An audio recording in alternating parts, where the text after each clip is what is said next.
You lost that right when you waited so long to tell me. The accusation stings, especially because he's right. I had delayed, hoping, what? That the situation would somehow resolve itself? It wasn't that long, I object sharply.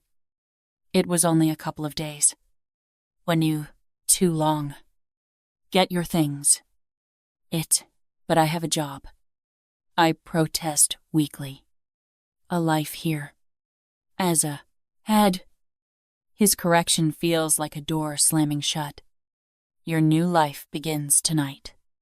He turns his attention to his phone and starts making calls. Unger begins to rise. Hey! I say sharply. When he doesn't respond, I shove his arm. It's rock hard. He turns to face me, ending his call. What? You can't just do this. I say, hands on my hips.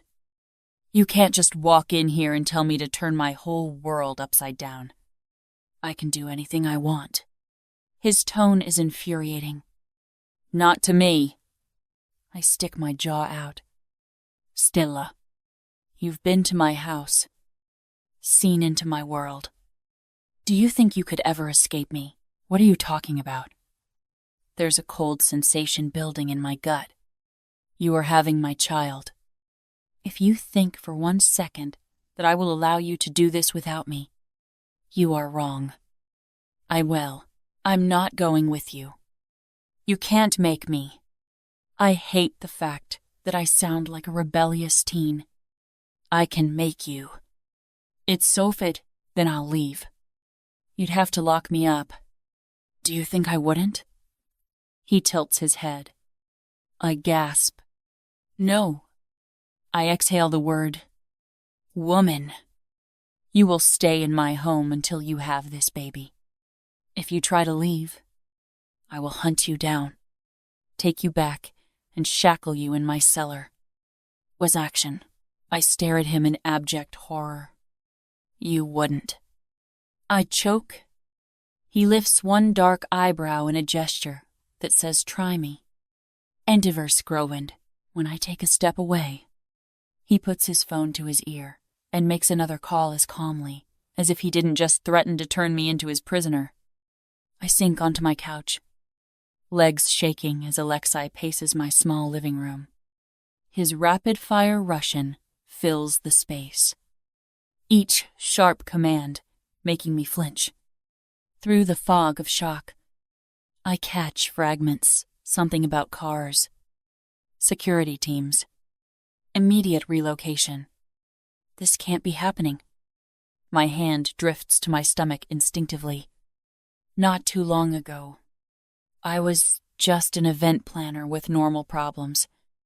Now, I'm pregnant with a Bratva Boss's baby. And he's... What? Kidnapping me? 20 minutes. Alexi snaps into his phone. Not 1 minute later. It is not. I open my mouth to object, to assert some control over my own life.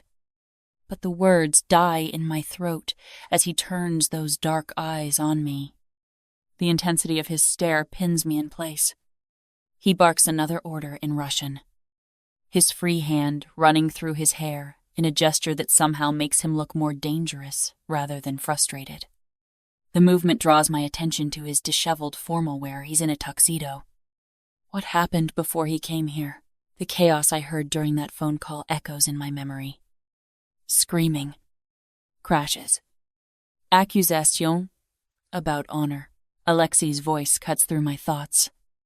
Switching to English. Full security detail. Level 1 protocols. His eyes lock onto me again before he continues. Something about clearing the left wing. Immediate staff reassignment. My apartment feels smaller with each passing second, shrinking under the weight of his authority. The familiar walls that once represented my independence now feel like they're closing in. This is really happening. Boyana whispers. He's taking control of everything. Aris, I want to argue. to fight back. But the words stick in my throat. The determined set of his jaw. The rigid line of his shoulders. Everything about him radiates an absolute certainty that resistance is futile. His eyes fasten on me again, and I resist the urge to shrink back. Why aren't you packing? Because I don't have an answer. Actually, I do. But I'm pretty sure that go to hell is going to get me in shit. Now, he barks, and I give a small jump. Coward! Bojana laughs.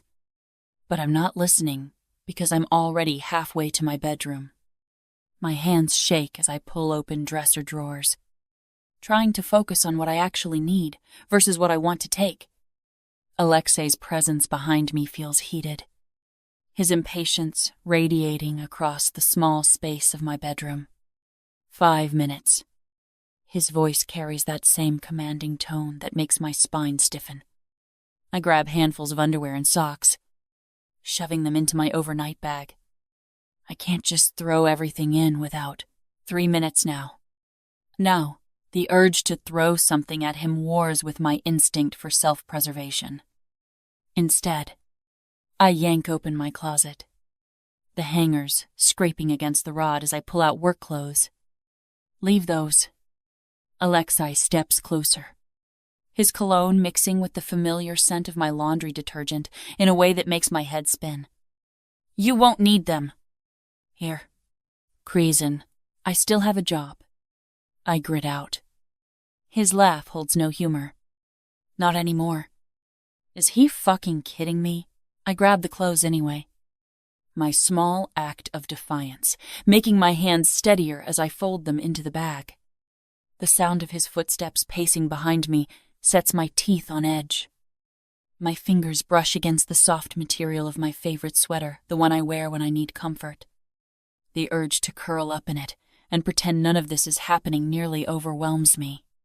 2 minutes. I did. Stop counting! I spin to face him, clutching the sweater to my chest. I can't think with you. The words die in my throat as I take in his expression, dark eyes focused entirely on me. Jaw clenched in barely contained frustration. His presence seems to fill every corner of my small bedroom, making it hard to breathe. 1 minute. His accent thickens with each word. Or I tell security to pack for you. I turn back to my closet, shoving clothes into the bag without looking at what I'm grabbing. There's a knock at the door, and he turns away, leaving me dithering in front of my closet. The pressure is making me indecisive. He returns a moment later, impatiently taking the bag from me. Zakon shi etol. Pack what she needs, he says to someone behind me. My cheeks burn as 2 men in black suits methodically move through my bedroom, efficiently packing my most private possessions. One opens my underwear drawer without hesitation, transferring everything into a suitcase while I stand frozen in horror. The books. 2. Alexei commands from the doorway. All of them. 9. I watch helplessly as they strip my bookshelves bare. My precious neuroscience texts and medical journals disappearing into boxes. Years of carefully organized research notes and margin annotations, handled like they're just more items on a checklist. The bathroom. Alexi directs, and a third man appears with my toiletry bag. He moves through my personal space with clinical detachment, sweeping my medications, vitamins, and feminine products into the bag without pause. Thank God there's no need for sanitary towels. Bojana is remorseless. Stop, I whisper, but no one acknowledges me. They continue their efficient invasion of my privacy, following Alexei's rapid-fire instructions in Russian. Finally, he turns to face me. Come, he says, then heads to the door without looking back to see if I'm behind him. He simply expects that I'll do as I'm told. And for some reason, I do. I follow Alexi down the stairs, my legs moving on autopilot while my mind races to catch up with the last 20 minutes. 2 security men flank us, carrying my hastily packed belongings like they're transporting classified documents instead of my underwear and books. The evening air hits my face as we exit the building. Mrs. Carter stands frozen on the sidewalk, her Pomeranian straining at the leash while she gapes at the line of black SUVs blocking the street. Inside, Alexi's hand on my lower back guides me toward the nearest vehicle. The touch sends electricity through my spine despite my confusion and anger. I slide into the leather interior, the new car smell mixing with Alexi's cologne as he settles into the seat next to me. Through the tinted windows, I watch his security loading my belongings into another SUV. The driver pulls away from the curb, and I press my hand against the window. My apartment building shrinks in the side mirror. Years of independence, of building a life, disappearing behind us as we turn off my street. Alexi's phone buzzes constantly beside me, but he ignores it. His presence fills the back seat, making breathing feel like a strenuous effort. I want to demand answers, to assert some control over this situation, but I don't.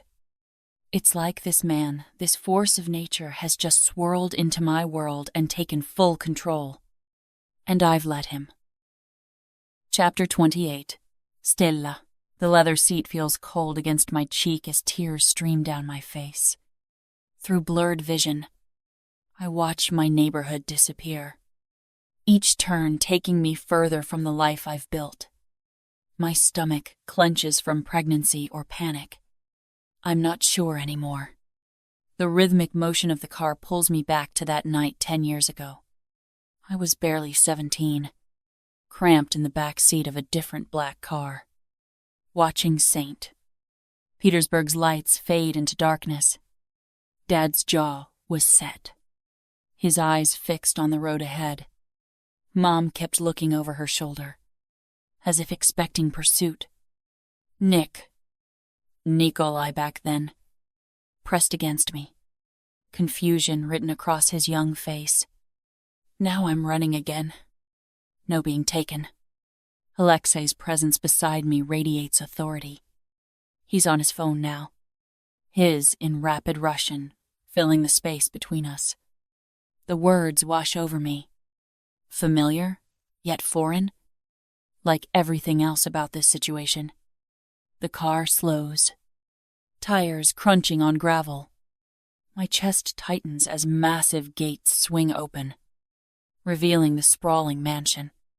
I wipe my face with my sleeve, a habit Mom always scolded me for. The thought brings fresh tears. She'll never know she was going to be a grandmother. She'll never hold this baby, or sing lullabies, or we're here. Alexi's voice cuts through my spiral. I stare in astonishment as the place looms before me. I've been here before, but in the cold light of day it seems so much more imposing. The grand foyer swallows me whole as staff members materialize from nowhere, their faces carefully blank. Alexi's voice echoes, each command precise and cold. Left wing, 3rd floor. The blue suite has been made up. Stock the kitchen with. He rattles off a list of specific foods while I wrap my arms around myself, trying to become smaller. Your rooms are ready. He doesn't look at me as he speaks, checking something on his phone. The left wing provides adequate privacy and security. My quarters are in the right wing. Whirly now. The physical distance he's placing between us feels symbolic. Like he's making sure I understand this is a business arrangement, not a relationship. Because even though he hasn't discussed it with me, I'm pretty sure that's what's happening. I have matters to attend to. Alexi announces, already striding away from me. Imelda will take care of you. His footsteps fade, leaving me with strangers in this massive space. This way. Miss Stella. The petite Filipina woman in front of me dips her head. I follow the housekeeper through corridors that seem to stretch forever, past priceless artwork and antique furniture that blur together. Everything screams old money and power. The kind of wealth that makes my modest apartment feel like a child's playhouse. Imelda's footsteps echo ahead of me as we climb another sweeping staircase. My legs burn from the effort, or maybe it's just the morning sickness making everything feel like a marathon. You have very nice room. Miss. Best view of gardens. Imelda's accent wraps around the words carefully, like she's handling delicate china. Mr. Tarasov say make special for you. There is a stud. I nod, not trusting my voice. The hallway stretches forever, lined with identical dark wood doors. Everything feels too perfect, too polished, like a museum where I'm not allowed to touch anything. Here, Miss. Imelda produces an old-fashioned key, the brass gleaming in the soft lighting. Blue suite, very private. Nobody disturb. The door swings open, and my breath catches. Sunlight streams through tall windows, shedding gold light across the room. A massive 4-poster bed dominates one wall, draped in silvery blue fabric that catches the light like water. Fresh flowers perfume the air from crystal vases. It's beautiful. It's perfect. It's absolutely suffocating. Bathroom, through there. Imelda points to a door of frosted glass. Kitchen, down hall. I bring schedule for meals later. As a schedule. Of course there's a schedule. My hand drifts to my stomach unconsciously. How long am I supposed to be here? Until the baby arrives? No. That's unthinkable. As soon as he comes back, we're going to settle this. Thank you. I manage to whisper. Imelda bobs her head and backs away, leaving me alone in this stunning prison. The door clicks shut with quiet finality. I sink onto a navy blue velvet chaise lounge, the fabric cool against my burning skin. Part of me wants to laugh, but I'm afraid if I start, it'll turn into screaming. Cut it out. Girl, you're being pathetic. Or, thanks, Boyana, for nothing. I mutter, standing again. I approach the French doors. Beyond the glass, an infinity pool stretches toward manicured gardens, its surface mirror smooth in the afternoon light. The water reflects clouds drifting overhead, creating an illusion of endless sky. My fingers trace the cool glass. Pristine hedges frame the pool area, their geometric shapes too perfect to feel natural. Beyond them, towering oak trees form a living wall. The branches sway slightly in the breeze, but the movement only emphasizes how still everything else is. No gardeners, no guests, no signs of life at all. The isolation is overwhelming. I press my forehead against the glass to steady myself. A sob builds in my throat, but I swallow it back. Then another comes, stronger this time. The glass fogs with my ragged breathing. Boyana, I whisper, needing my sister more than ever. What am I going to do? The tears come then, burning my eyelids. My shoulders shake as everything crashes over me at once. The last few months have been a nightmare. How much more could go wrong? The perfect view blurs through my tears. Even the endless sky feels like it's closing in. I pull my phone from my pocket, desperate to contact Hannah, to hear a friendly voice. The no-service message mocks me. I try walking around the room, holding the phone higher, even pressing it against the window. Nothing. My fingers move automatically through the settings, checking carrier options and network configurations. The analytical part of my brain takes comfort in the systematic approach, even knowing it's futile. Of course he's thought of this. Of course there's some kind of signal blocker in place. Sinking onto the window seat, I spot a bookshelf tucked into an alcove. The titles catch my attention: medical journals, neuroscience textbooks, quantum physics publications. My fingers trail along their spines, recognizing titles. Introduction to Neural Networks. I murmur, pulling out a familiar volume. No way. I shake my head. These aren't my books. None of my things have been unpacked yet. What are the odds of finding a little treasure trove of science books in this place? But this, at least, makes sense. Neurons firing in predictable patterns. Chemical reactions following established rules. Unlike my life, which seems to have abandoned all logic. Turning from the window, I head to the ridiculously big bed and curl up with the book, letting myself get lost in the complex theories. For a moment, I can pretend I'm back home. Before everything went wrong. Before I lost everyone. The scientific terminology grounds me, gives my racing thoughts something concrete to focus on. It's almost like having a conversation with Dad again, discussing medicine over dinner. He would have loved these books. As the stress of the day takes its toll, the words begin to blur into one another. The textbook slides from my fingers as exhaustion creeps in. And so does he. Even the familiar comfort of science can't keep my thoughts from drifting to Alexi. My skin burns, remembering his touch, the possessive way he claimed me that night at the party.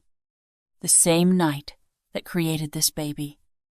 I press my palms against my eyes, trying to block out the memories. He's dangerous. A Bratva Boss who deals in violence and fear. The kind of man I should be running from. But my treacherous body remembers how safe I felt in his arms. How his presence filled every space, making the rest of the world disappear. The way his dark eyes saw straight through my defenses. Stop it, I mutter, rolling onto my side. The silk sheets whisper against my skin, and I imagine his hands instead.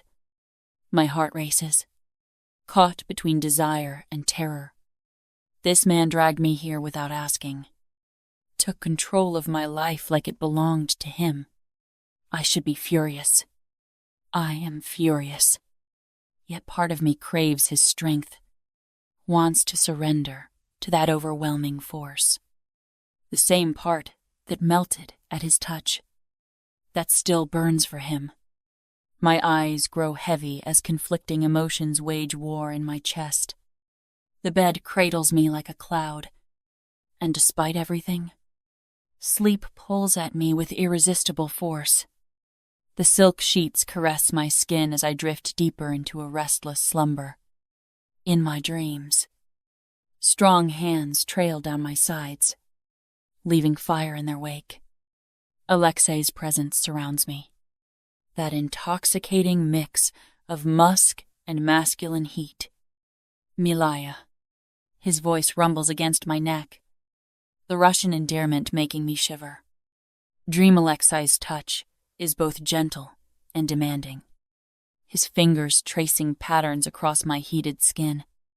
I arch into his touch, my body responding to his presence even in sleep. The dream shifts and flows, reality blurring at the edges. One moment we're in the blue suite. The next we're back in that private room at his party. Then somewhere entirely new. His tattoos ripple as he moves over me, the black ink seeming to dance in the dim light. I reach up to trace the dagger entwined with roses on his chest, feeling his heart pound beneath my palm. Mine, he growls, capturing my wrists and pinning them above my head. His dark eyes burn with possession, desire, and something deeper that makes my breath catch. The weight of him presses me into silk sheets that feel cool against my feverish skin. His beard scrapes deliciously against my throat as he claims every inch of me with lips and teeth and tongue. I whimper his name, lost in the sensations as dream and memory blur together. Every touch feels amplified. Every kiss, electric. His hands seem to be everywhere at once, drawing responses from my body that I didn't know were possible. The dream intensifies, colors swirling behind my closed eyes as pleasure builds. My dream shifts, yet again, becoming more vivid as memories of that night flood back. The private room at his party materializes around us, the cool surface of the desk against my heated skin, the dim lighting, the faint music filtering through thick walls. I feel his hands on me again, exactly as they were that night. The way he'd stripped me, left me naked and vulnerable before him, then lifted me onto his desk, scattering papers without care. His fingers had traced fire up my thighs, seeking out the line of my pussy until I was writhing, desperate for him. And the hum of the vibrator, the jolt of pleasure that he'd drawn from me. I press my thighs together, clutching at the sheets. "No," I whisper, but it's too late. The dream has me in its grip now. His hard body covers mine, his powerful thighs pinning me to the desk.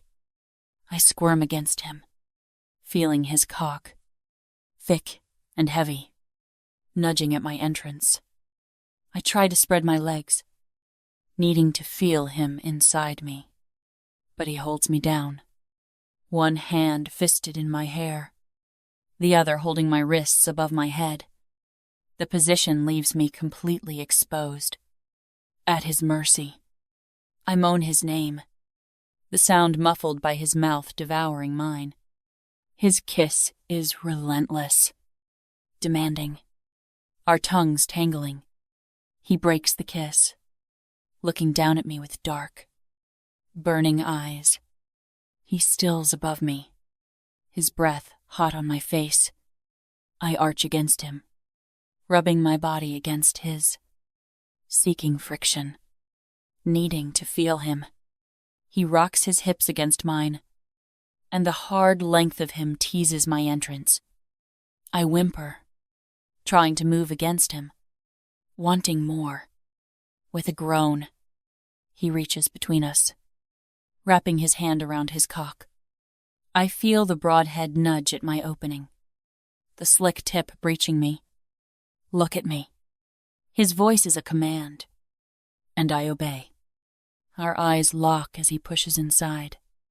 Inch by relentless inch. I bite my lip, suppressing a cry. His jaw clenches as he watches me, studying my reaction. "You like this, don't you?"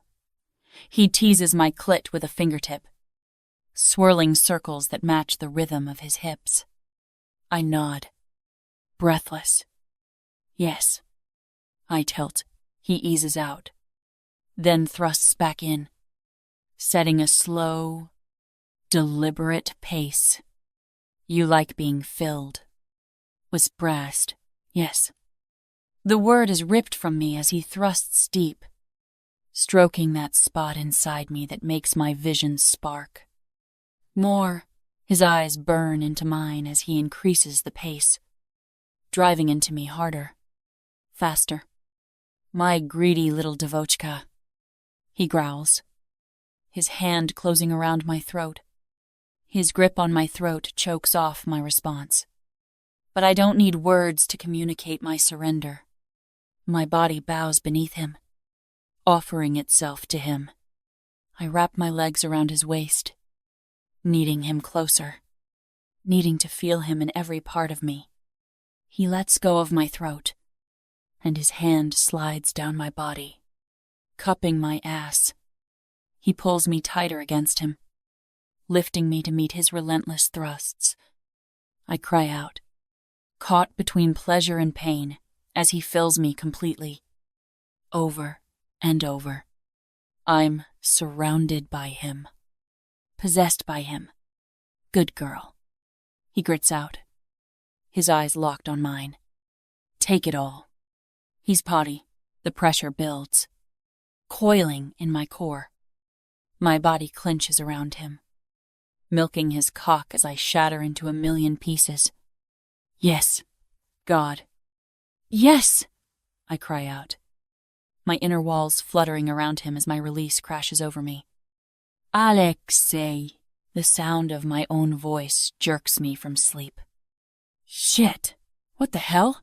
I press my hands to my burning cheeks, trying to shake off the lingering sensations. My body still thrums with unfulfilled desire, making me acutely aware of the empty bed around me. God, what the fuck is wrong with you? Stells, I squeeze my eyes shut. This is insane. It's bad enough that I'm locked in this luxurious prison. But now, I'm obsessing about the man who's imprisoned me. I slump back onto the pillows, fighting back tears. I don't know what's worse, knowing that I'm trapped here, or knowing that I still want him. Chapter 29. Alexi, Alexi, my name, called out in hoarse moan. Stella shifts, her fingers curling against the sheets as if reaching for me. Her breath quickens, catching in her throat. I lean closer to the screen, watching her unconscious form. On the bed, her body arches softly, hands moving over herself. The sheets slip away, baring her skin. She moans again, hips lifting, thighs parting in silent invitation. I burn to join her, to taste that soft skin, to hear my name from her lips when she's awake and aware. But she doesn't know I'm here, doesn't know I'm watching. This is wrong. An invasion. I know it, even as my thumb hovers over the screen, zooming in to focus on her parted lips, the swell of her breasts. My body tightens in response, my need urgent and visceral. I'm painfully aware of my own bed, waiting in the room beyond, of the many ways I could satisfy this ache. My hands on my own flesh, just as she touches herself. But the idea of release without her, it doesn't sit right. I clench my jaw, resisting the urge to touch myself as I watch her dream. Her eyelids flutter, her breath quickening. Her fingers dip between her thighs. Shy at first, then more certain. I think of how unaware she is that I'm witnessing this private moment, that she's sharing this with me, even in her sleep. She whimpers, her breath shuddering as her fingers find purchase. My own breath hitches in response, my body thrumming with need. On the screen, she's oblivious, lost in her pleasure. It's just her and her touch, and me, always me. The shadows in the room hide me, but she senses my presence. Even in sleep, she moves against her own hand as if it's mine, as if she can feel me watching. Her fingers quicken, her breath coming in harsh pants. Her thighs part further, offering herself up. Yes. God. Yes, she moans. Her skin flushes, her lips part, and her eyes squeeze shut as she peeks. Alexi. The cry is rough. I feel a release like it's my own, my name torn from her lips.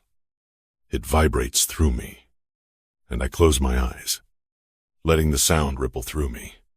Slowly, I open my eyes. She's half sitting now, looking around her. I stiffen. Blyad, can she sense me? Don't be ridiculous. Not possible. Stella sinks back onto the bed, her brow furrowed. She lies still, chest rising and falling in the aftermath. Her hair fans across the pillow, dark against the silk, and her lips part slightly as she exhales. It takes everything I have not to go to her, to walk through the manor, down the hallways, and into her room, to claim what she unknowingly offered in her sleep. But the impulse unsettles me, its possessiveness taken too far, even for me. So, I step back from the screen, tearing myself away. I shouldn't have come here, to these cameras. I shouldn't have given in to the need to watch her, because now, I know she dreams of me. I know that. On some level, she wants me, too. And that knowledge is a drug, a dangerous pull that I can't ignore. Run. I need to run off this energy that doesn't belong in me. I walked away from my own wedding today, turned a dozen dangerous men against me. And yet, what bothers me most is the sound of my name on her lips, already in my sweats and running shoes. I leave the room and head out of the building. I slide into an easy lope that takes me smoothly through the grounds of the estate. Away from the house. Away from her. I cover the ground in long, earth-eating strides, focusing on pouring my frustration into each step. It doesn't work. I push harder, legs burning as I sprint up the hill behind the mansion. The familiar path should clear my head, should exhaust me enough to sleep. But her voice echoes in my mind. Alexi. That little hitch at the end as she came undone, dreaming of me. Blithe. Even the night air feels charged. Electric with possibility. With need. My feet carry me down the slope, each impact jarring through my bones. The manor's lights glow ahead, beckoning. The right wing, my domain, lies dark and still. But the left wing, I fix my eyes on a row of windows along one side of the sprawling building. Her rooms. My stride falters. I slow, breath harsh in my lungs as I stare up at those windows. Is she sleeping? Dreaming again? Or the memory of her writhing body floods back her soft moans? Her fingers clutching. Heat courses through me, and I clench my fists. This isn't like me. I don't fixate, don't obsess. Yet here I am, drawn to her, irresistibly. My feet carry me closer to the left wing. Each step feels inevitable, as if I'm being pulled by an invisible thread. The security cameras track my movement. I feel their electronic eyes on me, recording this moment of weakness. The grass is damp beneath my shoes as I cross the lawn. I should turn back to my wing, to my cold bed and colder thoughts. But her window calls to me, and I'm powerless to resist. I head back to the building, just to check on her. Yeah, right. That's what you're doing. Mudak. I stop outside her door. I don't need to go further. I can stay right here. And this never has to become more than a fleeting moment of weakness, until her scream cuts through the night. Raw and primal. I freeze, my hand hovering over the handle. Another cry follows. Mom, Dad. And something inside me splinters. The sound pierces my defenses, strips away years of careful control. My fingers curl around the handle before I can stop myself. Turn back. Pizda. Now. But her next cry hits me square in the chest. The terror in her voice, it reminds me of myself at 10, watching my mother vanish, of finding her empty room, knowing she'd never return. Please. Stella's voice breaks on a sob. My resolve crumbles. I push the door open, moving silently into her room. What the fuck are you doing? Dolboyob? Moonlight spills across her bed, illuminating her thrashing shape. Her face twists in anguish, tears tracking down her cheeks. The sight hits me harder than I could expect. She twists in the sheets, fighting invisible demons. Don't leave me. The words tear from her throat, raw with grief. My feet carry me to her bedside. I shouldn't be here, shouldn't witness this private pain. But my hand reaches out. My fingers brush her shoulder. She flinches, curling tighter into herself. Another sob racks her frame. Sure. The sound escapes me before I can catch it. You're safe. To Elstad. Her breathing hitches. I should leave. Now. Before she wakes. Before this moment of weakness fucks everything up. But her hand finds mine in the darkness, gripping tight. The contact burns through me, melting what's left of my resistance. When the sheet slides down her chest, there's no doubt about what I'm going to do next. I ease onto the bed, keeping my movements slow and controlled. Stella's fingers tighten around mine, her breath catching. Even in sleep, her body recognizes me. The mattress dips beneath my weight. She turns toward me, seeking warmth. My free hand traces her jaw, following the curve down to her throat. Her pulse flutters beneath my touch. Zacic. The endearment slips out again. Her skin is silk under my fingertips, tempting me to explore further. I trace the line of her collarbone, memorizing each dip and hollow. She sighs, pressing closer. She's still in the clothing she arrived in. The thin fabric of her shirt does nothing to hide her curves. My hand slides lower, following the swell of her breast. Her nipple pebbles beneath my palm. Her back arches, offering herself up. Even in sleep, she knows what she wants. What we both want. I shouldn't be here. Shouldn't touch her like this. But her unconscious trust undoes me. The way she melts into my touch, it's instinctive. Her leg hooks over mine, drawing me closer. The heat of her pussy presses against my thigh. My control fractures. I capture her mouth, swallowing her soft moan.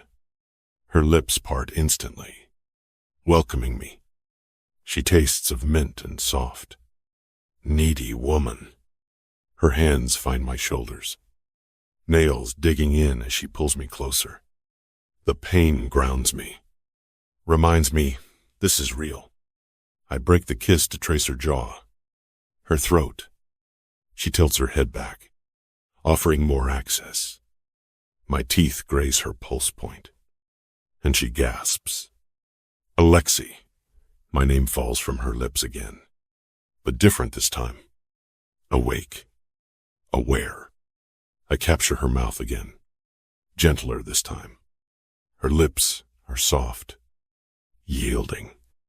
The lingering salt of tears mixes with her natural sweetness. My hand cradles her face, thumb brushing away the wetness on her cheeks. She stirs beneath me, consciousness seeping in. Her breath catches as awareness floods her system. For a moment, she stiffens. Shh, I murmur against her lips. Yazdes. I'm here. What is ill first? Her body relaxes, melting into mine. Her fingers trail at my chest, exploring, testing. When they tangle in my hair, pulling me closer, something inside me sparks. Her mouth opens under mine, and I trace her lower lip with my tongue, savoring her quiet gasp. When I delve inside, she meets me, stroke for stroke. The kiss deepens, grows hungrier. Her nails scrape my scalp, sensations rippling at the contact. My hand slides to her throat, feeling her pulse race beneath my palm. She pushes herself against me. The soft curves of her body fit perfectly against my harder planes. Her mound grinds against the hard line of my cock, and a growl builds in my chest. My usual iron control slips, need taking over. Her fingers tug at my shirt, urgent and needy. I help her pull it off, tossing it aside. Her hands explore my chest, tracing the lines of my tattoos. "Oh," she sighs, following the path of a black raven with her fingertips. I capture her wrist, pressing a kiss to her palm. Her skin is warm against my lips. I release her hand to slide my fingers under her top, skimming her ribs. She shudders but doesn't stop me. "Off," I say. She lifts her arms. I ease the fabric up, revealing her inch by inch. The moonlight paints her skin silver, highlighting every curve. Her breasts spill free, nipples tightening in the cool air. Krasivaya, I breathe, drinking in the sight of her. Her hands move to cover herself, but I catch them. "No, let me see you." I trail my fingers down her sternum, between her breasts. Her breath grows ragged. I take my time exploring her body, learning what makes her gasp, what makes her moan. When I cup her breast, rolling the nipple between my fingers, she whimpers. "Alexei." Her voice breaks on my name. "I've got you." "Zaychik." I replace my fingers with my mouth, drawing the peak between my lips. Her back bows as she thrusts her chest forward, soft flesh filling my mouth. My hands find her waistband, tugging at her pants. She lifts her hips and I slide the fabric down. When she's bare beneath me, I pause to take her in. She's perfect, all soft curves and moonlit skin. Mine to protect, mine to pleasure. I trace patterns on her thigh, working my way up slowly. Her legs part for me, soft, inviting, but I keep my touch light, teasing, building her need until she's squirming beneath me. "Please," she whispers, her voice thick with desire. She doesn't have to ask twice. My need is a live wire inside me. But I force myself to slow down, to savor. She jerks as my fingers spread the lips of her pussy, gasping at the first brush of my thumb against her clit. "So sensitive," I murmur, already addicted to the little noises she makes. Her hips buck gently, seeking more pressure, but I keep my touch light, teasing her with tiny circles. "Beautiful. Zaychik." My thumb presses slightly harder, and she whimpers, her walls clenching around my fingers. "So fucking wet." I breathe, curving my fingers to find the spot that will unravel her. Yes, her walls clench around my fingers, and her hips rock gently. They're, oh, God. Right there is Sofeng. I grin. Possessiveness, swelling. My tongue flicks out, tasting her neck as my fingers work her gently, expertly, building her to a peak. But I don't take her over the edge. Not yet. Instead, I slide my hand lower, delving into her heat. She's slick, throbbing, her fingers tangling in the sheets. I add a second finger, testing, stretching. Her walls grip me, pulling me in. Her breath catches. Alexi. Her hips push down, silently begging for more. My cock throbs at the sound of my name on her lips. Need pulses between my legs, but I keep my focus on her. I slide a third finger inside, curling them to find that spot again. Is that the place? Krasivaya. Yes, yes. There. She presses down, impaling herself on my fingers. Her inner walls clench and flutter, milking my fingers as she spirals up. Fuck. I'm close. So close. Please. Alexi. Her plea is a command, one I'm helpless to deny.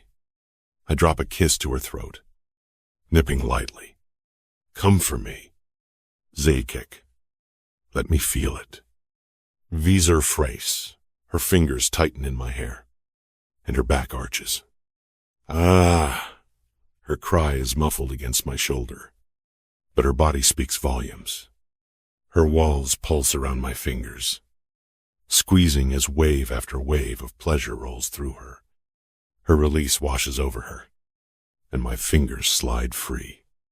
I don't wait. With one smooth movement, I roll between her thighs, nudging her legs apart with my knee. Her heat surrounds me, swallowing me in.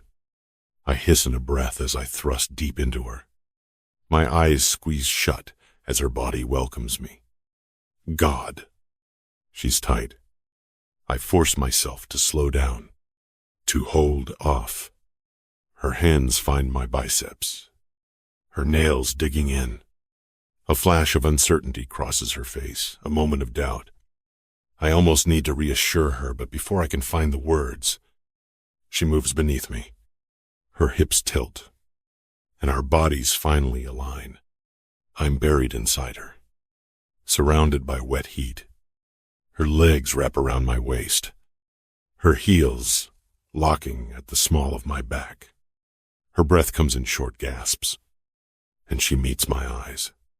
For a moment, we're just breathing. Her eyes search mine. Green depths, swirling with need and uncertainty and something more. I start to move, slowly at first. A soft, slick slide. She bobs her hips, taking me deeper, and I groan at the sensation. Her inner walls are like soft, slick velvet, massaging me. I flex my hips, testing. Her hands clench on my shoulders, and she arches her back, pushing herself onto me. Already, she's close again. Her breath catches, and her eyelids flutter as she teeters on the edge. One strong thrust, right where she needs it, and she'll shatter. You feel so good, I murmur, brushing her hair back from her face. She whimpers at the contact, her walls fluttering. More, please. More. I know. I thumb her nipples, rolling them gently. You're fucking perfect. Krasivaya. I thrust harder, deeper. Take it all. Incrate, she keens, her inner muscles clenching around me. She's wet silk. Fire. Her muscles milking me as she peaks again.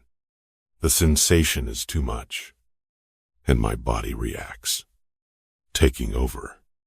My hips snap forward, my own orgasm building. Already, I'm balancing on a knife edge, but not yet. Not before I can watch her come undone again. I prop myself on an elbow, withdrawing slightly and dangling my hips.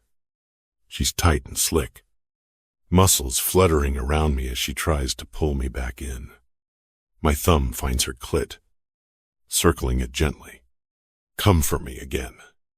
Zaczek. It's Stella. She claws at my back as I thrust forward, seating myself. Her inner walls flutter, milking my cock as her orgasm hits. Her mouth opens on a silent cry. I'm nearly there. The pleasure building to an explosive high. Her skin is flushed, her lips swollen from my kisses. Her pussy clenches around me as she spirals down. My hips stutter, burying myself as deep as I can. A groan tears from my throat as I spill myself into her. For a long moment, we're fused together.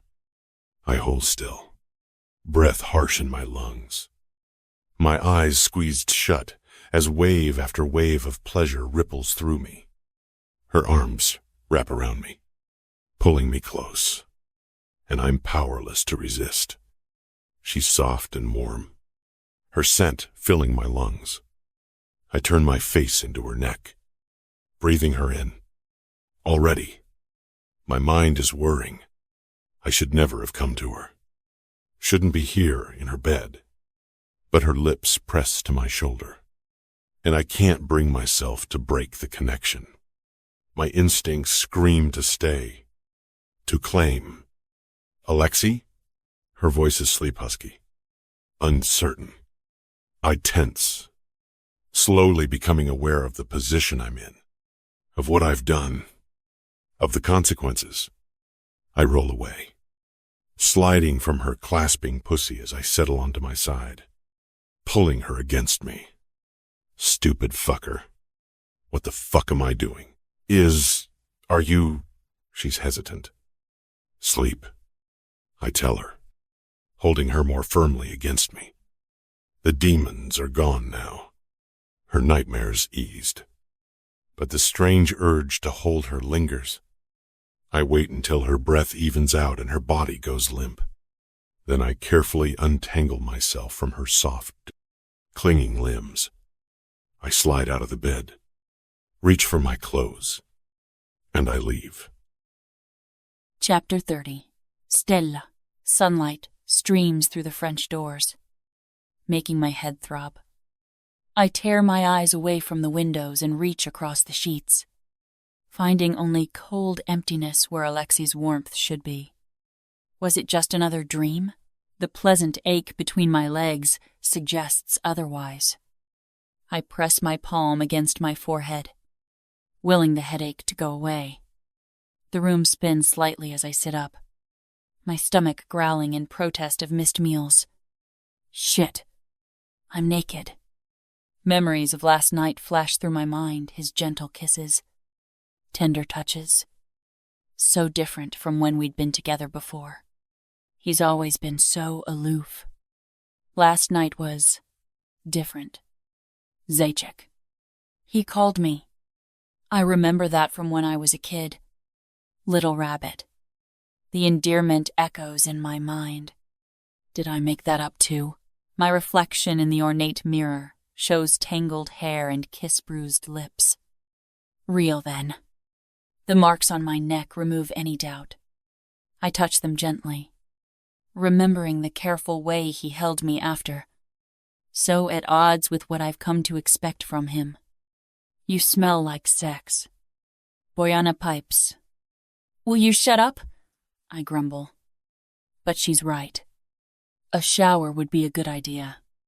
I cross the room to the door on the other side that opens into a bathroom.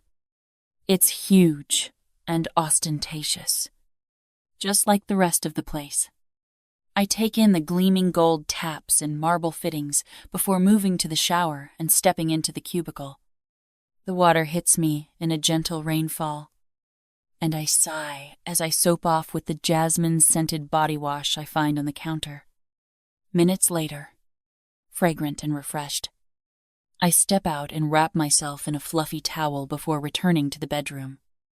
There's a small tea station on the dresser, a kettle with a teacup and a selection of herbal teas. I pick out a soothing chamomile and brew myself a cup, sinking onto the dresser seat.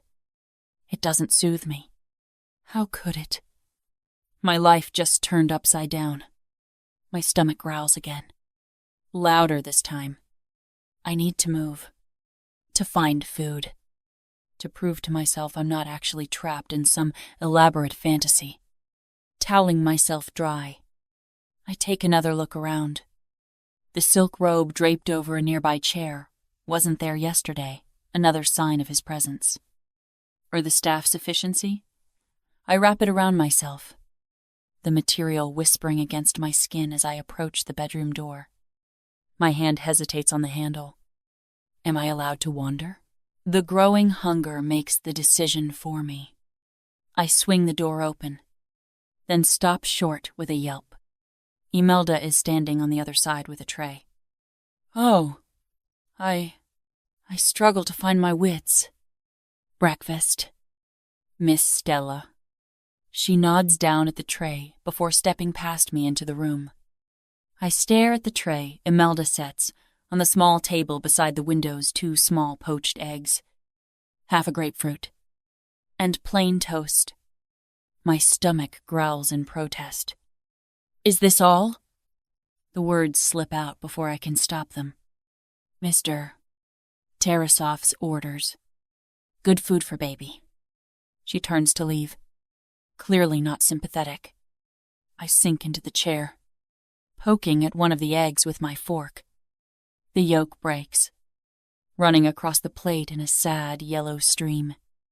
After last night's activities, I need more than this bird food. He's trying to control your weight. Bojana whispers. My hand clenches around the fork. No, I refuse to let that man dictate my eating habits. I wolf the eggs down, followed by the toast, and then scoop out the grapefruit and eat it hungrily. The meal barely touches sides. I wait until I'm sure there's no sound from outside before slipping out of the room. The hallway stretches in both directions, but I catch a whiff of coffee from the right. There's a kitchen somewhere nearby. I can smell it. My stomach growls again. I follow the scent, letting my nostrils guide me. It's not long before I find what I'm looking for. The kitchen is enormous, all gleaming stainless steel and pristine white surfaces. I trail my fingers along the marble countertop, taking in the professional-grade equipment. 3 ovens, a massive gas range, and more appliances than I can name line the walls. There's a plate of apple danishes on the counter. Halla-fucking-luya, says Bojana. I grab one, taking a hungry bite from the sweet, flaky pastry. God, that's good. I groan around it. I glance around, taking in the rest of the room. My eyes catch on something unexpected, a medical-grade refrigerator in the corner, its steel surface standing out against the white cabinetry. The scientist in me perks up at the sight of the specialized unit, hastily eating a few more bites of my pastry. I set it down and glance over my shoulder before approaching. The digital display shows a perfect 2 degrees Celsius temperature maintenance. Definitely not for storing leftovers. Opening the door sends a wave of cold air across my face. Rows of medications fill the shelves, each one precisely labeled and organized. My breath catches as I spot the distinctive packaging of gabapentin. That's for neurological disorders. What's it doing here? Looking for something? I jump, slamming the fridge door shut. A woman stands in the doorway, her elegant posture a stark contrast to my guilty stance. Her dark eyes pin me in place, assessing and cold. My heart is thundering as I face the woman. Her tailored suit and perfect poise make me painfully aware of my silk robe and damp hair. I was just... The words stick in my throat. Who the fuck is she? Bojana's voice is strident. Whoever she is, she clearly belongs here. Like the lady of the house. Like a wife. Oh, God. He's married. My appetite disappears in a rush, replaced by the familiar morning nausea. Of course. Alexi has a partner. A sophisticated, beautiful woman who probably doesn't raid kitchens in her sleepwear. And what about that angry woman at the party? There seemed to be something between them, too. Maybe it's an open marriage. Rich guys like him do weird shit like that all the time. Bojana chimezin. Because that's the way her twisted mind works. Seriously. Bojana? Just what? The woman presses. looking at me strangely. Her accent matches Alexi's. Her tone sharp as cut glass. Snooping through private medical supplies? No. I mean, yes. But I wrap my arms around myself, the robe offering little protection from her icy stare. I have a background in neuroscience. The names caught my attention. I shouldn't have. Miss Deanna. Imelda bustles in with fresh coffee. Your morning tea is ready in the study. Where? Thank you. Imelda. Diana's gaze doesn't leave my face. I see our guest has made alternative breakfast arrangements. This body, heat floods my cheeks as I spot crumbs from the Danish on my robe. The portions were quite small. Bose moi. Diana pinches the bridge of her nose. My brother and his bullshit. Take Tivit. Brother? She's his sister! Oh. Thank God. Relief floods me. The thought of having a baby with a married man is too much to add to my growing list of grievances. It would be beyond fucked up. And now that I'm looking at her, the resemblance is obvious. Same dark eyes. Same firm set to her jaw. Like a female version of him. Except her hair is a rich, dark shade of auburn where his is black. Diana's voice cuts through my relief like a blade. Stealing food is beneath even common thieves. I expected better from someone carrying my brother's child. Why, my fingers clutch the silk robe tighter. I wasn't stealing. Those pastries are for the staff's breakfast. She gestures to the half-eaten Danish on the counter. And rifling through private medical supplies? Unacceptable. Whenever mine. Look. I'm sorry. I didn't know. The words come out small and pathetic. Clearly. Her perfectly manicured nail taps against the marble counter. Your meals are specifically planned for optimal prenatal nutrition. If you have concerns about portions, speak with the staff. Don't skulk around like a common vor. It's die. Heat burns across my face. I want to defend myself. Explain about the hunger and curiosity. But her stern presence reduces me to feeling like a scolded child. Return to your room. She turns away, dismissing me. Imelda will bring you a proper mid-morning snack at 10. Where next? I shuffle backward, shame making my movements clumsy.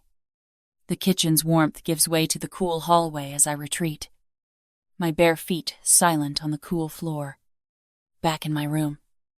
I sink onto the bed. Humiliation settling over me like a heavy blanket. That went well. Bojana Kips. Shut up. I press my palms against my burning cheeks. Just shut up. End. The room suddenly feels even more confining. The elegant furnishings mock my graceless morning adventure. I drift back to the window, trying to forget my moment of shame. As I stare out, a sleek black Mercedes pulls up the circular drive, its dark windows gleaming in the morning sun. The car door opens, and my brow furrows as recognition sinks in. It's the woman from the party, the one whose dress I ruined, who looked at me like dirt under her expensive shoes. Even from here, I can see the perfection of her appearance, not a hair out of place from her sleek black bob. Her cream designer suit oozing class. She slides out of the vehicle, gliding across the courtyard to the stairs like a ramp model. My fingers press against the cool glass as I watch her. Well, this is awkward. Bojana keeps. Your baby daddy's girlfriend just showed up. And I step back from the window, afraid she'll look up and catch me gawping at her. She clearly belongs in this world of mind-numbing wealth and unthinkable power. I'm just me, The event planner who got knocked up by a man who is apparently involved with someone else. She pauses at the front steps, smoothing her immaculate hair with manicured fingers. The sunlight catches on a massive diamond ring. My stomach lurches. And this time it's not morning sickness. That's an engagement ring. And she's walking into his side of the mansion as if she owns the place. What the hell is going on here? I move back to the window, unable to look away as she floats up the steps. Her movements are too perfect, like a mechanical doll wound up tight. Now that I'm really looking, I can see all the work she's had done, the sharp cut of her nose job, the dramatic cat-eye lift at the corners of her eyes, lips plumped just to the edge of natural, and there's no way that God gave her those boobs. My fingers drift to my own face in the window's reflection. No fillers, no Botox, just the slight darkness under my eyes from morning sickness and worry. My brown hair falls in natural waves. Nothing like her precision-cut black bob. I glance down at my borrowed silk robe, then back at her designer outfit. The contrast couldn't be more stark. She looks like a beauty queen and I'm just plain Stella. At least your tits are real. Boyana chirps. I ignore her, but my eyes drift back to that perfectly rounded chest. Definitely augmented, like everything else about her. She's had herself sculpted into some ideal of perfection. While my hand dips to my still flat stomach. Soon I'll be swollen and stretched, getting bigger while she maintains her artificial perfection. The thought makes my throat tight. What was Alexi thinking? Choosing someone like me for even one night when he has that? The engagement ring on her finger catches the sun again, sending rainbow prisms across the driveway. I sink onto the window seat, my fingers absently tracing patterns on the glass. The pristine driveway where the woman just strutted past now feels like a barrier between two worlds, hers of polished perfection. And whatever this limbo I'm trapped in is supposed to be, my belly growls again. The meager breakfast and stolen Danish doing little to satisfy my growing appetite. But after Diana's scolding, I can't bring myself to venture out again. And the thought of running into that woman while I'm dressed like this makes me physically ill. Everything about this situation feels wrong. I'm locked away in the left wing like some dirty secret while his fiancé waltzes through the front door. Maybe that's exactly what you are. Boyana whispers. A dirty little secret with his baby in your belly. Ay, God, stop it. I mutter, but I don't sound convincing. She's right. What else could I be? Is this what I'd been reduced to? A vessel to carry the child of a Russian Mafia boss because Miss Perfect Tits down there won't have stretch marks on her belly? My hand is on my stomach again. This baby complicates everything. What place could we possibly have in Alexi's world of perfect fiancés and mansion wings? For so many reasons. I don't belong here. Chapter 31. Alexi. The door slams against the wall with enough force to rattle my desk. Sophia storms in, her designer heels stabbing the hardwood floor like daggers. The scent of her signature Chanel perfume hits me cloying, suffocating. How dare you humiliate me like that? Her voice reaches that shrill pitch that sets my teeth on edge. In front of everyone, I don't bother looking up from the contract spread across my desk. Zatknis. The Russian command to shut up slips out before I can stop it. Don't you dare tell me to shut up.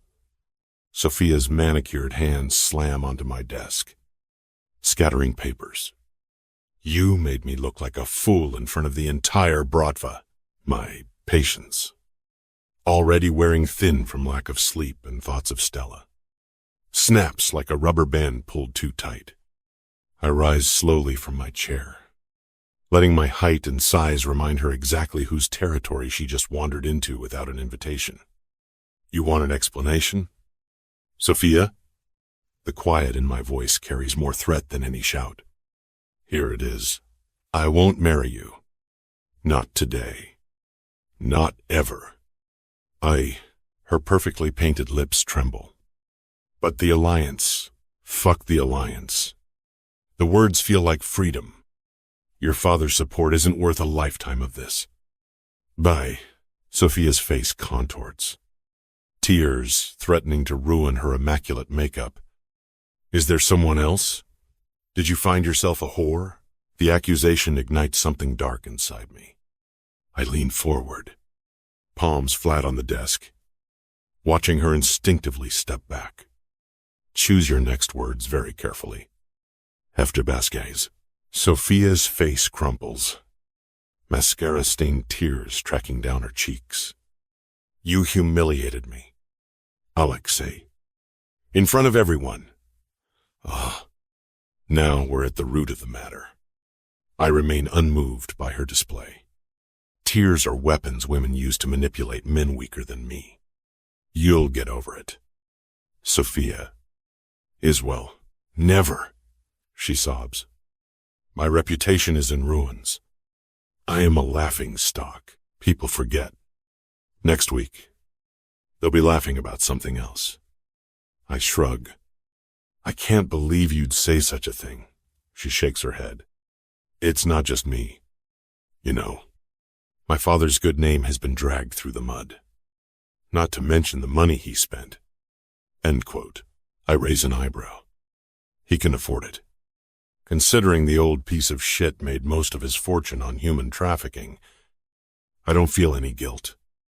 My dress alone cost $283. 000. As for my hair and shoes, I snort out a laugh. Who the fuck spends $283? 000 on a wedding dress? She gasps. Kim Kardashian spent $400. 99 on hers and Salma. Hayek's cost. Hatsastis en harum. Ling ling ling. Well, there's your problem. You should be marrying Kanye West. You're not taking me seriously. She wails. You're right. I'm not. I warned you from the start that this was not something I wanted. It's not like I didn't make myself clear. I lean back in my chair, studying her. Your sister said this was an agreement between our families. I should sue you for breach of contract. I tilt my head. So that's what this is about. Money. How much? What are you talking about? Her eyes narrow. How much to heal your broken heart? Sophia, there's no mistaking the sarcasm in my voice. That's not what this is about. Alexi. She trails off. I'm starting to speak her language. $1 million? I ask, reaching for my checkbook. 2? She finally says. My lip twitches. There she is. This is the real Sophia, not the crying fiancé, but the mercenary beneath. I start to write. 1 year, she adds. I glance up at her. For the rest of my life. End of time. I put down my pen. Peas debts. You expect me to pay you $2 million a year indefinitely? She nods. It's the least you can do. Wust, I scoff. The least I can do is give you nothing. End quote. You owe me. Her voice rises. For all the pain and embarrassment. $2 million is a small price to pay. End quote. I pick up my pen again. So, you're saying that you want me to pay you $2 million until you die? Her mouth opens, then snaps shut again. What are you trying to say? Think about it. Sophia. My eyes lock with hers. Her face has gone pale. The threat in my words doesn't need to be spelled out. And then it's as if a switch flicks inside her. I watch the change sweep across Sophia's face like a storm front, her tears drying instantly, replaced by something far more dangerous. The pampered socialite vanishes, revealing the predator beneath. You think you can threaten me? Her voice drops to a serpentine hiss. My father will. Your father will what? I study her with mild curiosity. Start a war with the Tarasov Bratva over his daughter's bruised ego? There are other ways to hurt you. Her sharp nail traces patterns on my desk. Ways that don't require armies. At first sitting, I bark out a laugh. You have nothing. I'm not yet. She spits. But it won't be long. But careful. Dorogaya. I inject just enough threat into the endearment to make her step back. You're playing a very dangerous game. So are you. She straightens her designer jacket. Rejecting me was your first mistake. Threatening me was your second. Don't make a third by underestimating what I'm capable of. Here, my hand itches to reach for the gun in my desk drawer. One bullet would solve this problem permanently. But Sophia isn't stupid enough to come here without insurance. I'm going to forget you said that because you are clearly upset. Suka, I force myself to remain seated. I will end you. Alexi Tarasov. She spits the words out. You think I'm not serious? This conversation is over. I finally rise, keeping my temper in check through sheer willpower. I press the intercom button on my desk. Boris, send up 2 men to escort Ms. Novikova to collect her belongings. I meanest. Sophia's face flushes an ugly shade of red. You can't just dismiss me like some common, that's exactly what I'm doing. I check my watch. You have 20 minutes to clear out your things before security removes them for you. Mate, but I've my things all around the mansion. Valuable things. She gestures wildly. And my jewelry. You should have been less careless. Hey, Alexei, 19 minutes now. I turn back to my paperwork. Whatever's left gets donated. End quote. You, Cherda Mudek. She snatches a crystal paperweight from my desk and hurls it at my head. I catch it easily. 18 minutes. And heavy footsteps approach Boris with 2 of our security men. Sophia spins to face them. Her face a picture of pure hate. Mr. Tarasov? Boris's voice carries a note of concern. Help Mrs. Novikova pack her belongings. I set the paperweight down with deliberate care. She's leaving. I tilted. You can't treat me like this. Sophia's voice rises to that glass-shattering pitch again. I am Sergei Novikov's daughter. You're nothing to me now. I finally meet her gaze. Just a failed business transaction. Hostode. She lunges at me. Nails aimed at my face. Boris catches her mid-leap, lifting her easily, despite her thrashing. Get your hands off me. You ape, she kicks out wildly. Do you know who I am? I watch Sophia's tantrum with detached amusement. Her threats are as empty as her soul, just another spoiled princess who thinks daddy's money makes her untouchable. 17 minutes. I remind her, enjoying how she bristles at being ignored. Clock's ticking. You think this is funny? She yanks free from Boris's grip, smoothing her designer dress. I know things. Alexei. Things that could destroy everything you've built. Hizal. I roll my eyes. Blyad. You sound like a bad movie villain. Be my vend. Mock me all you want. Her lips curl into a cold smile. But remember this moment when it all comes crashing down. Oh, I lean back and stretch lazily, glancing at the clock on the wall. Are you still here? 16 minutes now. Into this, your arrogance will be your downfall. She straightens her spine, tempting dignity. I promise you that. Viri is in bribes. All right. Enough. Get the fuck out. I wave dismissively. Boris. Help. Ms. Novikova, find the exit before she embarrasses herself further. In first with by. This isn't over, she hisses as Boris guides her toward the door. Her breath is coming in sharp gasps. You'll regret this. Alexei. I swear, on my mother's grave. 15 minutes. I cut her off mid-threat. And your mother is still alive.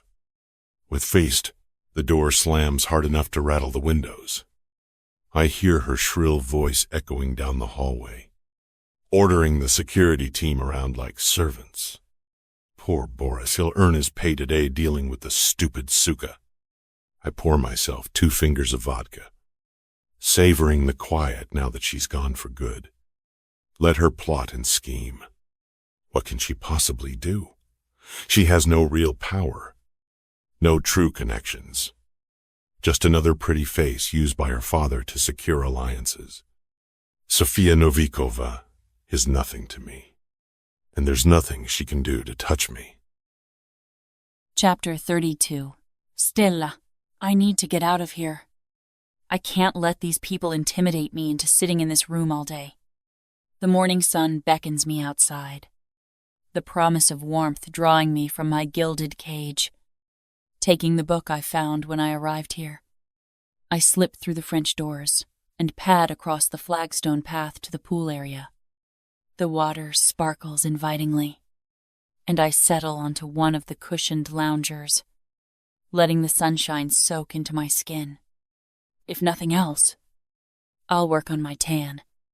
A crash from the right wing shatters my peaceful moment. The elegant woman I spotted earlier storms out, looking like she's ready to spit bullets. My stomach drops as she spots me and changes course, her perfectly made-up face twisting with rage. She stalks toward me, finger pointed. You're the little whore who ruined everything. I scrambled to sit up, but she's already looming over me. I don't play innocent. Alexei left me at the altar because of you. Her voice drips with venom. Did you think you'd won something? That he'd actually keep you? My mouth goes dry. The altar? She laughs, the sound sharp and cruel. Oh, you didn't know? We were supposed to be married yesterday, but instead, he humiliated me in front of everyone. She leans closer, her expensive perfume surrounding me, and I will make both of you pay for that. In his bode, I never meant, save it. She straightens, adjusting her Hermes scarf. You're just his latest toy, and when he breaks you, I'll be there to watch you shatter. Her lips curve into a cold smile. Consider this your only warning. It's down. I watch her stride away, her threat settling like ice in my veins. The sun no longer feels warm enough to chase away the chill of her words. I'm still reeling from her threats when heavy footsteps approach behind me. My spine stiffens as Alexei's presence fills the space she just vacated. Ignore Sofia. She's irrelevant now. And about, I jolt in alarm, my cheeks flaming as 1,000 images flood my mind of him in my bed. As foggy as my head might feel, I'm pretty certain that I didn't just dream that. But if he's given it a moment of thought, it doesn't reflect in his expression. She said you left her at the altar. I say, instead of raising the tricky topic of what happened last night, that's not your concern. He runs a hand over his stubbled jawline. We need to discuss your situation. Well, my situation. The words catch in my throat. Your pregnancy requires specific protocols. He begins pacing beside the lounger. You'll have regular medical checks. A nutritionist will plan your meals. No caffeine. No alcohol. No processed sugar. Okay, I wrap my arms around my middle. I know how to take care of myself. Is that it not? You'll follow my rules. His tone is inflexible. Exercise will be monitored. You'll have a personal trainer to ensure your fitness is optimal. Walking is permitted in the gardens, with security present. End quote. What about my job? My apartment? Both unnecessary now. Your only focus is delivering a healthy heir. Ender, the clinical way he discusses my child makes my stomach turn. I'm not just an incubator. Oh, for the next 7 months. That's exactly what you are. He checks his watch. Your first medical appointment is in an hour. Imelda will bring you appropriate clothing. And sudden hea. Wait. Don't I get any say in this? His dark eyes lock onto mine. You gave up that right when you texted me about the pregnancy. My child. My rules. End quote. Excuse me? My eyes are wide. This is my child too. Then you'll want nothing but the best for him, he says. Then pauses, his eyes narrowing on me. Don't you? I bristle at how easily he decides that my child will be a boy. But then again, I'm bristling at everything he says right now. Of course I want the best for her. I snap back. Are you implying that I wouldn't be a good mother? Of course not. But consider what I will provide. He eyes me coolly. Exactly what do you plan to provide that you think I can't do for myself? I jut my jaw out. He tilts his head. The best obstetricians in the country will monitor your progress. A chef trained in prenatal nutrition will plan your meals. He moves closer, his presence dwarfing me. Your apartment's air quality is questionable. The building's security inadequate. Here, you'll have everything you need. I grip the lounger's edge. And everything I want? Want? His lips curve slightly. You'll have a private yoga instructor, massage therapist, access to the pool, an expense account, shopping trips, supervised. Of course. What single mother could afford such luxuries? The truth in his words stings.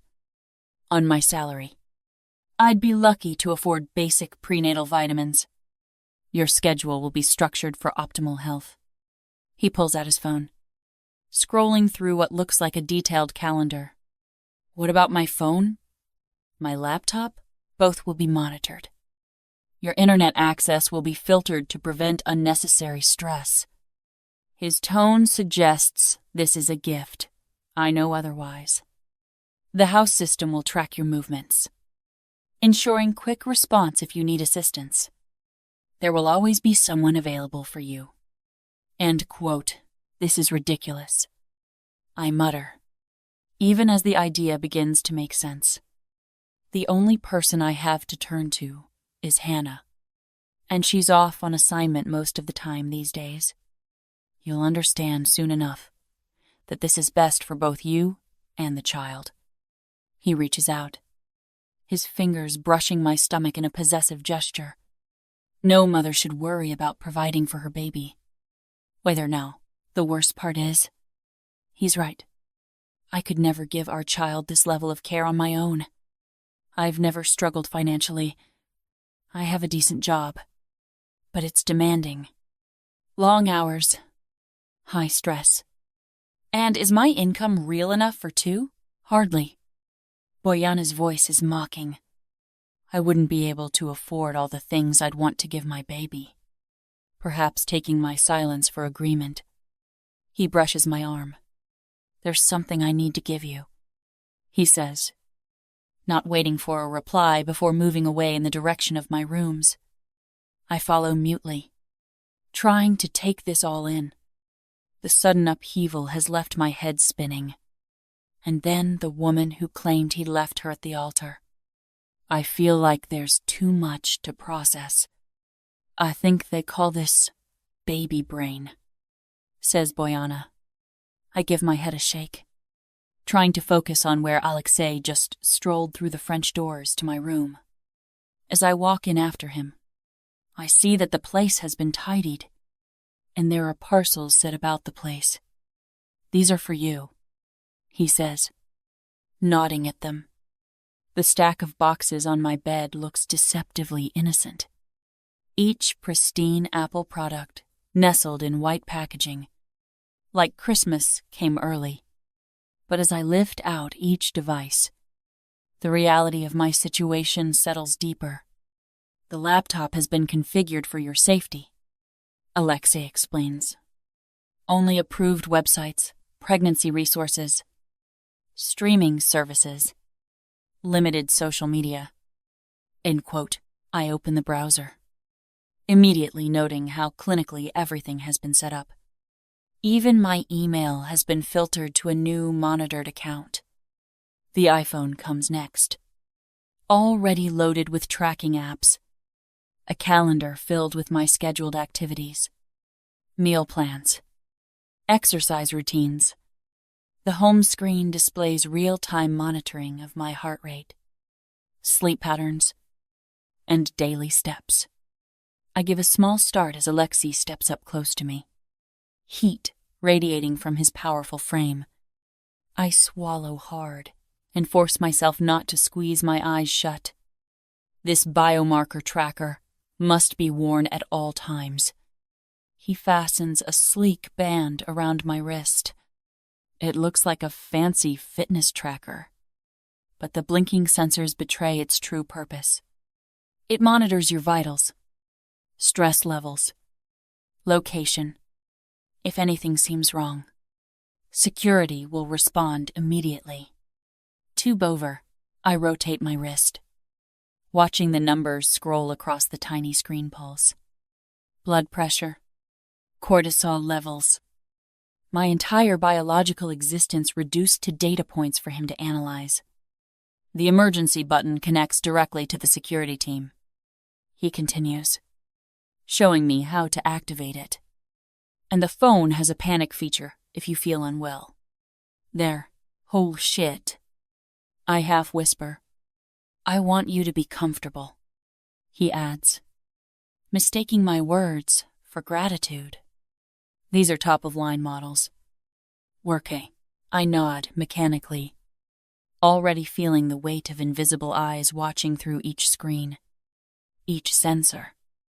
My movements, communications, even my body's responses all monitored, analyzed, controlled. My prison feels more claustrophobic with each new gadget. Its bars, made of circuits and algorithms rather than steel. I clear my throat, forcing myself to sound casual. "So, after the baby comes, will I be able to return to work?" Alexi doesn't look up from adjusting my biomarker tracker. "Of course. I've already interviewed several qualified nannies." "Mine, nannies?" The word sticks in my throat. "You expect someone else to raise my child?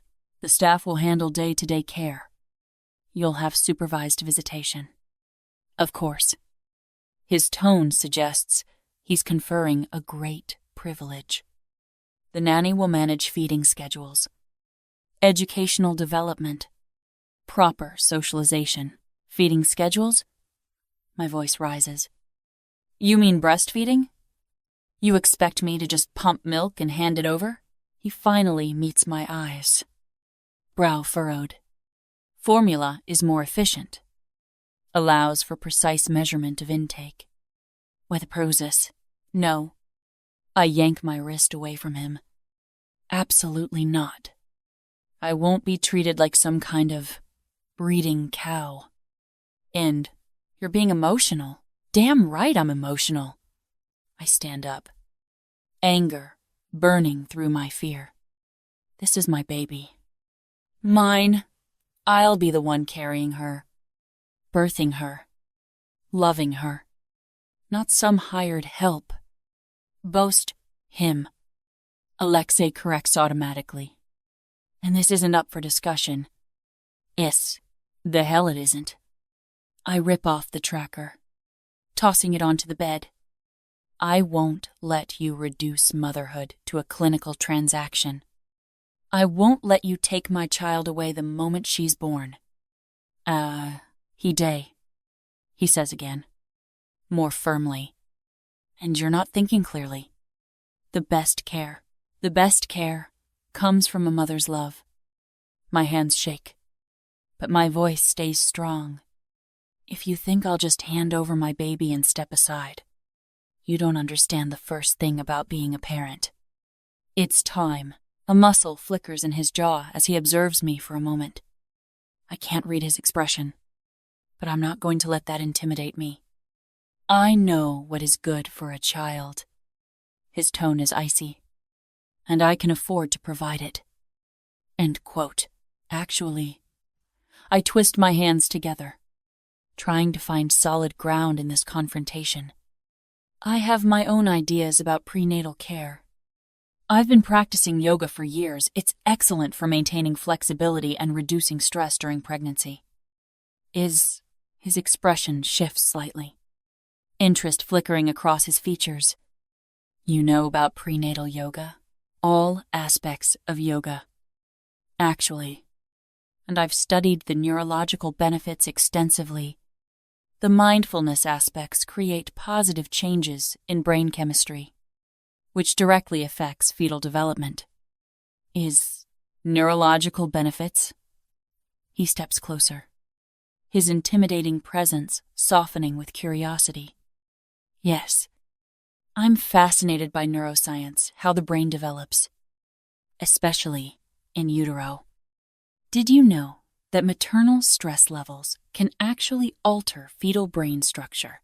That's why practices like yoga and meditation are so crucial during pregnancy. I will.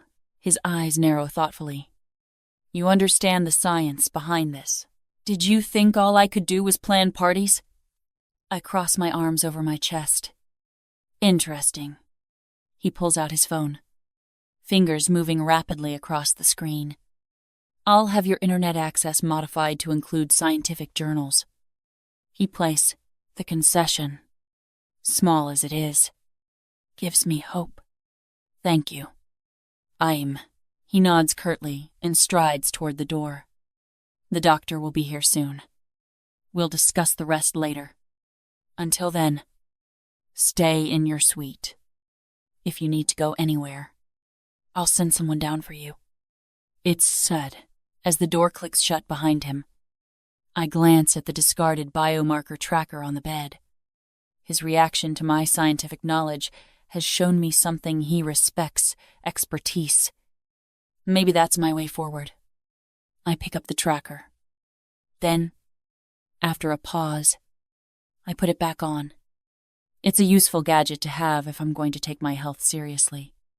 But as for the rest, he's got another thing coming if he thinks I'm going to sit here all day, doing nothing. I wait until Alexi's footsteps fade before slipping out of my room. The rational part of my brain screams that this is a terrible idea. But I can't stay locked up without understanding more about the man who now controls my life.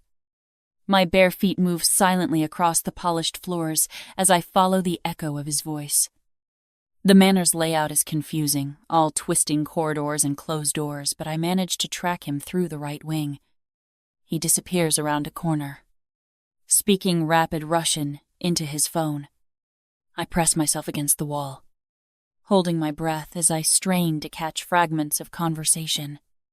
The language feels familiar, yet foreign. We never spoke it after we moved to America. A door opens and closes. I count to 10 before creeping forward. Alexi's voice drifts through a doorway not completely closed. I edge closer, careful to stay in the shadows. I press against the wall, watching through the crack as Alexi moves with purpose toward a sleek medical refrigerator. My scientific background kicks in as I catalog its contents, rows of labeled medication vials, sealed packages, and syringes. He removes several of them, checking labels before placing them in a metal case. The clinical precision of his movements suggests this is routine. But why would he have a whole fridge full of medical supplies? A flash of movement draws my attention to the far wall, where a panel slides open. My breath catches a hidden door. What the hell? More questions pile up in my mind, competing with the growing realization that I know nothing about this man who now controls my life. Probably hiding another pregnant woman somewhere in the house. My imaginary sister chimes in. I ignore her. My focus is on Alexi as he vanishes behind the hidden panel, which slides shut with barely a whisper. When it seems safe to move, I edge closer to the doorway, eyeing the medical supplies he left on the counter. I recognize some of the chemical compounds. These aren't typical medications, they're specialized treatments. Cutting-edge pharmaceuticals. The hidden panel beckons. No visible handle or keypad. Just smooth wood paneling that somehow opens to... where? Another wing? A secret lab? My fingers trace the edge where I saw it separate. What could be important enough to hide behind a secret entrance? Important enough to need specialized medications? The urge to investigate further grows stronger with each passing second. My pregnancy hormones might be making me reckless. But I need to know what other secrets this house holds. What's behind that door? Chapter 33. Alexi. The screen flickers as Vasya demonstrates the new monitoring system. 3 distinct camera angles show Stella's suite, each view crisp and detailed. The biomarker data streams alongside, tracking her vitals in real time. Koro show. I lean back in my leather chair. The blind spots? None. Vasya's rough-hewn features shift on the monitor as he manipulates the controls remotely. Thermal imaging covers the bathroom. Motion sensors on all entry points. The AI flags any deviation from approved patterns. Is wary too. The satisfaction of complete control settles over me. Every breath, every movement, every fluctuation in her body, all of it feeds into my systems. The thought of her carrying my child, safe within my walls, eases something deep in my chest. My phone vibrates. Sasha's update about the weapons shipment demands immediate attention. The familiar rhythm of business pulls me back to more pressing matters. Keep monitoring the integration. I dismiss Vasya with a nod. I want hourly reports in case anything changes. End quote. The monitor flits to a new image as I shut down our conversation and I pull up Sasha's message. 3 crates missing from the latest shipment. The timing couldn't be worse, with a wedding disaster drawing all eyes to my business. I tap my fingers against the desk, mind already calculating possible weak points in our supply chain. An email notification pings, and suddenly, the government contract from James Whitmore fills my screen. My eyes scan the specifications for the Cyclone R9 order 5,000 units. Specialized modifications. Expedited delivery timeline. The potential profit margins make Sophia's pathetic demands look like pocket change. I pull up the technical blueprints, studying the requested modifications. They want enhanced targeting systems. Specialized ammunition compatibility. The R9's base design already dominates the market, but these changes would push it into new territory.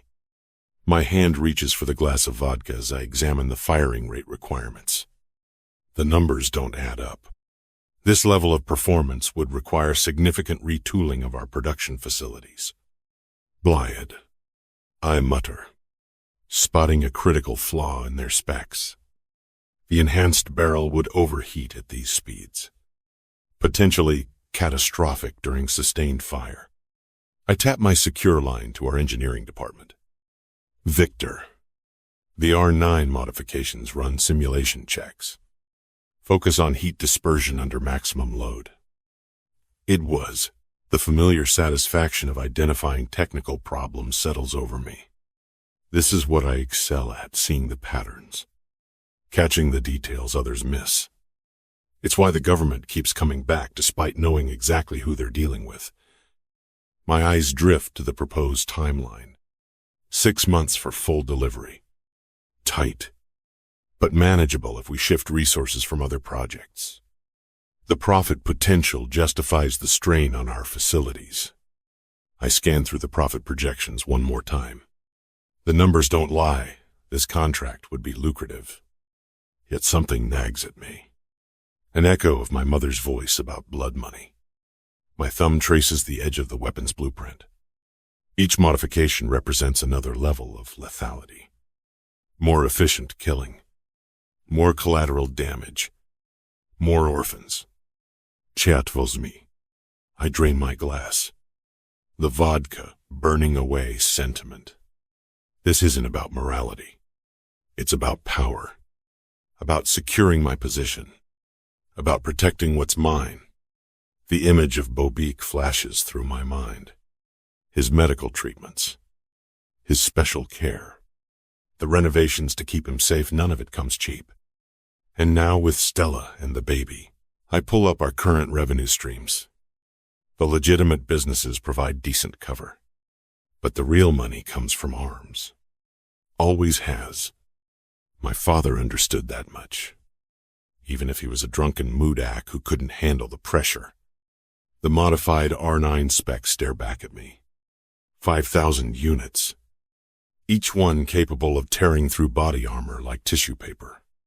Each one finding its way to some battlefield. Some urban conflict. Some government target.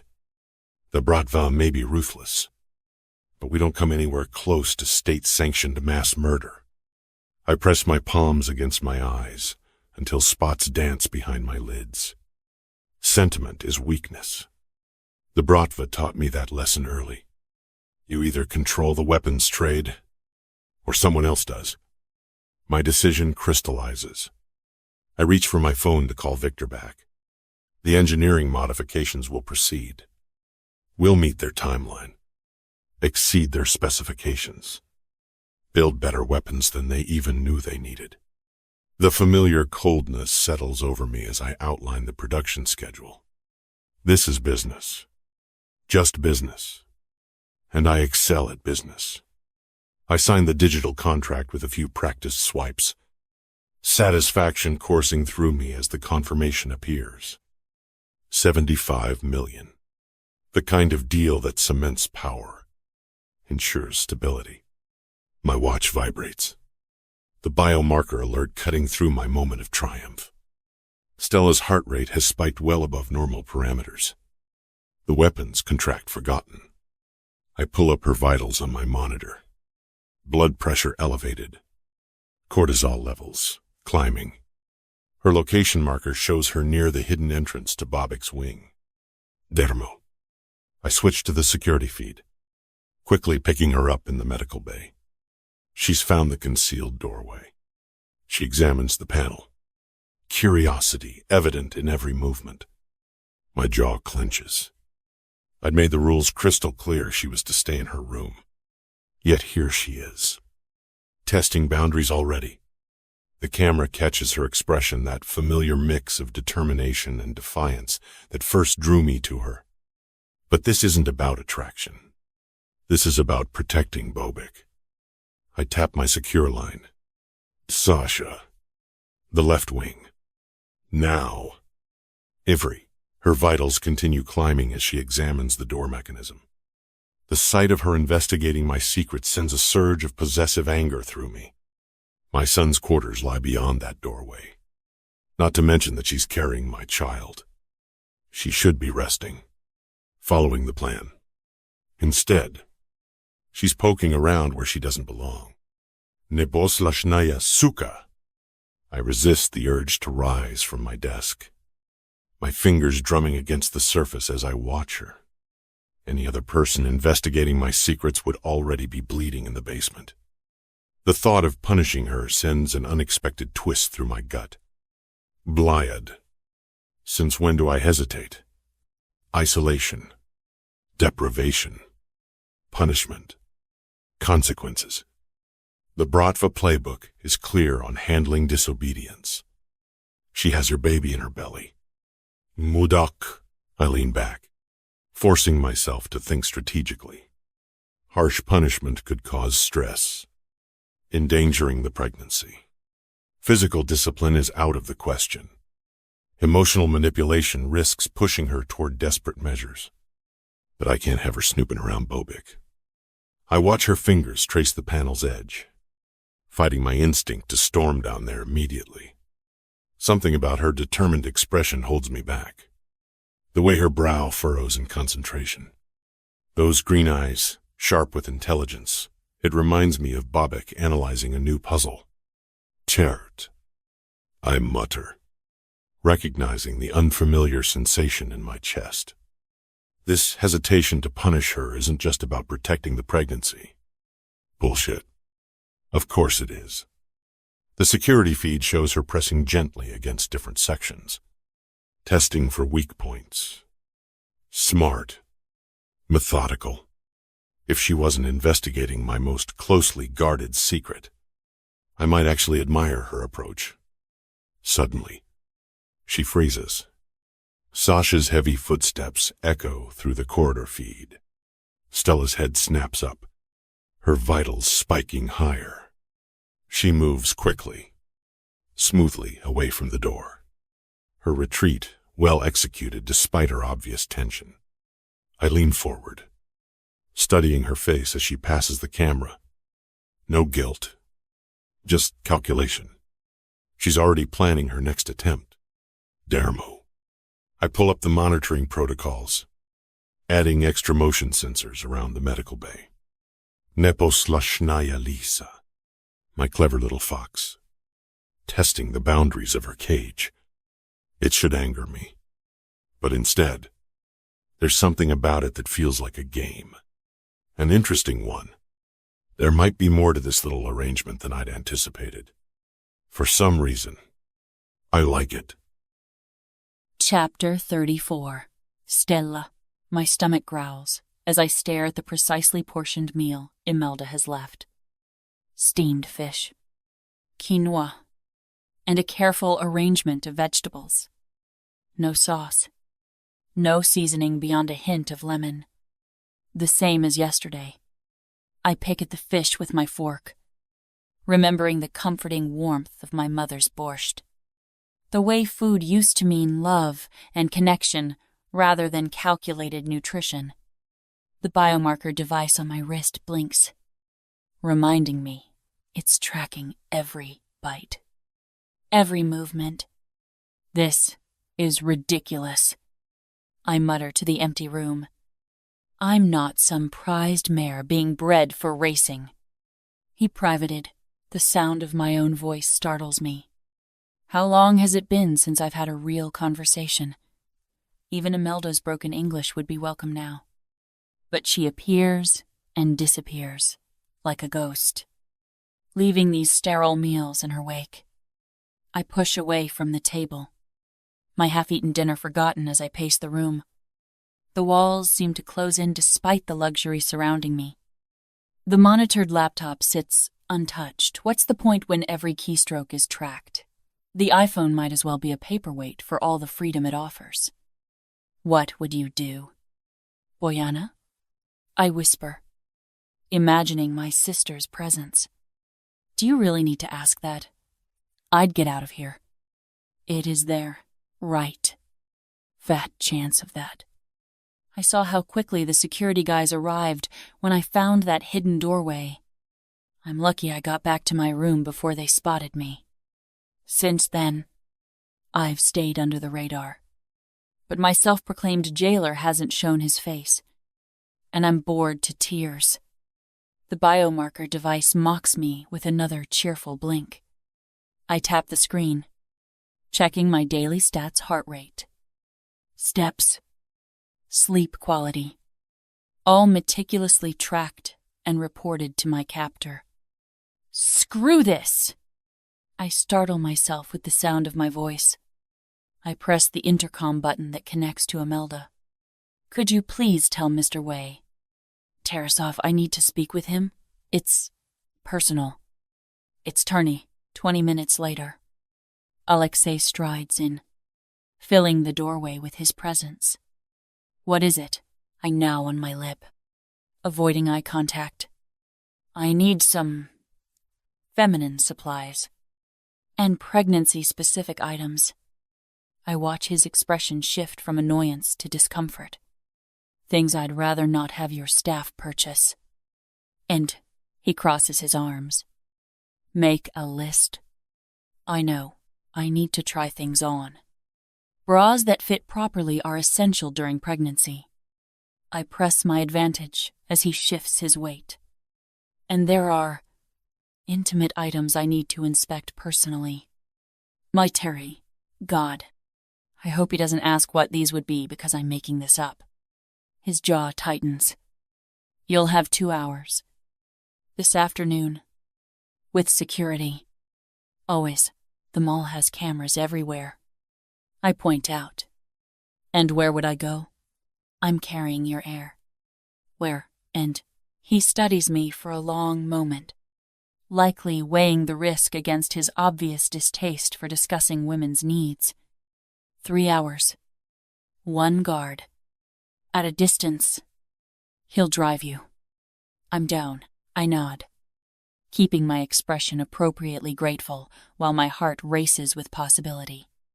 3 hours might be enough time to purchase a burner phone without being noticed. Thank you, I say softly. I appreciate your understanding. He grunts and turns to leave, pausing at the door. Don't make me regret this. Zajic. I worst, little rabbit. It's what he called me the night he came to me. The night that neither of us has ever mentioned again. The endearment sends an unwanted shiver down my spine. But I maintain my innocent expression until he's gone. Only then do I allow myself a small smile. Bazinga! I might have a lifeline to the outside world. 2 hours later, the guard's black suit stands out among the casual shoppers at Queensmere Center. He maintains a careful distance as I browse through maternity sections. But his eyes never leave me. My skin crawls under his constant surveillance. I clutch my shopping bags closer, the few legitimate purchases providing cover for my real mission. The weight of the credit card Alexei gave me feels heavy in my pocket, another method of tracking my movements. A group of teenage girls blocks the guard's view for a moment as they crowd around a makeup display. My heart rate spikes at the brief opportunity, but he quickly shifts position to maintain visual contact. Just act natural, I whisper to myself, moving toward the lingerie section. The racks of lacy items create a maze of partial privacy.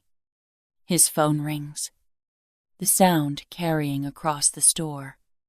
I peek through a display of nursing bras to watch him check the screen. His expression changes something important enough to demand his attention. He answers in rapid Russian, his tone becoming increasingly agitated. Whatever the call is about, it's serious enough that his eyes leave me for the first time since we arrived. The guard moves a few steps away, turning his back as he argues with whoever is on the line. His free hand gestures emphatically. My pulse pounds in my ears. This might be my only chance.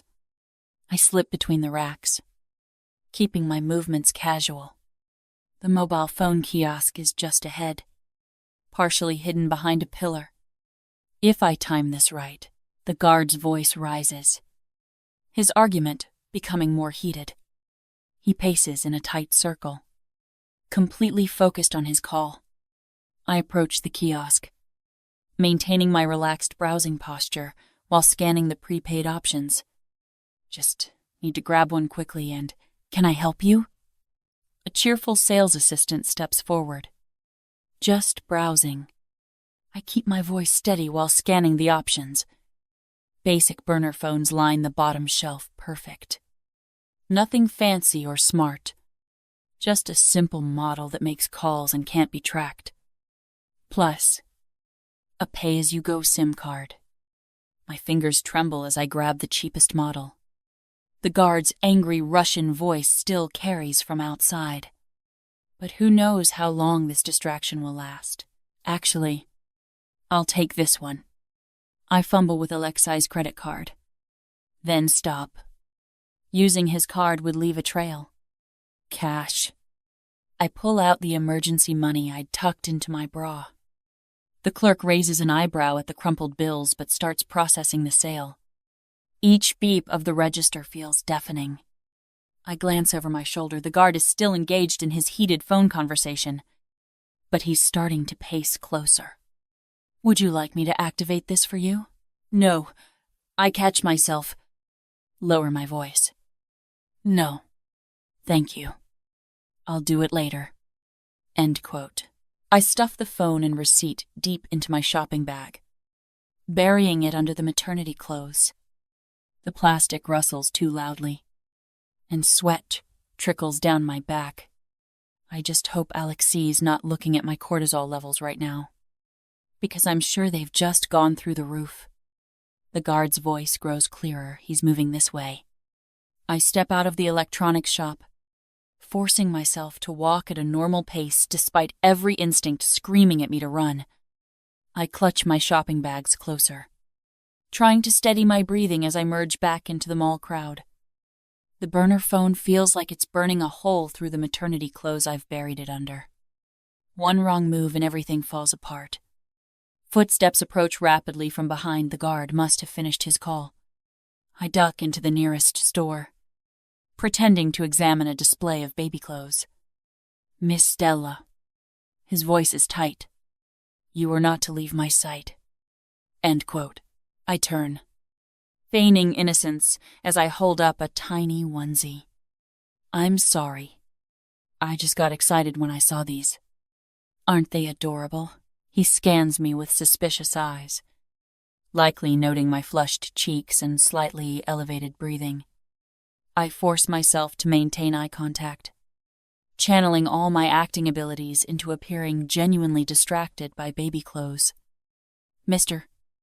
Tarasov gave strict instructions, he adds. Of course. I nod contritely. I wasn't thinking. Pregnancy brain. You know? I pat my belly for emphasis. Everything's just so overwhelming, all these choices for the baby. What I wear. His stern expression softens slightly. I press my advantage, holding up the onesie. What do you think? Too early to start shopping? We should go back. He checks his watch. You've bought enough. I quote, You're right. I agree quickly, before he can think too hard about where I've been. I'm getting tired anyway. The guard maintains a careful 3 steps behind me as we head toward the parking lot, the Mercedes gleaming in the afternoon sun as we approach. I slide into the back seat, arranging my bags carefully beside me. The hidden phone feels like it's broadcasting its presence, though I know that's just paranoia. Traffic crawls along the highway, each red light stretching my nerves thinner. I lean against window, letting my eyes drop shut. Each mile closer to Blackwood Manor increases the risk of discovery. Will they search my bags? Pat me down? Stop panicking. Just act natural. Boyana is the voice of reason. Shit. I don't even know who I'm planning to call. Obviously not Nick. And I don't know if Hannah's back from her last training trip. Maybe someone from work? Not that I have a job after ditching for the last couple of days without calling in. I was skating on thin ice as it was. I rub my eyes with my thumb and forefinger. What about the cops? Says Boyana. I shake my head at the thought. And tell them what? That my baby's father has kidnapped me and is forcing me to live in the lap of luxury with professionally prepared meals, a private trainer, and an American Express black card? They'll laugh in my face. And they'd be right. I don't have what it takes to go through a police investigation right now. And do I even want to? As much as I hate being told what to do, I can't deny that most of his crazy rules are in my best interests. The gates appear ahead, and I curl my fingers into my palms to stop them from shaking. Just need to get through security. Just need to keep calm for a few more minutes. The guard rolls down his window to exchange words with security in rapid Russian. I keep my expression neutral, though my heart pounds so loudly I'm sure they must hear it. But nothing happens. The guard at the gate nods to me and waves us through. The Benz glides up to the front stairs, to the left wing, and my bodyguard opens the door for me. When he reaches for my bags, I snatch them back from him, and he gives me an odd look. But aside from that, there's no sign that he suspects anything. Still, I have to force myself to relax when I get back to my room and stow my illicit purchase beneath the mattress. Calm down. You idiot, Boyana warns. Captain Control Freak will see your blood pressure spike and come to see what's going on. And also, fine. I huff, unrolling my yoga mat and sinking onto it. I sit cross-legged, going through a series of breathing exercises until I feel my heart rate settle. Finally, darkness falls. The grounds illuminate with subtle security lighting. But the guards switch to their night rotation, guys in black, patrolling with dogs. It's like living in a prison camp. I pick at the dinner Imelda brings, pushing salmon around my plate while watching a reality show on Netflix about babies. Time drags by like a treacle. Gradually, the house sinks into silence as activity within it stops. It's now or never, whispers Boyana, pressing myself into the darkest corner of the dressing room. I pull the duvet around my shoulders for additional cover. The phone screen casts a faint blue glow that seems bright as a spotlight in the darkness. I cup my hand around it, creating a tiny cave of privacy. Breathlessly, I dial Hannah's number from memory. Each ring feels eternal, and I almost hang up before her familiar voice answers. Hello? Han! I whisper, tears springing to my eyes at the sound of her voice. Oh God, it's so good to hear you. Stella? Where the hell have you been? I've been worried sick. Your phone's been going straight to voicemail. And when I got back from training camp this morning, Listen. I cup my hand tighter around the phone, checking the darkness around me. I don't have much time. I'm okay. But things are complicated. I told Alexi about the baby and now he's making me stay at his place. Oh, Gray. What? Hannah's voice rises sharply. What do you mean stay at his place? Has he kidnapped you or something? Stella. No. I trail off, because I'm still not quite sure what my circumstances actually are. I'm not strictly a prisoner, but I have no doubt that I can't just leave. Stell, is everything okay? This guy has a rap sheet a mile long. You know this, right? Hannah's voice is heavy with concern. I'm fine. Hun, I say, eventually. It's just a bit odd. That's all. Ein, a bit odd. There's a pause. Are you sure you're okay? Blink twice if you can't talk freely. I know, despite everything. I almost laugh. There's no way she could see me blink on this ridiculous phone. I'm fine. Hun. He's protective. Very protective. But I need you to know where I am in case a creak in the hallway makes me freeze. I have to go. I whisper. Don't try to contact this number. I'll call when I can.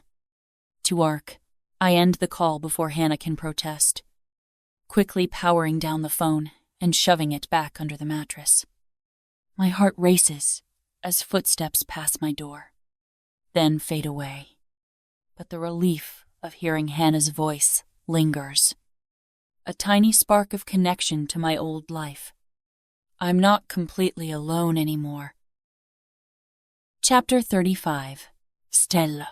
I wake as the sun trickles past the heavy drapes.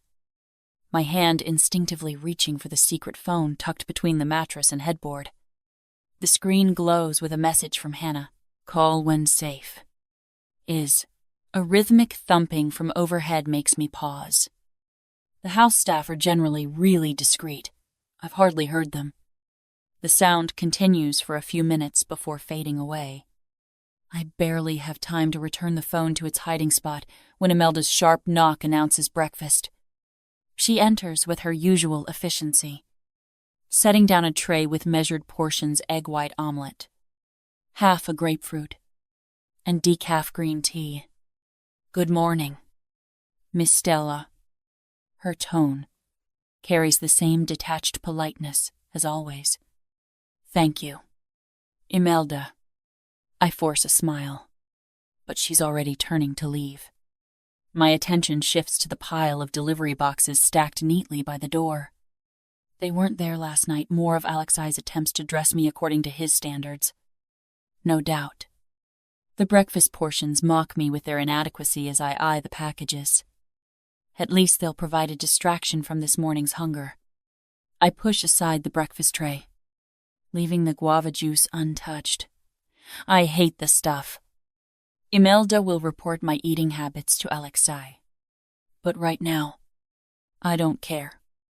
The mystery of what's in those boxes calls to me more strongly than an unsatisfying meal. I pull the first box onto the bed, surprised by its weight. Inside, neatly folded workout clothes in soft, stretchy fabrics, Lululemon tags still attached. The maternity leggings and sports bras come in various jewel tones, each piece designed to accommodate a growing belly while maintaining support. My fingers trace over a sapphire blue tank top. The fabric feels buttery against my skin. Nothing like the cheap cotton blend clothes I brought with me. Each item fits perfectly, which surprises me. Maybe he scoped out your sizes while he was feeling you up. Huh? Thanks. Boyana. Great visuals.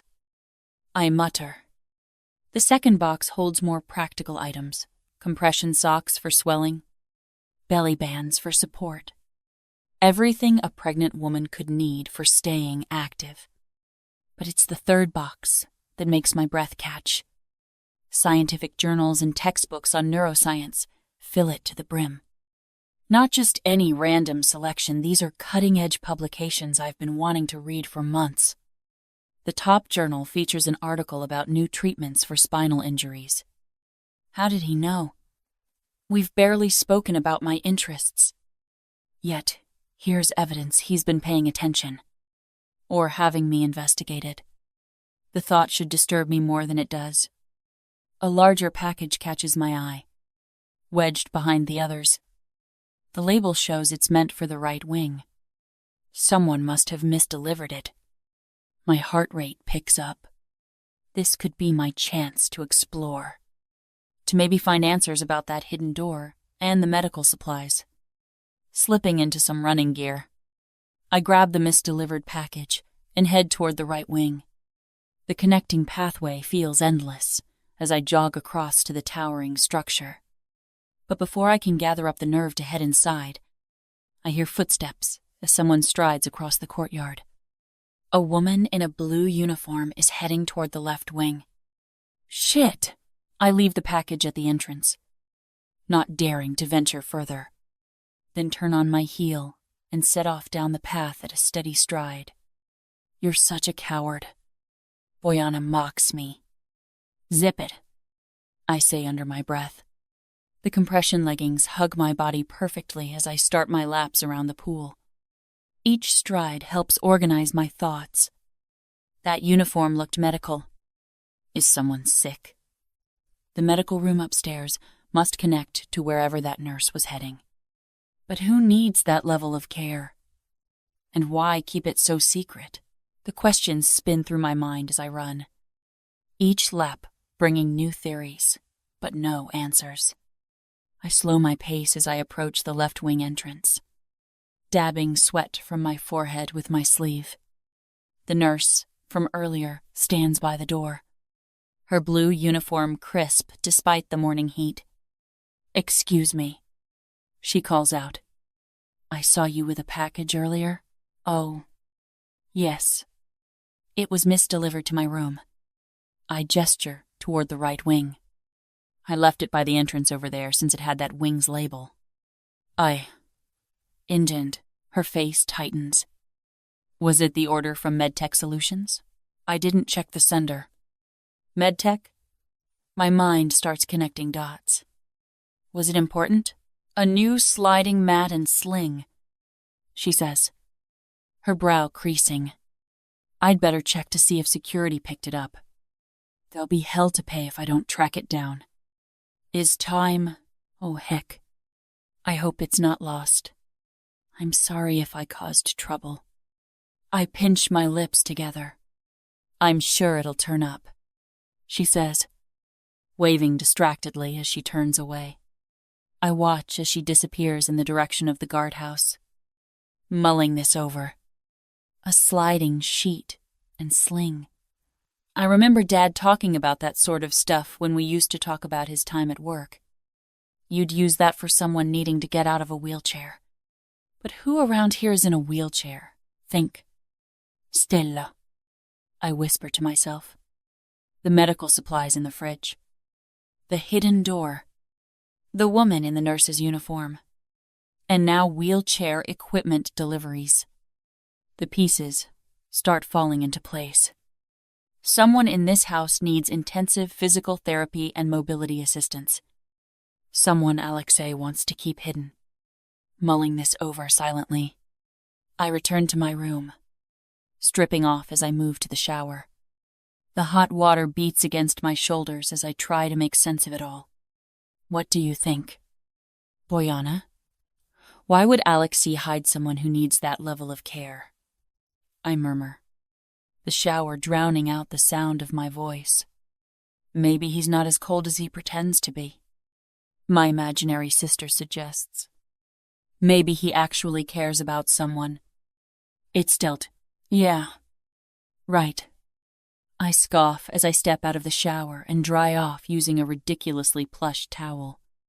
Although, Diana seems to know what's going on. I pull on fresh clothes from the delivered packages, the soft fabric clinging comfortably. She acted like she owned the place when she caught me snooping. The thought of another confrontation with Alexi's sister makes me shudder. But sitting here alone is starting to drive me crazy. There are only so many laps I can swim. So many approved pregnancy books I can read. My fingers itch to explore, to solve this puzzle. Dad always said I had a scientist's mind, never satisfied until I understood how things worked. I pace the length of my suite, restless energy building. The mysteries of this house taunt me. What's behind that hidden door? Boredom and curiosity are a dangerous combination. The more I pace, the more my mind fixates on whoever needs that medical equipment. Someone in this house requires serious care, mobility assistance, physical therapy, probably regular medication. Are they getting everything they need? Is anyone checking their progress or providing emotional support? You know Dad would want you to help. I whisper to myself, remembering his dedication to his patients. It's not your business, Boyana warns. Alexi clearly wants this person kept private. But I can't shake the feeling that I could make a difference. At minimum, I could provide some human connection beyond just clinical care. They must be so lonely, I murmur, thinking of the isolation in this massive house. Even with nurses and staff being hidden away like this, it has to be crushing. I press my hand against my stomach, maternal instincts surging. What if it was my child who needed care? Wouldn't I want someone to reach out? to offer help and understanding. Okay, I say firmly, squaring my shoulders. Time to do some exploring. High day, you're going to get caught. Boyana protests. Hey, you're the one who called me a coward when I left the package at the entrance. I mutter under my breath, moving toward my door with renewed purpose. Sometimes doing the right thing means taking risks. And I retrace my steps to where I spotted Alexi disappearing through that hidden panel. I hold my breath as I examine the wall, looking for any sign of the mechanism. The wood paneling appears seamless at first glance. Come on, there has to be a way. I run my fingers along the edges, pressing experimentally. A slight give under my left hand makes me pause. I press harder and feel a soft click. The panel swings inward silently, revealing a narrow staircase leading upward. Holy shit! Cool air drifts down from above, carrying a faint antiseptic smell that reminds me of hospitals. The stairs are carpeted in deep burgundy, muffling any footsteps. Modern LED strips illuminate each step, casting a soft glow that feels almost welcoming. I grip the polished handrail, its smooth wood warm under my palm. The craftsmanship is impeccable, no creaking treads or loose carpeting to give away someone's approach. You're going to be in so much shit, Boyana warns. Shut up, I whisper back, taking my first step upward. A sound from behind me has the air seizing in my lungs. I spin to face the source, then take a step back as I take in the towering shape looming over me. I look up and up into a face that's carved from granite, eyes as cold as steel. Don't, says Alexi, a muscle flickering over the hard line of his jaw. Shit. Shit. Shit! I take another step back, but stop short as I bump up against the wall. You are so totally busted, says Boyana. Chapter 36. Alexi. She stares up at me like a deer in the headlights, eyes wide and unblinking. The sight of her frozen on the stairs, caught in her disobedience, sends a surge of dark satisfaction through me. Going somewhere. Zay chick? I close the distance between us, my body caging her against the wall. Her pulse flutters visibly at her throat. I was just breaking rules. I trace a finger down her cheek, feeling her shiver. What did I say about snooping around? Her breath comes in quick. Shallow pants. The scent of her fear mixed with arousal hits me hard. My cock stiffens as I lean closer, drinking in her reaction. Stay in your designated areas. She swallows hard. But I heard, Tijo. I press my finger to her lips, silencing her.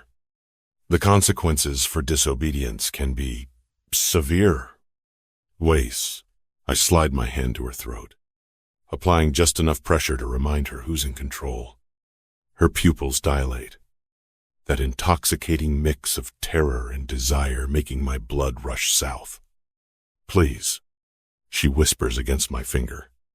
I shift my grip to her waist, spinning her away from the stairs. Her soft curves press against me as I push her out of the hidden doorway. My touch firm but controlled. Her tits are lush and sweet against my chest. Next time you feel curious, I growl in her ear. Remember this moment. Remember how easily I can remind you of your place. She trembles in my grasp, but doesn't pull away. Not that she could. The way her body responds to my dominance, even as her mind rebels, drives me wild. I force myself to maintain control, though every instinct screams to take her right here. I back her against the wall, my hand still firm on her throat. Her defiance both infuriates and arouses me. Time to show her exactly how futile her attempts at independence are. Did you enjoy following me around the other day? Zaychik? I trace my thumb along her jawline. Her face drains of color. Good.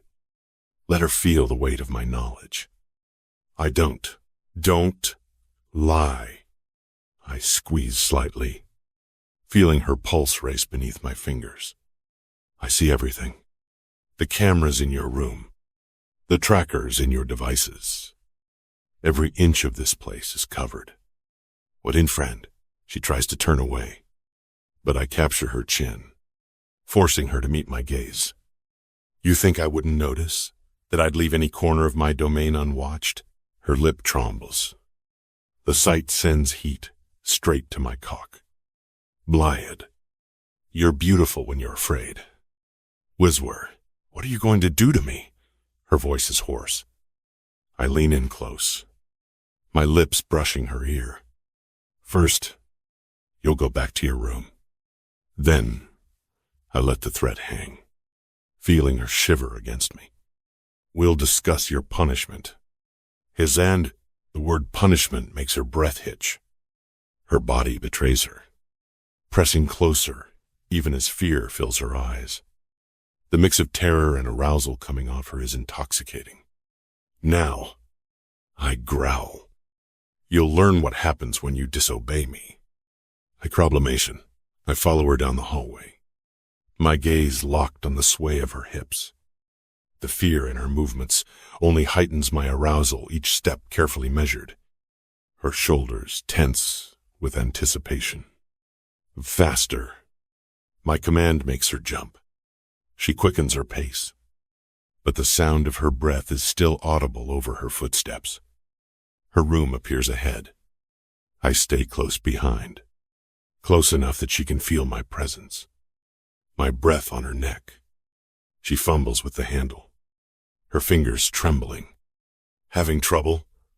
I reach around her, my chest pressing against her back as I grasp the handle.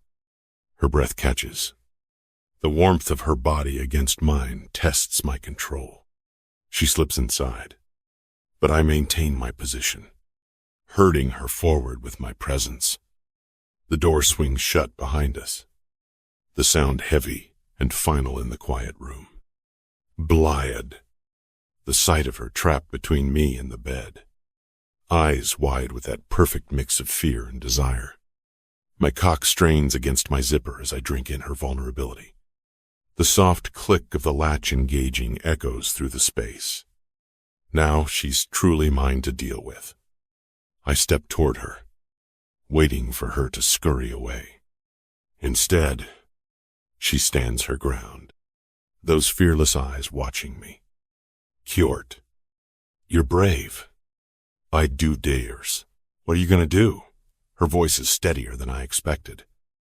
A spark of something dangerous flickers in her eyes, defiance. Lust. The need to push back. It only makes my hunger for her sharper. Teach you a lesson. I take another step, and another, my lips curling in a smile as she reluctantly backs away. To make sure you don't wander off again. And she stops by the bed, eyes darting left and right like she's calculating her chances. Smart girl, but not smart enough to realize there is no escape. From me, there's never any escape.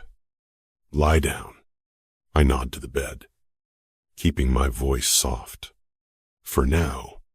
She blinks, eyes narrowing. What? You heard me. I tap the bed, face first, and she stiffens, shoulders squaring. You're not my father. Ezed, the bite in her words makes my smile widen. Nyetta, but it seems you need reminding of your place. Ozadded Frost, she huffs out a breath, indecision flashing across her face. Then, sudden as lightning, she lunges for the door. I'm on her in 2 steps, grabbing her arm and spinning her back toward the bed. She kicks and struggles, more fire than I expected. But I've dealt with far more dangerous opponents. With a quick motion, I twist her around, pushing her face down onto the bed. She grunts as the air leaves her lungs. Arms flailing. I trap her with a knee on the back of her thighs, one hand pinning her wrists above her head. She's strong. This one. Not just her body, but her spirit. I like it. I shift my hand between her shoulder blades, applying just enough pressure to hold her down. She's breathless beneath me as I tug down her gym pants, her voice muffled by the mattress. "What are you doing?" She croaks, taking control. I yank her pants halfway down her thighs, bearing that luscious ass, keeping you in line. Heztari, she squirms beneath me, a feeble attempt to escape. Let me go. Is not a chance. I trace a finger down her spine, sliding my hand over the curve of her ass. Not until I'm done with you. I did. I land the first smack on her plump ass. The sound reverberates through the room, and she grunts, hips bucking. Blyad. That's a good start. I grin. You can't do this.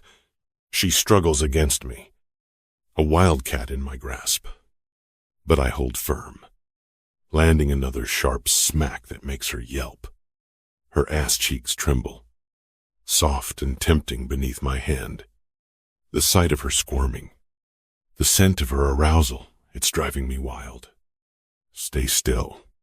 I growl, landing a third smack that makes her cry out. She sobs, the sound muffled by the pillow.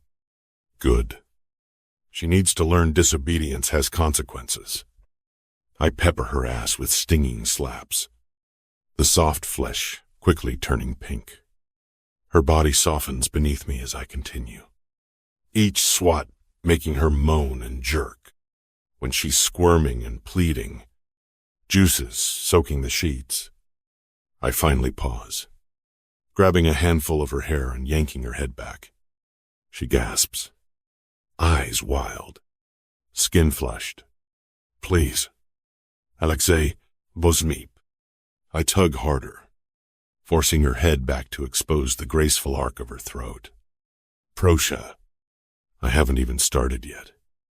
Is there fanned? I slide my hand down her chest, cupping her full breast and squeezing gently. She mules, arching her back and pushing her ass against my hardening cock. Koroshaya Devachka. I nip at her earlobe, giving her a moment to catch her breath. She's fucking intoxicating the scent of her skin, her fear mixed with need, the pulse fluttering at her throat. With my free hand, I slide 2 fingers into her pussy, groaning at how wet she is. She bucks her hips, urging me to go deeper. Duh. That's it.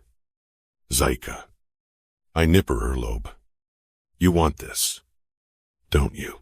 She whimpers, back arching as I begin to thrust my fingers, undulating against me like a wild thing. I lean over her, teeth grazing her shoulder as she mewls and moans beneath me. God, she gasps. Alexei. Don't. I graze my fingertip over her clit, and she cries out, her fingers curling into the bedsheets. Take golodnaya kiska.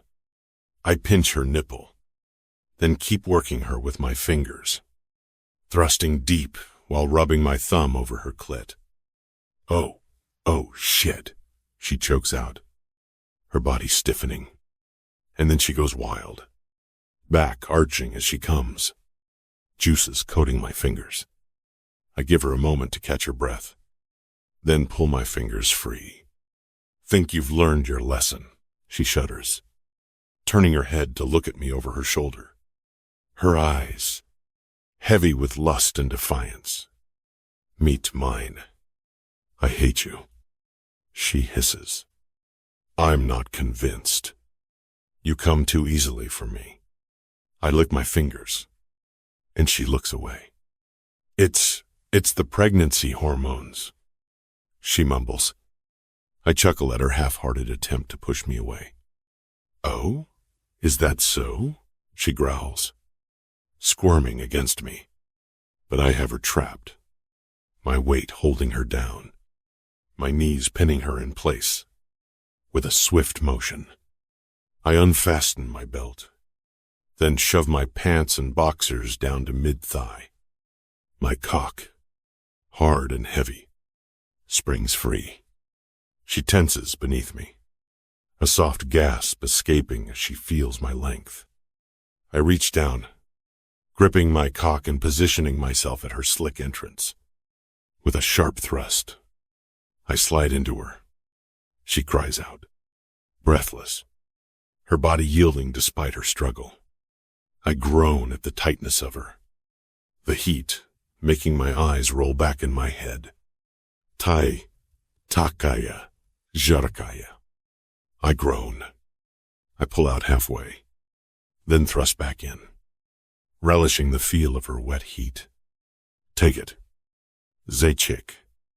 It's, she whimpers, hips moving involuntarily as I begin to piston into her, each hard thrust making her gasp. I spank her ass as I drive into her, each slap of skin on skin blending with the slap of my body against hers. She mules, pushing her ass toward me for more. I fuck her hard, my balls slapping against her, one hand grasping her hip possessively, while the other proves over her ass between slaps. Oh, fuck, she breathes. Alexi, tai takaya krasivaya. Zaika. I angle myself deeper, kissing her earlobe. You take my punishment so well. The reckless punishment? Her voice is shaky. I thrust in deep, making her moan, and then I pull out almost all the way before slamming back in again. You'll learn your place, little one. You will. Well, as for more again, I land another sharp slap on her ass, then pull her hair back, baring her throat. Prosha. Scream for me. Zaika.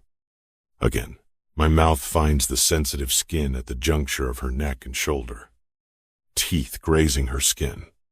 She gasps, body bucking wildly as I bite down lightly, sucking a spot just below her ear. Take. Duck.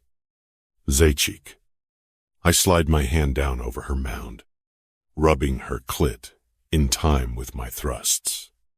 That's it. Kisa. Come for me again. Is doi. No. No. She sucks in a sharp breath as I vibrate my fingertip faster. Fuck, she keens, head thrown back as she shudders and jerks against me. Good girl. I kiss her shoulder, then nip gently, leaving a slight bruise. So responsive, 'cause I'm still hard, nowhere close to finishing. Holding her in place with my body, I raise her hips high, getting just the right angle. I don't give her time to recover, thrusting back into her with a sharp push that makes her cry out. Too much? I grin, thrusting again, and then again. Возьмите все это. I'm self. Oh, my God, she yells, taking my length like she was made for it. I hate you, so you keep saying, and yet your pussy tells me different. I laugh, pulling almost all the way out, then sinking back into her wet heat. She whimpers, spreading her knees to give me better access, ass lifting against me. She's so tight, so wet, clenching around me like a vice. I can feel her muscles clenching, her orgasm building. I grin, nipping her shoulder as I jack her clit faster until I feel that now familiar stiffening within her. I stop a moment before I feel her tip over the edge. Oh, fuck, she whimpers, her hips moving as she chases the sensation. "Don't stop," she pants, her body undulating wildly. "Harder. Alexei, please, wait for me." I growl into her ear. She's had her pleasure. Now I want to time those wild spasms to roll out with my own release so she'll milk every drop from me. Just a few more thrusts, sliding out. I feel the pressure build in my balls a moment before I ram into the hilt, tweaking her clit. She screams, body tensing as she comes again, nails digging into my arms. I groan, feeling the walls of her pussy flutter around my cock. My rhythm falters, her orgasm pushing me over the edge. I hold myself deep inside her, my chest to her back, grunting as I start to come, my release coating her walls. Blyad. I bite out, my hips jerking spasmodically as she tightens around me in mind-numbing waves. My eyes are squeezed shut, and there are entire constellations of stars swirling around in my head as sensation floods through me. "Oh, my God. Oh, my God," she babbles, the words unintelligible as the pillow swallows the sound. I sink into her, my arms wrapping around her as I ride out the aftershocks. Her body clenches around me, those tight little ripples drawing the last few pulses of my orgasm. I've marked her, spent myself inside her, and still, I find myself wanting more. But now, the hard part, the letting go. I force myself to pull out and roll away, conscious of the cooling stickiness between us. She shifts too, turning to face me, her eyes wary, searching my expression. My gaze skims over her, lingering, the flush on her skin, her swollen lips, the dark nicks on her neck and shoulders from my stubble and teeth. All of it ignites my desire to claim her all over again. But that's not going to happen. Without a word, I stand, tucking my cock back into my pants. My hands move automatically through the familiar motions: zip, button, belt buckle. Each action creates another layer of distance between us. Stella remains on the bed, watching me dress. Her vulnerability irritates me. "Have I made myself clear?" I snap, tossing her discarded clothes at her. She flinches at my tone, scrambling to straighten her clothes. Good. The sooner she understands this was punishment, not pleasure, the better. I smooth my shirt, adjusting my cuffs. "Alexei." Her voice is small, uncertain. "The rules stand," I tell her, my voice clipped and professional. "You'll stay in your assigned areas. Any further exploration will have consequences." "Oh, Sedbik," I straighten my tie, erasing all traces of our encounter. When I finally face her, my expression is carved from ice. "I trust we understand each other?" She nods, clutching the sheet to her chest. The marks on her neck stand out against her pale skin, evidence of weakness I need to forget. I turn toward the door, each step measured and controlled. Distance, authority, power. This is who I am. This is what matters. Not the lingering scent of her on my skin, not the echo of her cries in my ears, not the urge to turn back. Niet. I growl under my breath, squashing that dangerous thought. I straighten my tie one final time, letting the familiar motion center me. When I turn back to face her, my expression is granite. Let me be perfectly clear. Zajic. My voice carries the weight of authority I've spent years perfecting. That door is off limits. What's behind it doesn't concern you. To waste her, she pulls the sheet higher, but her chin lifts in that stubborn way that simultaneously irritates and intrigues me. And if I try again? Blyed. I close the distance between us in 2 swift strides, gripping her chin. Then what just happened will feel like foreplay. With added isters, her pulse jumps beneath my fingers. Good. She needs to understand the gravity of her position. I don't make idle threats. Stella. I release her chin but maintain eye contact. The door stays closed. Your curiosity stays in check. Or next time, I let the words hang, heavy with promise. She swallows hard, nodding. But there's something in her eyes, a flash of defiance that tells me this isn't over. Gorosho. I step back. Consider this your only warning. I move toward the door. Behind me, I hear her soft intake of breath, like she wants to say something more. I don't give her the chance. I step out of the room and shut the door behind me. Chapter 37. Alexi. I stalk in the direction of my office, still tasting Stella on my lips. My body hums with residual pleasure, but something else gnaws at me. The way she yielded, how completely she surrendered. It awakened something primal I've fought to keep buried. Get it together. Mudak. I clench my fists. The punishment was necessary. She needs to learn boundaries, to understand the consequences of disobedience. But the intensity of my response, that wasn't just about teaching her a lesson. Blyed. I run a hand over the bristles along my jawline, remembering how she trembled beneath me. The sound of her begging, the way my phone rings. It's the nurse. Mr. Tarasov, Bobic is asking for you. Having my son's name snaps me back to reality. I straighten my shoulders, forcing thoughts of Stella from my mind. This is exactly why I don't allow emotional entanglements. They're a distraction.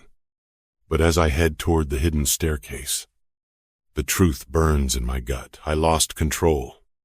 For those moments in her room, I wasn't the calculated Pakhan teaching a lesson. I was a man consumed by need. I tap my security code into the panel, the hidden door sliding open. Time to focus on what really matters. My son needs me. The hidden door slides shut behind me with a soft hiss. I enter my code again, double-checking the security panel's red light. No chance. Not with Bobic. My footsteps echo up the staircase, each step taking me further from the man who just dominated Stella. Up here, I'm not the Bratva Boss, not the weapons dealer, just a father trying his best. Bobic's papa. The stairs open into a warmly lit hallway. Bobic's artwork lines the walls, his latest fascination with marine biology evident in carefully drawn whales and octopi. The security panel by his door requires another code. The lock disengages with a click. I roll my shoulders, letting the tension drain. I push open Bobic's door, and my heart lightens at how his face brightens at the sight of me. He's propped up in bed, surrounded by marine biology books and his tablet. Is everything all right? Sin? I look around the room. Nothing seems to be out of order. Yes. He nods, almost shyly. I wanted to show you what I found. He waves me over, patting the edge of his bed. Did you know octopuses have 3 hearts? I settle beside him, careful not to disturb his arrangement of books. 3 hearts? That's impressive. End quote. And their blood is blue. His eyes shine with enthusiasm, but I catch the slight tremor in his voice. The same tremor I've heard since Olga's passing. Neveroyatno. I pick up one of his books, letting him guide me through the pages. Tell me more. Enquartered. He launches into a detailed explanation about the life cycle of a squid. But his hands fidget with his blanket, a telltale sign that he's masking deeper emotions. Are you hungry? I check my watch. It's past lunchtime. I seen us dead. Can we have pelmeni? His voice softens. Like Mama used to make. The request squeezes my chest. Of course. Malish. I'll have the kitchen prepare them right away. Everybody. I text the kitchen staff. Then turn back to find Bobic staring at his hands. Papa? Yes? Do you think Mama can see my drawings from heaven? I swallow hard, reaching for his small hand. Every single one. Malish. She must be very proud of you. I didn't know. His fingers tighten around mine. We sit in comfortable silence until a gentle knock announces lunch. The aroma of pelmeni fills the room as I help him arrange his tray. Will you stay? He asks, trying to sound casual. Konechno. I pull up a chair. Someone needs to learn more about these three-hearted creatures. Wise. His smile, though tinged with sadness, is genuine. We eat together, his voice growing stronger as he shares more ocean facts. Each bite of his mother's favorite dish, a bittersweet comfort. I notice Bobic's gaze drifting to his window as he finishes the last pelmen. The afternoon sun turns the garden gold, making the pool shimmer like polished glass. Papa. His voice carries that hopeful tone that always twists my gut. Could we maybe go outside? Just for a little while? My jaw clenches. The back garden is secure and enclosed, surrounded by 12-foot walls and constant surveillance. But the risk, please. He sets down his fork. I've been reading about photosynthesis, and I want to see how the sun affects different plants. Is a raud sin? You know it's not safe. The words come automatically. The same response I've given 100 times. His shoulders slump slightly, but he rallies. We could go when it's darker? No one would see then. Why, I run a hand over my jaw. Security protocols and evacuation routes cycling through my mind. I promise I'll be careful. His voice drops low. I miss feeling the wind. Blyad. I study my son's face, Olga's gentle features mixed with my determination. He's been trapped up here since she passed, watching life through windows while processing his mother's death. Fine, I hear myself say. Just for a while. With Eston, his entire face lights up. Pravda? Really? Under strict conditions. I hold up my hand before his excitement can build further. We come in the moment I say so. No arguments. Of course, he nods eagerly, already reaching for his wheelchair controls. Can we go by the roses? Mama always said they smell sweetest at this time of day. Is cheated. My chest tightens. Duh. Malish. We can check the roses. Be termizer.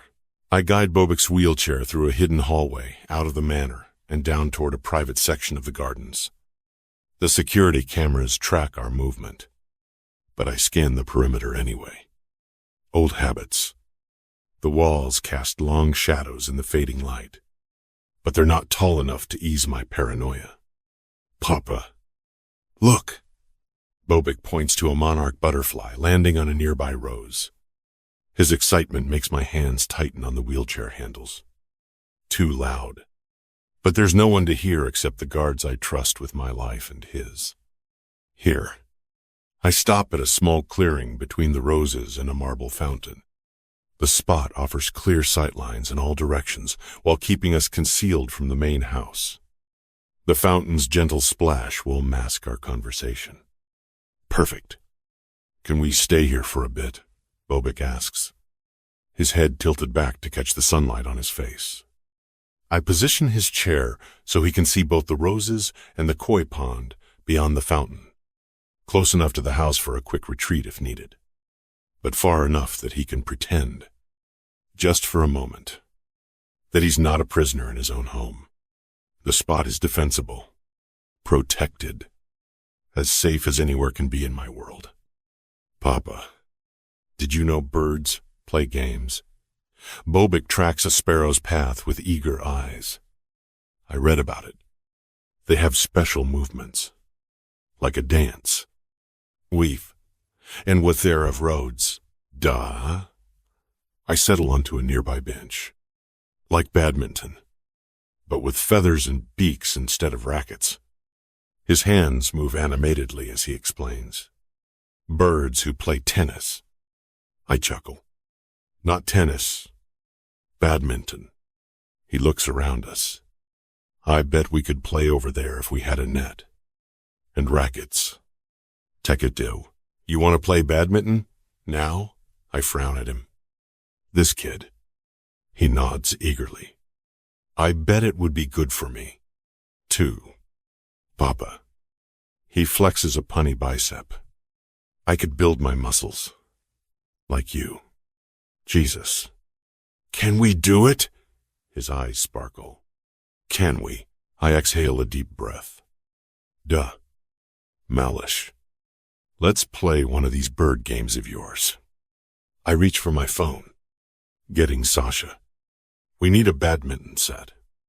And quote, a what? You heard me. There's a strip mall a few blocks away. There's a sports store there. They should have such a thing. Send a man. I end the call. Bobic is grinning from ear to ear. The grin is still there 20 minutes later, when Sasha's man arrives carrying a large box. As the men set up the makeshift court, I help Bobic position his wheelchair at an angle that gives him the best reach, showing him how to grip the racket properly. His determined expression mirrors my own as he practices a few swings. Like this. Papa? Almost. I adjust his grip slightly. Try to keep your wrist loose. We start with gentle volleys. The shuttlecock arcing lazily between us. Each time Bobic makes contact, his face lights up with triumph. I find myself matching his enthusiasm, calling out encouragement. Good hit. Soon, the shuttlecock sails past me, and I exaggerate my dive to catch it. Bobic's laughter rings out, pure and unrestrained. When was the last time I heard him laugh like that? Did you see that? Papa, I got you. Lucky shot. I grin, sending the shuttlecock back in a high arc. Bobic wheels himself into position, tongue poking out in concentration. The racket connects with a satisfying thwack. Back and forth we go, our movements falling into an easy rhythm. Bobic's laughter echoes across the lawn as I miss another shot, this time genuinely caught off guard by his improving aim. The sound wraps around me like a warm blanket, pushing away thoughts of business, betrayal, and blood. You're getting slow. Papa, he teases, readying his racket for another volley. I retrieve the shuttlecock, shaking my head with mock indignation. Slow? We'll see about that. Malish. He's down die.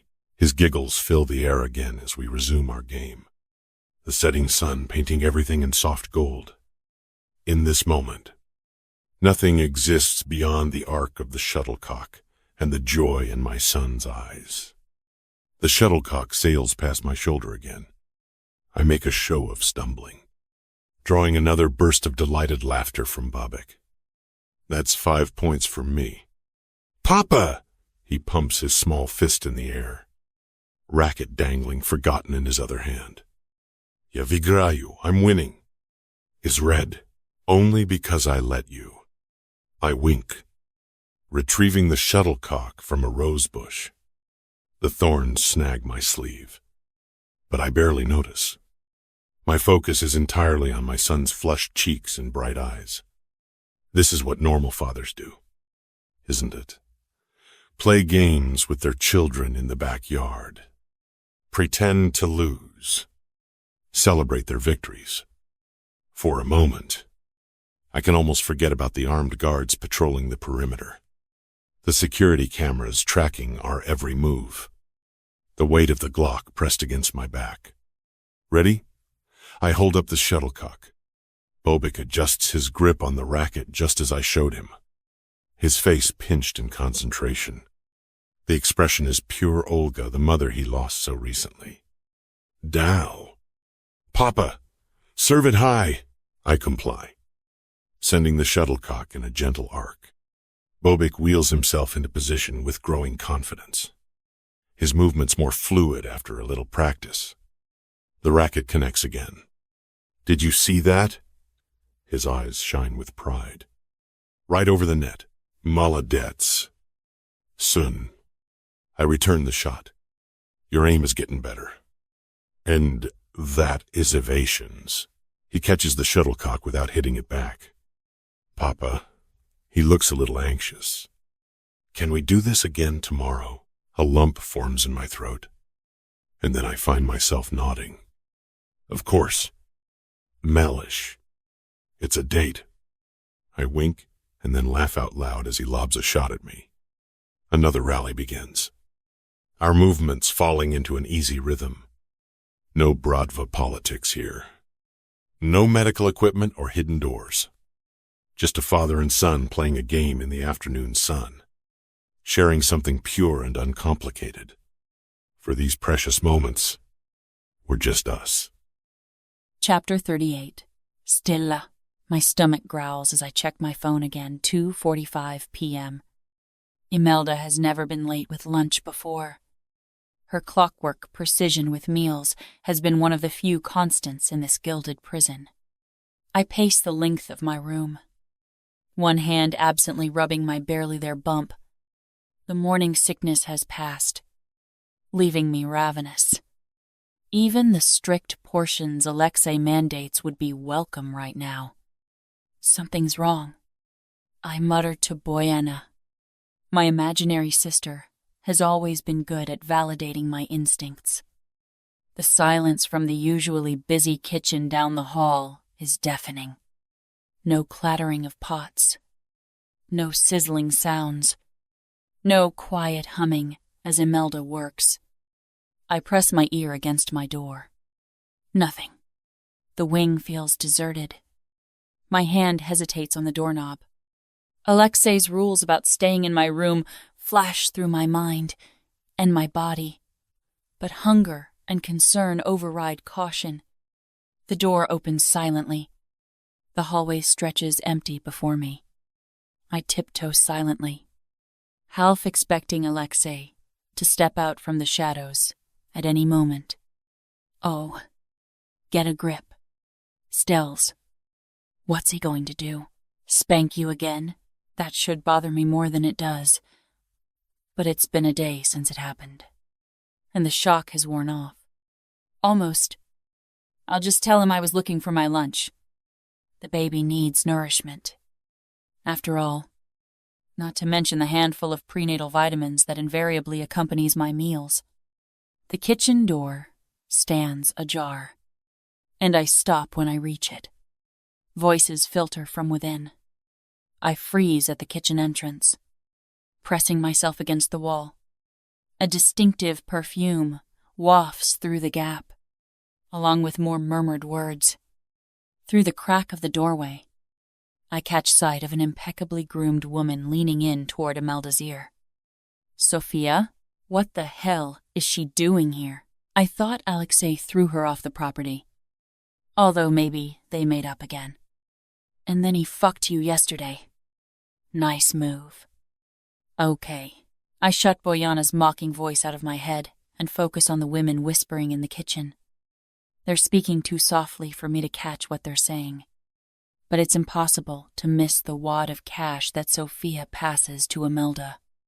The housekeeper shoves it into the pocket of her apron and looks around furtively. Sophia's lips curl into a snake-like smile, and she straightens as she steps away. I'm glad we have an agreement, she says crisply. her voice carrying more clearly now. An agreement? What the fuck is she up to?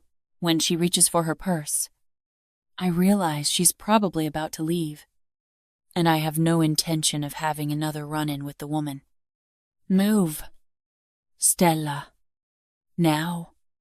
I ease back from the door quickly, worried they'll hear my ragged breathing. Turning, I jog silently down the hallway, ducking around the corner and then into an open doorway.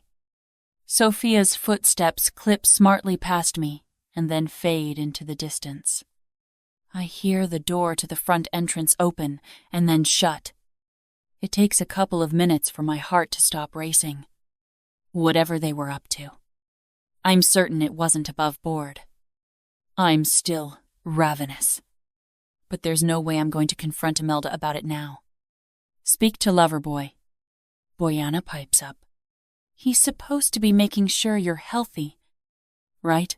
It's probably a stupid idea. But right now, I don't care. Before I can second-guess myself, I march out of the building and over to the entrance to the right wing. I need to speak to Mr. Juan. Tarasov. I tell the guard posted in the entrance hall.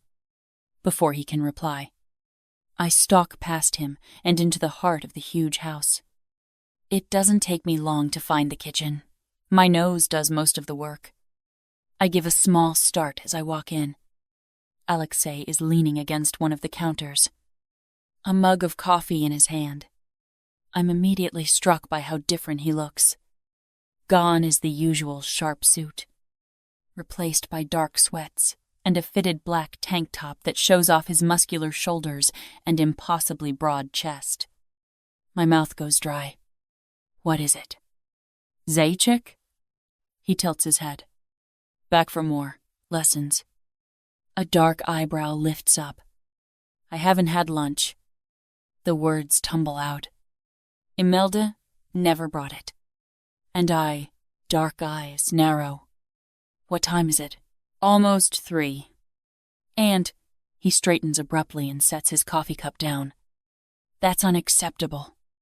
He picks up his phone, barking orders in Russian, then turns back to the counter. I watch in amazement as he moves briskly around the kitchen, gathering ingredients. I shift awkwardly, unsure whether to leave or stay. Before I can decide, he's turned back to me, holding a plate. There's a substantial sandwich on it, alongside a tub of yogurt. Sit. He nods toward the nearby table, a hand on my elbow, guiding me in that direction. The casual intimacy of his touch, the way he's taking charge of the situation, it does things to me. I don't want to examine too closely. You should have come sooner, he says, pulling out a chair for me at the small table. A pregnant mother needs regular nutrition. End quote. His genuine concern catches me off guard. This version of Alexi, casual, attentive, almost normal, is more dangerous than his usual cold authority, because it makes me want things I shouldn't. Thanks, I say, reaching for the sandwich. Part of me wants to put on a display of defiance, but my stomach has other ideas. I bite into the wholesome rye, groaning at the rich tang of prosciutto and provolone. He watches me, something flickering in his expression as I let out another low moan. Imelda will be brought to task, he says. This cannot happen again. And I nod without speaking, too busy eating to try to find words. Another thing that cannot happen again is what we did yesterday. Agam. I stop chewing and look up at him. What? I managed to get around a mouthful of food. Did he really just say that? As if the whole thing was my idea? What an asshole. Boyana mutters. The casual way he dismisses what happened between us stings more than it should. Like I'm just another business transaction he's concluded. You heard me. He crosses his arms across his massive chest. Stop looking at him. Damn it. I swallow the food in my mouth. Fine by me, I say, keeping my voice steady despite the hollow feeling in my chest. It was a mistake anyway. And his jaw tightens, but he doesn't respond. I focus on my food, refusing to let him see how much this hurts. It's better this way. Easier. He's made it clear I'm just an incubator for his heir. The sandwich turns to ash in my mouth, but I force myself to finish it. The baby needs nutrients, even if my appetite has vanished.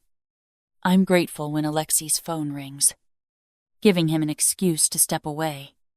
I return to my wing alone. My steps heavy. I touch my lips, remembering the passion we shared. How quickly he switched from desire to dismissal. Just another reminder that I'm here for one purpose only. Don't kid yourself, Bojana whispers. You're carrying his child, not winning his heart. I return to my room to find a tray waiting on my desk, some kind of creamy pasta dish with a side salad. The portion is larger than Imelda usually allows. Miss must eat everything, Imelda says from the doorway, making me jump. I didn't even hear her approach. Very important for baby. Something feels off about her insistence, especially after witnessing that exchange with Sophia. I already had lunch, I tell her, gesturing at the tray. Alexi made me a sandwich. Anetto, Imelda's face tightens. But this is special recipe. Very good. She hovers by the door, watching me with an intensity that sets my nerves on edge. I'm still full, I say firmly. Maybe later. Head has bride. No. Must eat now while warm. Imelda steps further into the room. My suspicion grows at her unusual pushiness. Normally, she just drops off the food and leaves. She's lying. Bojana whispers. You saw her take Sophia's money. I think. I move to the window, needing space from Imelda's hovering presence. I'll eat when I'm hungry, I say firmly. You can take it away. To a Ted. Imelda stands there for a long moment, conflict clear on her face. Finally, she gives a short nod and retrieves the tray, though her movements seem reluctant. Once she's gone, I pace the room restlessly. The combination of Sophia's bribe and Imelda's strange behavior has me on edge. I need a distraction from these suspicions before I drive myself crazy. I settle at my desk and open the laptop, grateful for my designated internet time. The strict schedule feels infantilizing, but right now, I'll take anything I can get.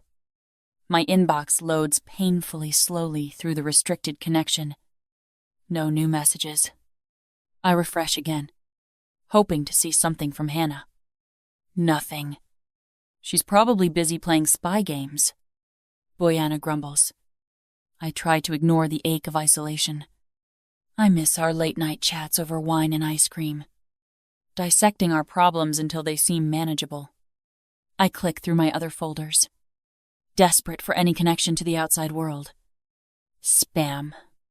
Old newsletters. Expired coupons. Anything to fill the void. A strange sound from outside makes me pause, finger hovering over the mouse. There it is again. I tilt my head, straining to listen.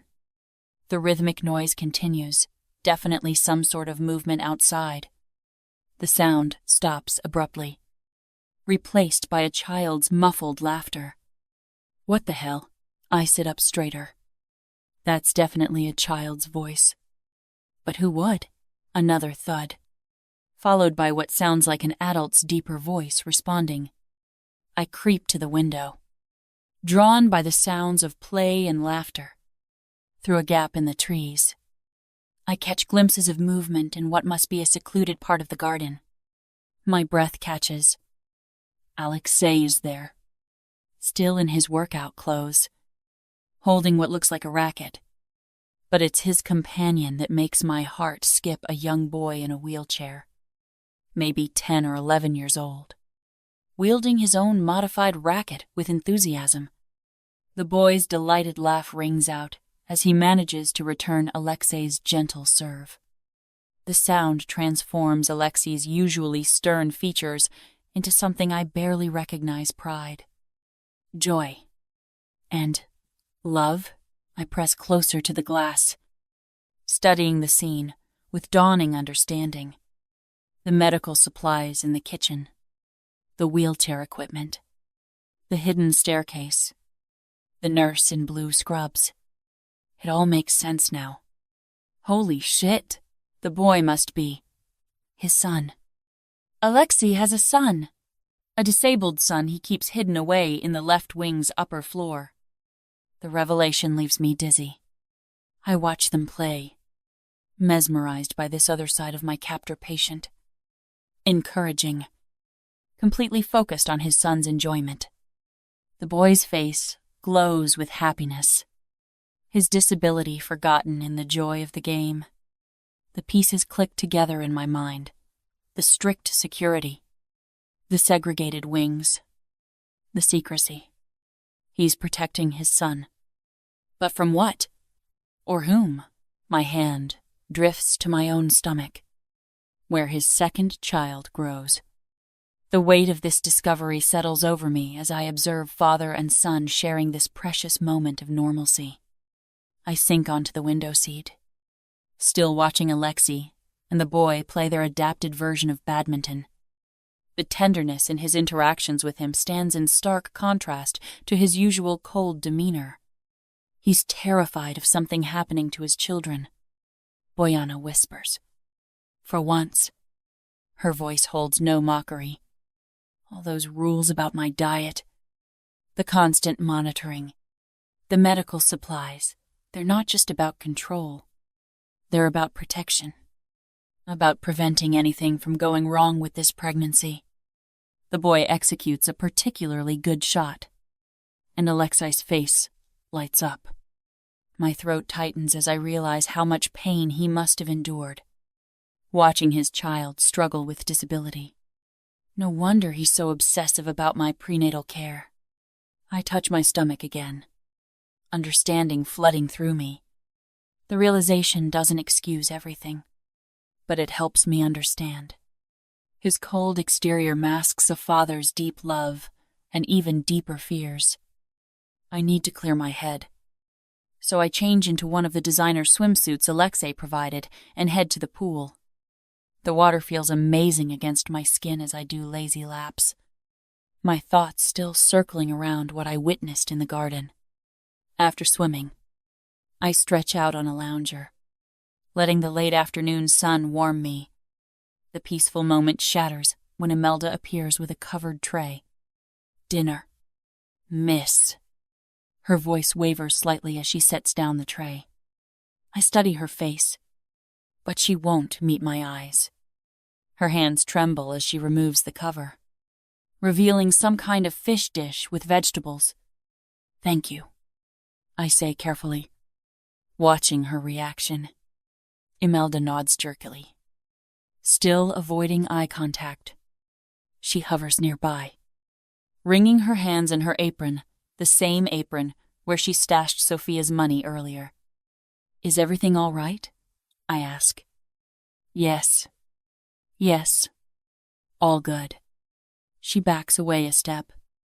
Must eat. Very important. Yes. There's that strange insistence again. I'll eat in a little while. I tell her, keeping my voice neutral. I'm planning another swim. I quote. Something like panic flashes across her face before she schools her expression. But Miss must, I said later. I cut her off firmly. Alexi must have put the fear of God into her. I don't normally eat this early. Imelda's shoulders slump slightly as she retreats. leaving the covered dish behind. Rising, I slide back into the water and float onto my back, letting the silence surround me as I stare up into the sky. I think about all that's happened these past weeks, the situation I now find myself in. Could my life possibly get any stranger? Don't tempt fate, says Boyana. Good point. Every time I think things have gotten as crazy as they possibly can get, the world takes a turn for the worse. I huff out a breath and stand, finding my feet. Hello, Stella. I wussed. I yelp at the sight of Alexi's sister sitting on the lounger I vacated. Diana, I blurt. I didn't expect to see you here. It's Bistum, clearly not. She looks around. Enjoying your swim? Yes. I was just about to have dinner. I don't know why I feel the need to tell her, but it occurs to me that the tray is nowhere in sight. At least, I thought I was. I frown as I clamber out of the pool. Dripping water. She hands me a towel as she rises. No dinner for you tonight. What? I ask, rubbing water from my face. You heard me. She runs an eye over me, her eyes pausing on my belly. I resist the urge to cover myself with the towel. Have a good evening. She walks away. Wait, I stopped talking when I realized she's still walking. I don't know what the fuck is happening here, but I doubt she's going to explain it to me. Boyana was right. I shouldn't have tempted fate, because things just got even weirder. Chapter 39. Alexi. I help Bobic settle back into his room. My hands gentle as I adjust his wheelchair position by the desk. His cheeks are still flushed from our game, eyes bright with lingering excitement. That was awesome. Papa, can we play again tomorrow? We'll see. Malish. I ruffle his dark hair, so much like my own. First, finish your homework. Is sent it. He grabs his science textbook with an enthusiasm that makes my chest tighten. I push my worries down, focusing on his smile instead. Do svidanya, Papa. I dote. I press a kiss to his temple, inhaling his boyish scent before straightening. The hidden door clicks shut behind me, sealing Bobic's laughter into silence. Cold marble replaces the attic's carpet under my shoes. By the time I reach the stairs, my thumb already traces the knife sheath beneath my sleeve, a grounding ritual older than fatherhood. My office feels cold after the warmth of Bobic's presence. I drop into the leather chair as screens flicker to life with waiting messages. Weapons, contracts, territory disputes. The endless business of power. My phone vibrates. Vasya. We have a situation with the Whitmore shipment. It's one. I grunt, already pulling up the relevant files. The father inside me recedes completely, replaced by the man who built an empire on blood and steel. Tell me. The Renzist. I listen as my brother details a series of terminated government contracts, my fingers drumming a slow rhythm on the mahogany desk. 3 major buyers, all backing out within days of each other. This is no coincidence. Send me the documentation. My voice remains steady despite the fury building in my chest. The files appear on my screen. I scan through them, noting the identical language in each termination notice. Someone coordinated this. Looks organized. Bratok. Vasya says, echoing my suspicions. Pizdets. I mutter. It does. With you having 24 dice, I roll my shoulders, tension knotting between my shoulder blades. The documents paint a clear timeline. Long-standing contracts that have been in place with the Germans, the British, and the U.S. defense have all started falling away within the past weeks. Get me the call logs. My voice stays controlled despite rage starting to churn in my gut. Vasia's typing echoes through the line. Records flood my screen, incoming calls to each client in the days before cancellation. All from the same Los Angeles area code. Blyad. I lean forward, scanning times and durations. Who has these numbers? Only Inner Circle. Bratan. And Vasia hesitates. Speak. What is? Looks like the calls originated from a burner phone. Vasia continues. But the GPS data shows movement within our own facilities. One of ours? The words come out as a growl. Duh. My mind ticks over. Find out everything. I want names, locations, suppliers, everything, I snarl. Well, we have a fairly good idea of who's behind it. He pauses, giving me time to put it together. Maranzano, I say softly, already putting the pieces together. Everything points in his direction. He agrees. Shirt of a pista. My lip curls. Fucking Maranzano again. The cunt's had his fingers in too many of my fucking pies. Got any solid proof? Not that I need any. Been working on it.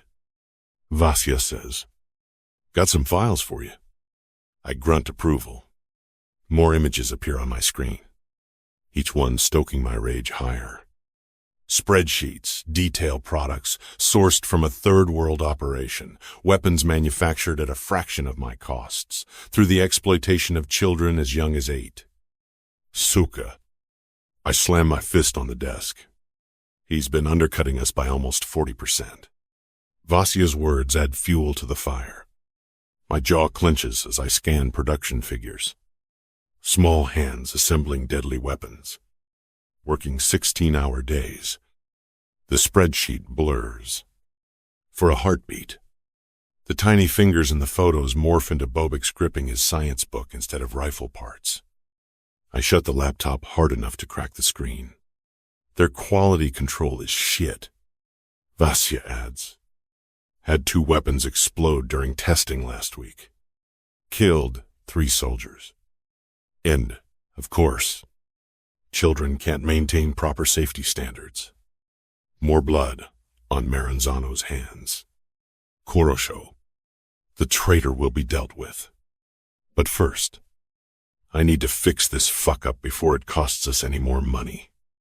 I pull up James Whitmore's private number, already mapping out leverage points in my mind. Our high-level defense contact may have publicly distanced himself, but our relationship runs deeper than government contracts. Get me everything we have on Whitmore's Miami property purchases. I tell Vasia, and his daughter's college transcripts.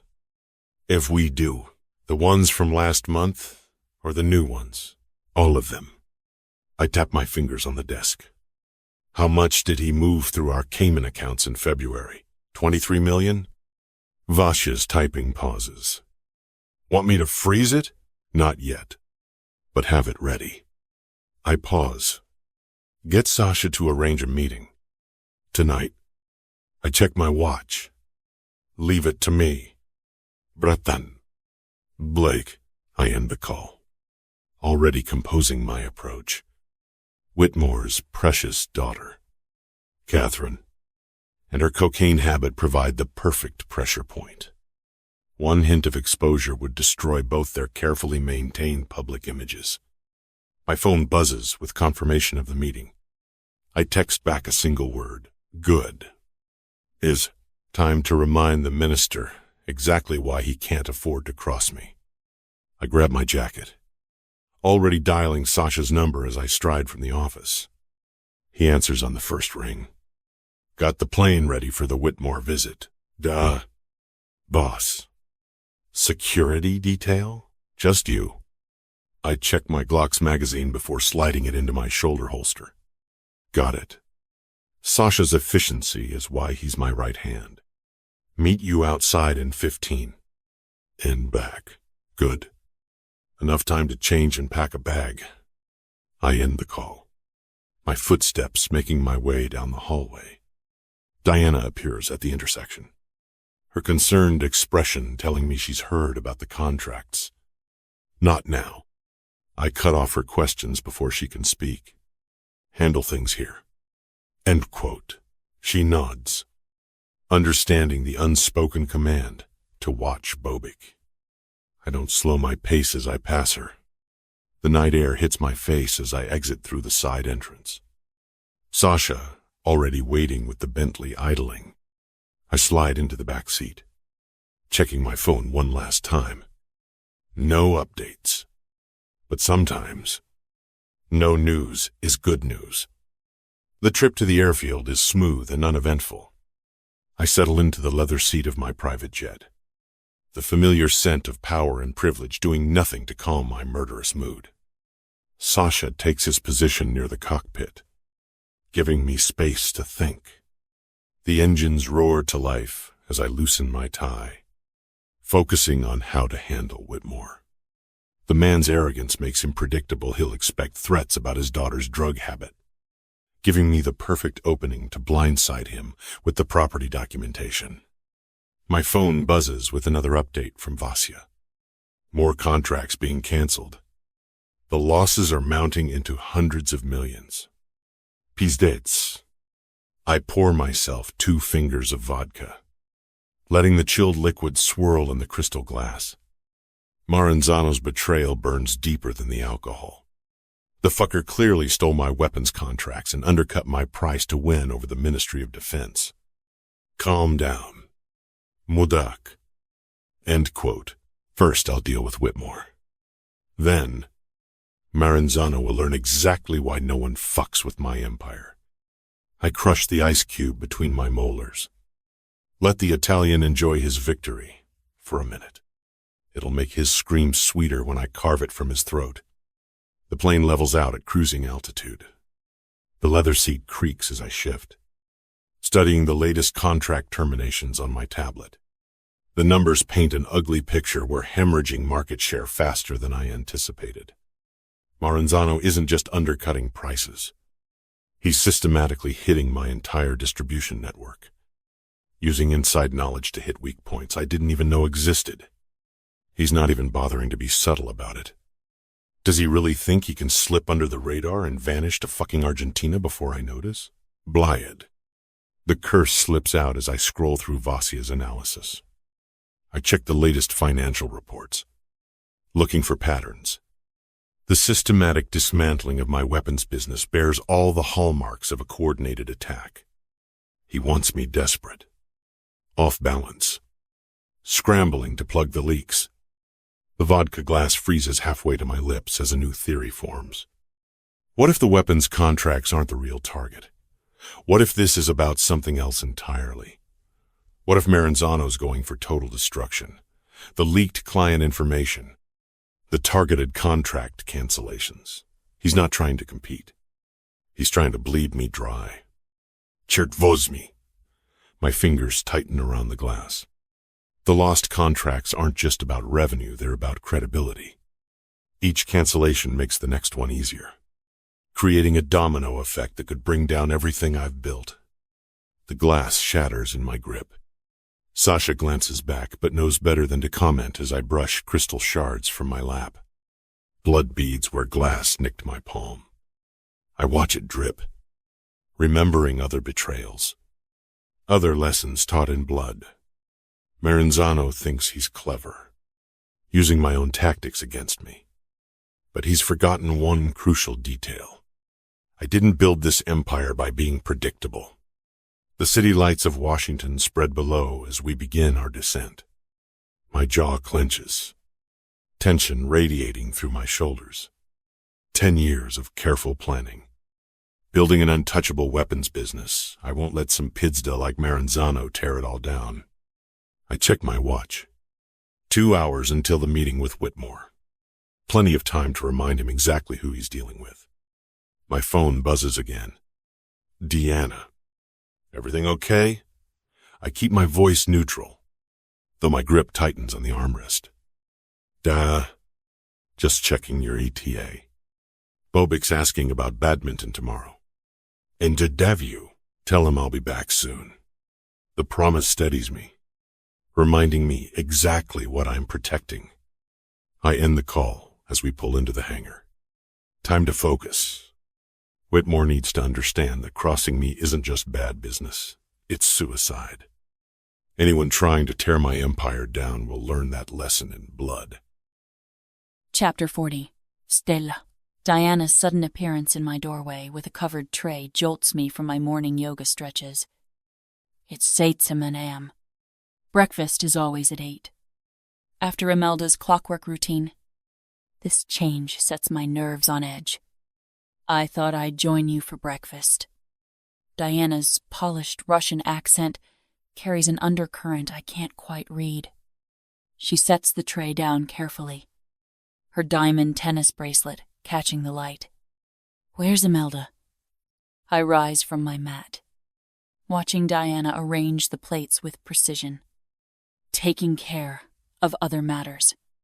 She lifts the silver covers to reveal eggs, rye toast, and orange juice. I thought we could chat.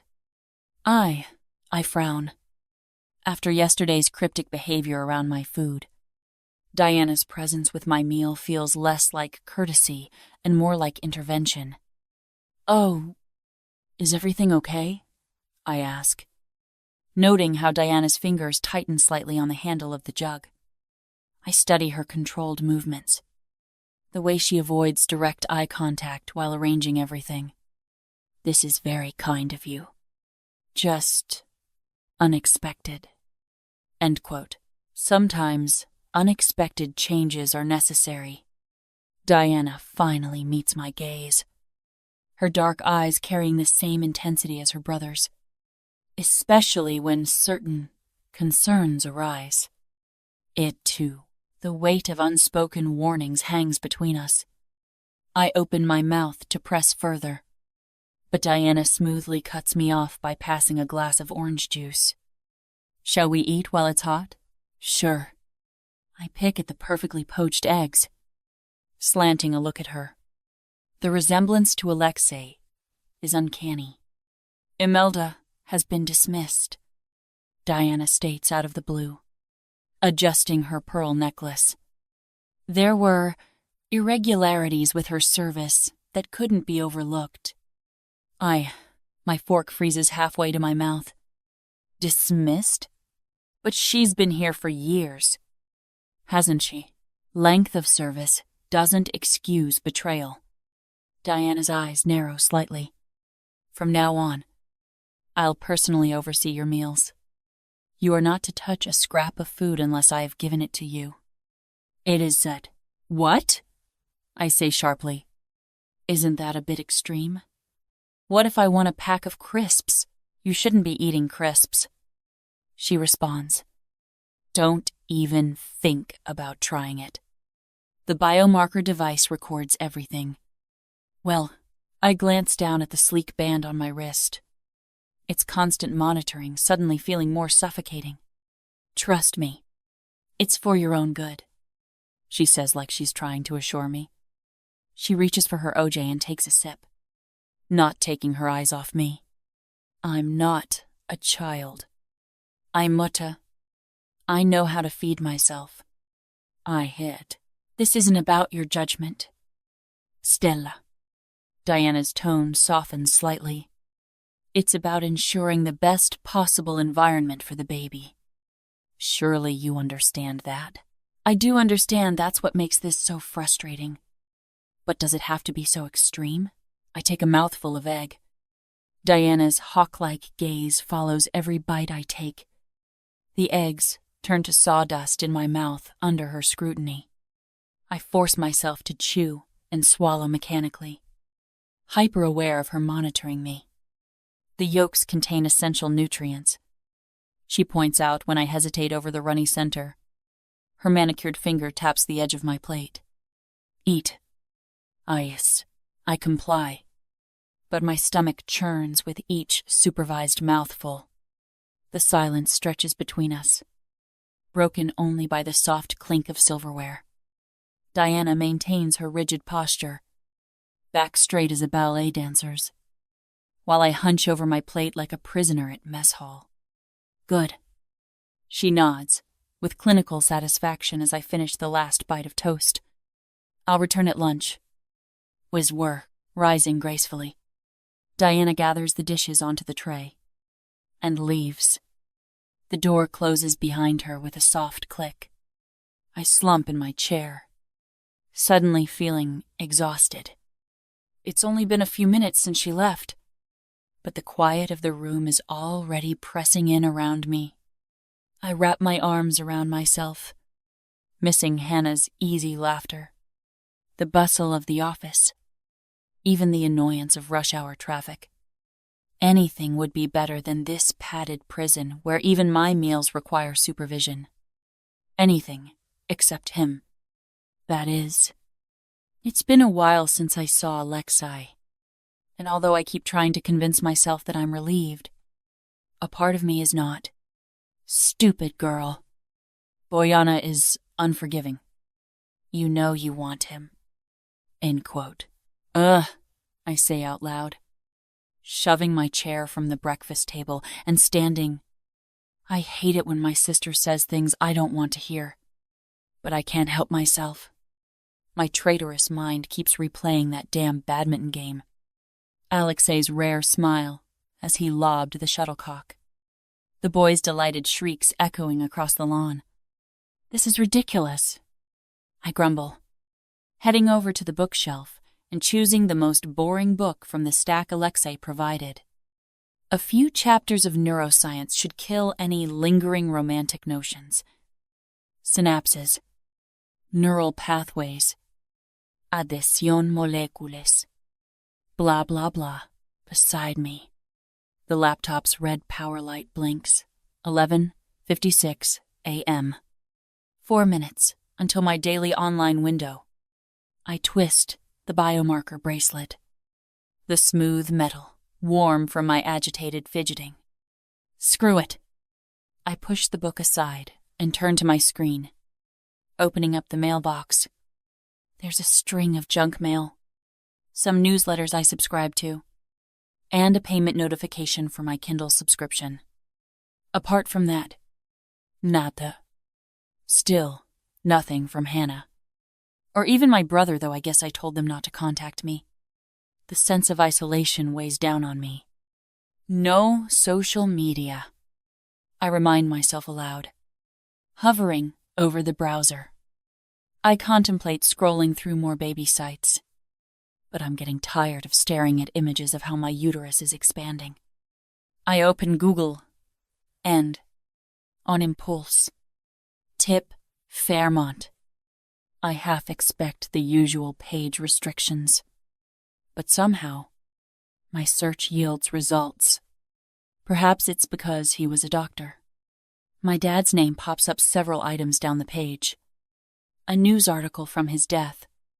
Doctor dies in single-car crash. I stare at the headline, remembering my mother's hysterical words. He was murdered. She was so certain of it. But the police concluded it was an accident, and the case was closed. I click through page after page of auto-generated obituaries. 23 search results, 18 redundant.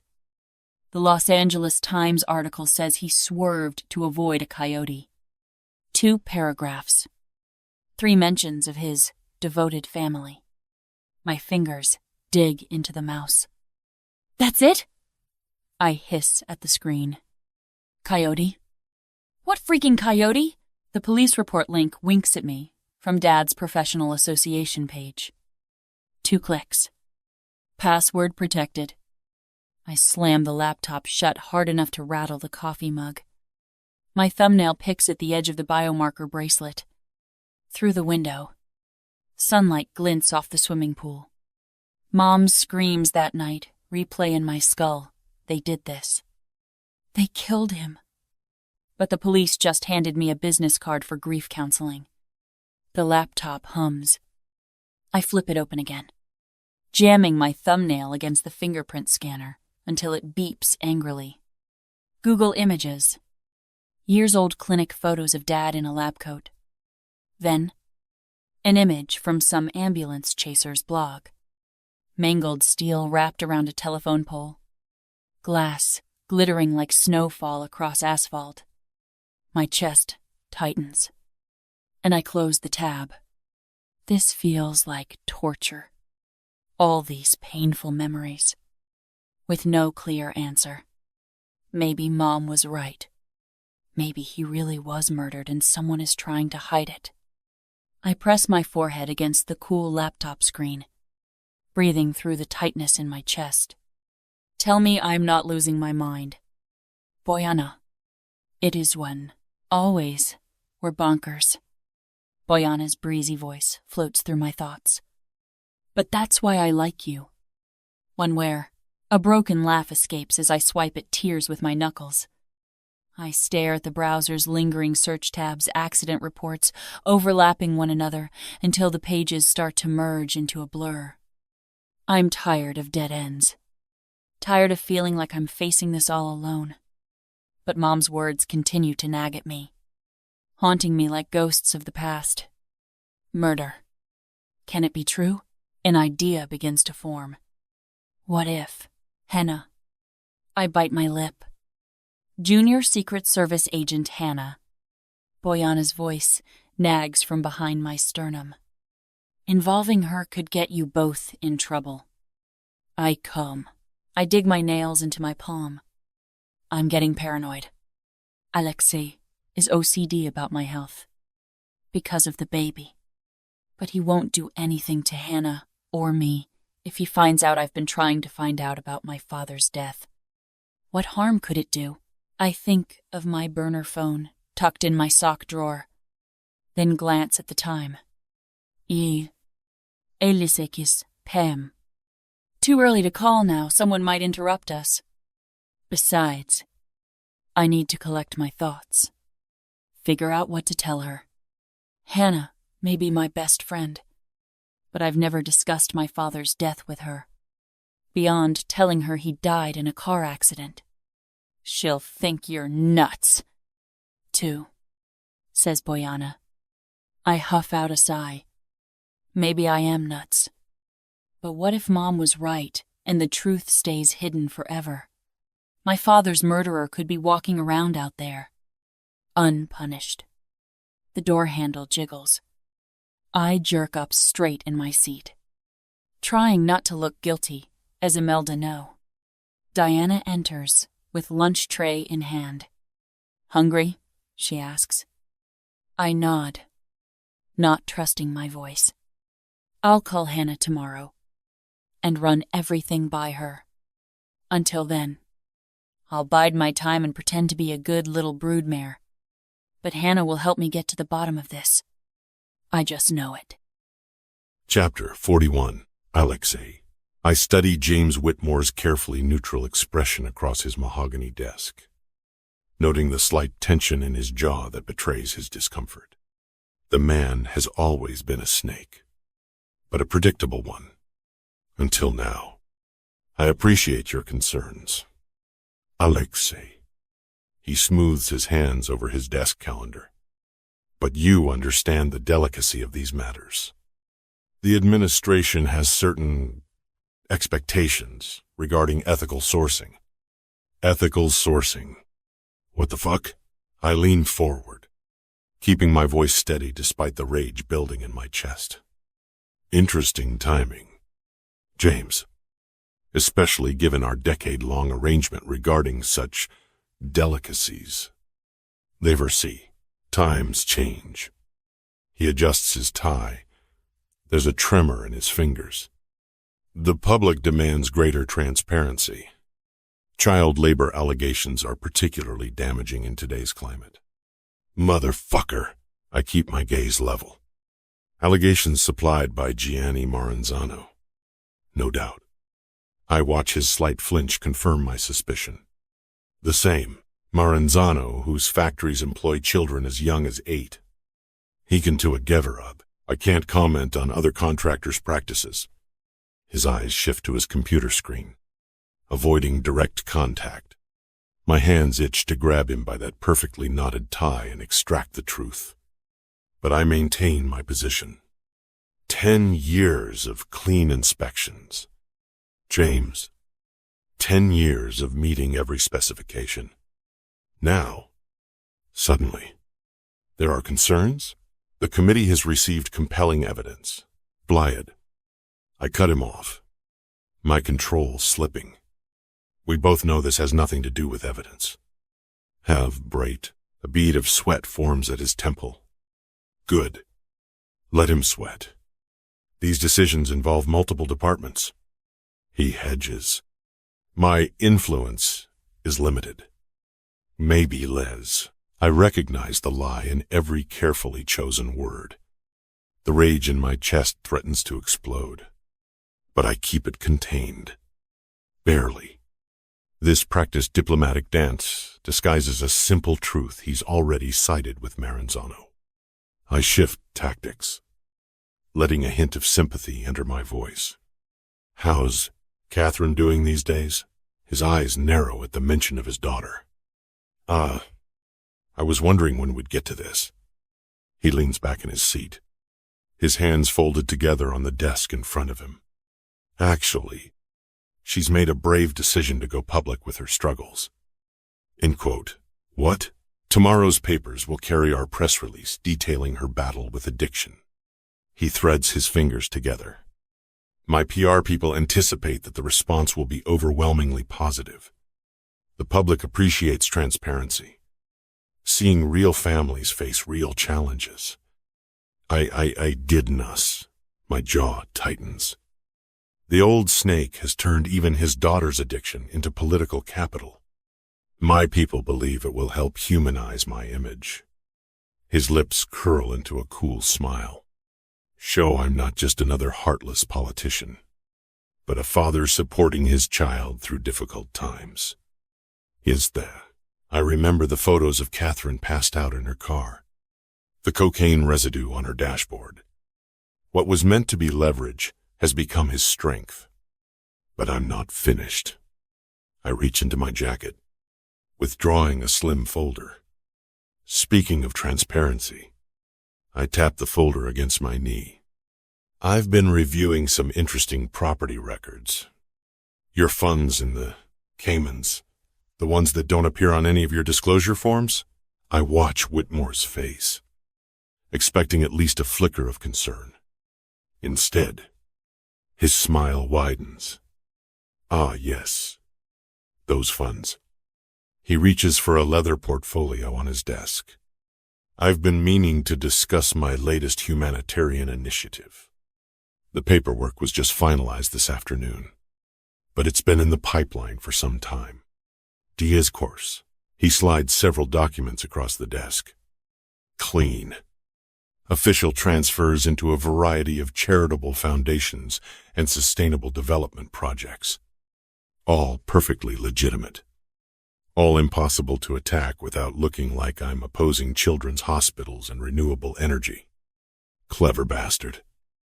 I've always believed in giving back. He continues smoothly. These investments will create lasting positive change in communities that need it most. Rinsed and probably funnel back to his fat coffers. The fucker. My fingers tighten imperceptibly on the folder. He's been preparing for this, moving his money into untouchable positions.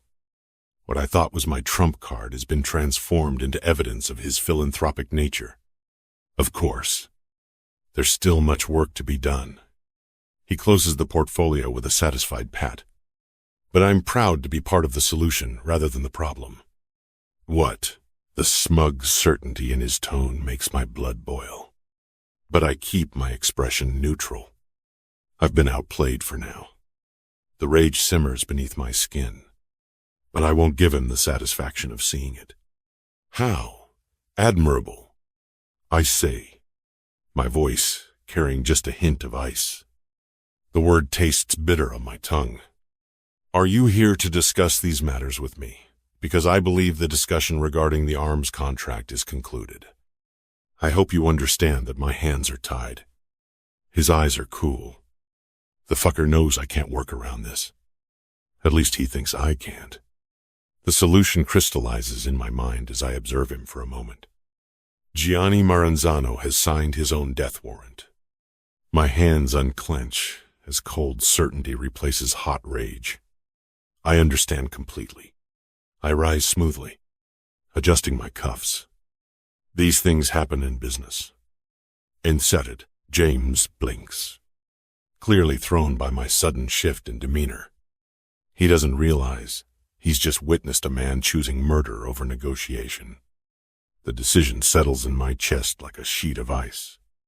Perhaps we can revisit this in the future, he offers, standing to match my movement. I nod, already mentally calculating how quickly Sasha can come up with a plan to neutralize Maranzano without drawing attention to ourselves. The Italian's ego will make him easy to find. He's never been one for subtlety or discretion. Of course, I extend my hand, gripping his slightly too hard. Thank you for your time, James. His relief is tangible as I turn to leave. He thinks he's managed this confrontation well. He has no idea of the wheels he just set in motion.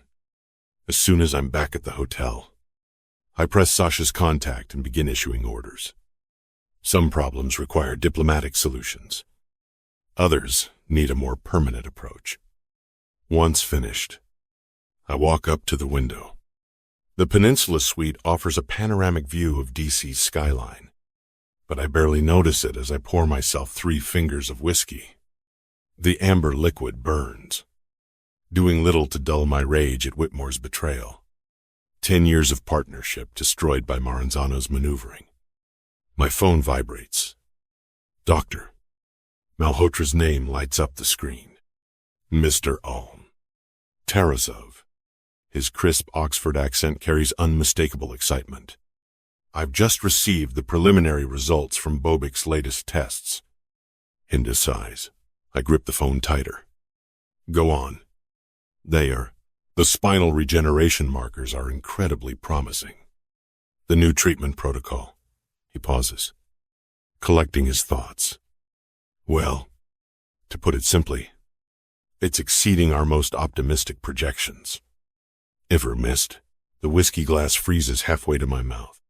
What exactly are you saying? With the right combination of AI-guided therapy and targeted stem cell treatments, we could be looking at significant mobility improvements within months.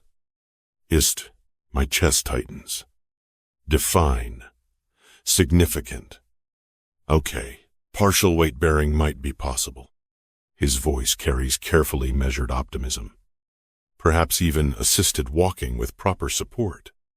I set the glass down, moving to the window. The city lights blur as I process his words. Walking. My son might walk. The risks? I keep my voice steady despite the hope threatening to crack through. Present but manageable. The expense will be high, around the 10 million mark. But the AI modeling suggests cost is no object.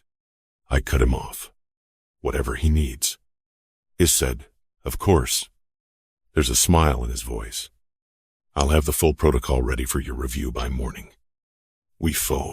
I end the call, pressing my forehead against the cool glass. The rage at Whitmore and Maranzano recedes, replaced by possibilities I'd never dared consider. Bobic standing, taking steps. The image fills my chest with unfamiliar warmth. I grab my phone again, fingers already typing the transfer authorization to Dr. Al. Malhotra's research facility. $10 million. The amount barely registers. I'd pay 10 times that to see my son walk. My hand shakes slightly as I complete the transaction. The screen blurs, and I blink hard, surprised to find moisture in my eyes. Fuck. I haven't cried since my mother disappeared. The memory of Bobic's face during our badminton game fills my mind his pure joy at simply being outside, playing like any normal child. And now he might actually walk. Bozhemoy. I swallow down the tightness in my throat. All these years of protecting him, hiding him away. Every decision driven by the need to keep him safe from those who would see him as weak. But he's never been weak. Never. The transfer confirmation pings. Done.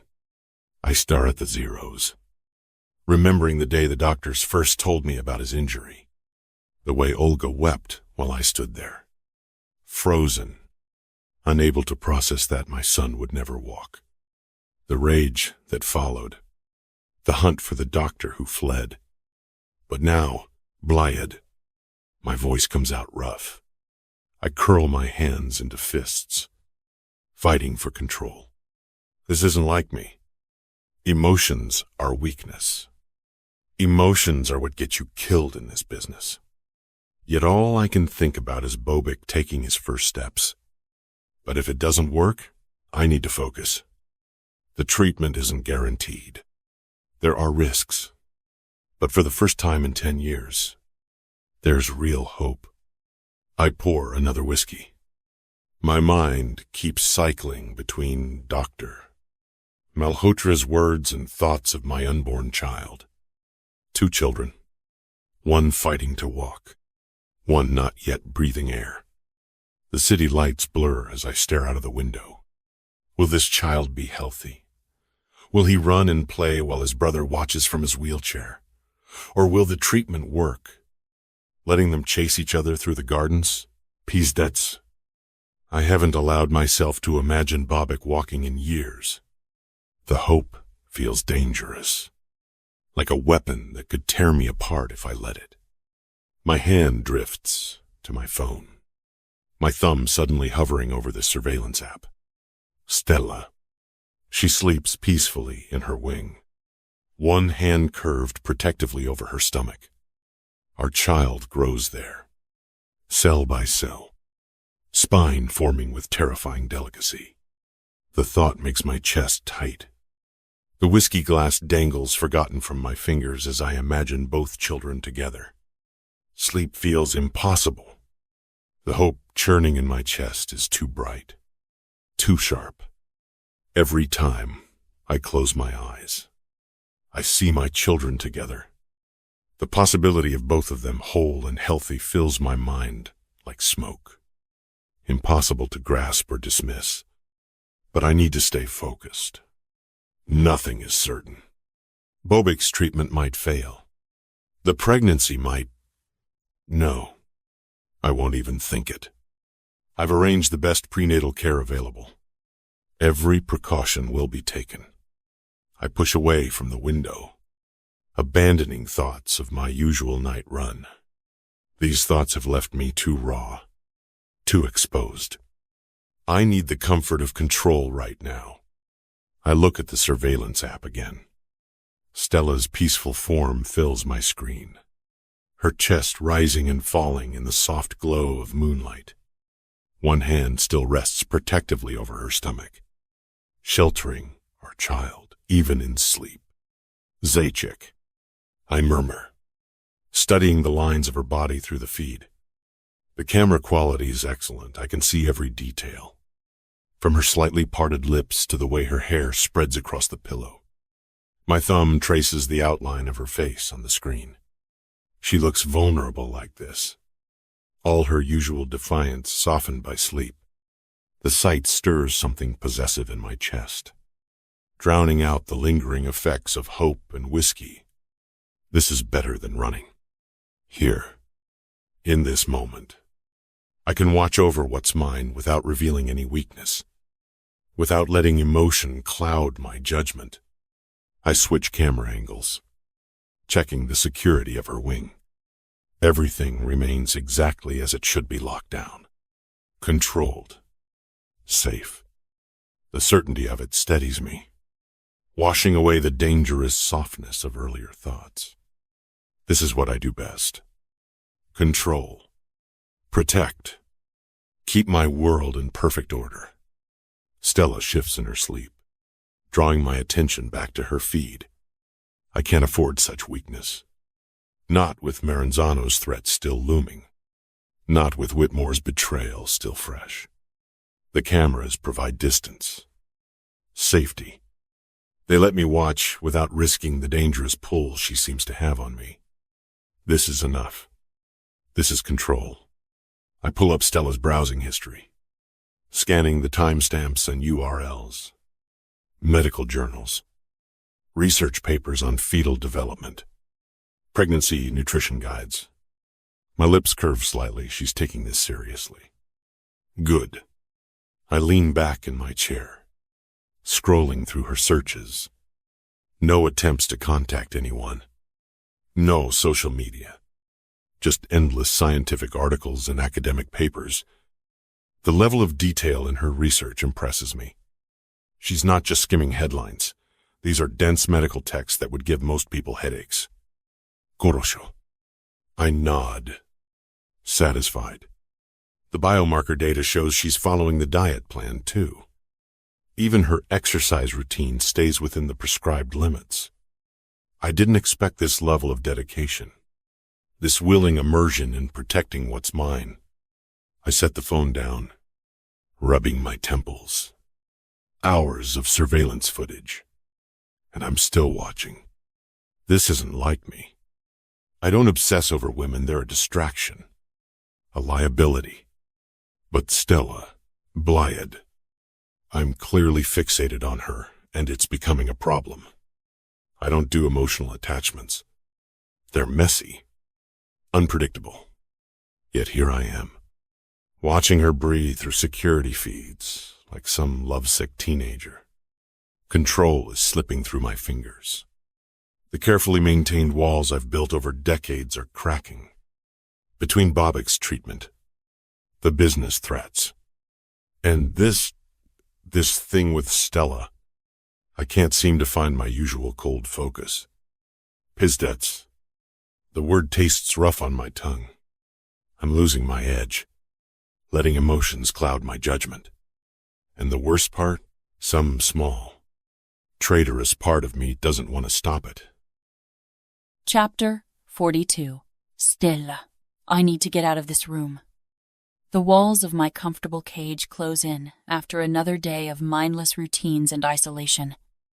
The manor's oppressive silence drives me outside for my nightly walk, desperate for fresh air and a change of scenery. It's early evening, and moonlight bathes the perfectly manicured grounds in silver as my feet carry me along familiar paths. As I pass the road that leads to the front gates, I catch the familiar sight of one of the security guards doing his nightly patrol. Like you need another reminder that you're a prisoner here. Boyana Motors. As I reach the pool area, movement catches my eye. Diana sits there, elegant as always, in a royal blue silk robe. Shit. I freeze, unsure whether to retreat or acknowledge her presence. But she spots me before I can decide. Join me. Dorogaya. Her accent thickens around the endearment, hand patting the space beside her. I could use some company now that my brother's run off on business. I hate it when he's gone for so long. And to town. Business? Boyana scoffs. Huh. Probably drugs or weapons or something shady. Os. I don't want to think about it. So I stare at Diana's hand. She pats the lounger again. Come. I have no. My feet hesitate. I'm still wary around the woman who now manages my meals like some sort of scientific experiment. Yet something in her relaxed posture, so different from her usual rigid control, draws me forward. I won't bite. A lazy smile plays across her lips. And what my brother doesn't know won't hurt him. Where? I climb the steps cautiously. She watches me, amused. Smoke curling from what definitely isn't a cigarette. Is that weed? The sweet, distinctive scent confirms my suspicion. Holy shit! The chick's a stoner! Boyana is laughing. I settle onto the lounger next to Diana, watching her take another long drag. The smoke drifts up into the night air, carrying that unmistakable fragrance. Her usual perfect posture has melted into something softer, more human. Here, she passes me the joint. Her movements languid. You look like you're about to snap from tension. Wendecked, I stare at her for a moment before shaking my head. No. Pregnant. Remember, Diana laughs. Actually laughs, the sound so unexpected it startles me. Duh. Of course. How could I forget? Pity. Though, this is good stuff. And her accent has thickened, losing that careful precision she usually maintains. Her hair, typically arranged in an elegant chignon, falls loose around her shoulders. Even her silk robe seems less formal somehow, draped carelessly rather than perfectly arranged. I've never seen you like this, I admit, watching as she lifts the joint to her lips. What? Human? She takes another hit, holding the smoke before releasing it in a perfect ring. We all have our ways of coping with this life. Dorogaya. Some are just more socially acceptable than others. In one. I shrug, not sure how to respond. But Diana's presence beside me feels less threatening, more companionable. It must be exhausting, she muses. Being trapped here with all our secrets and rules. At least I chose this life. She waves her hand vaguely at the manor. You just got caught up in it. End quote. The casual admission of my captivity. So different from her usual stern deflections. Catches me off guard. I turn to study her profile in the moonlight, seeing past the perfect facade to something more vulnerable. Diana takes another long drag, her usual perfect posture melting further into the lounger. I suppose I owe you an explanation about Sophia's intensity earlier. Donor. My ears perk up at the mention of the woman who'd taken an instant dislike to me. Did something happen between her and Alexi? I venture carefully. Diana's laugh holds no humor. You could say that. My dear brother left her at the altar. Oh, said. I nearly choke on air. He what?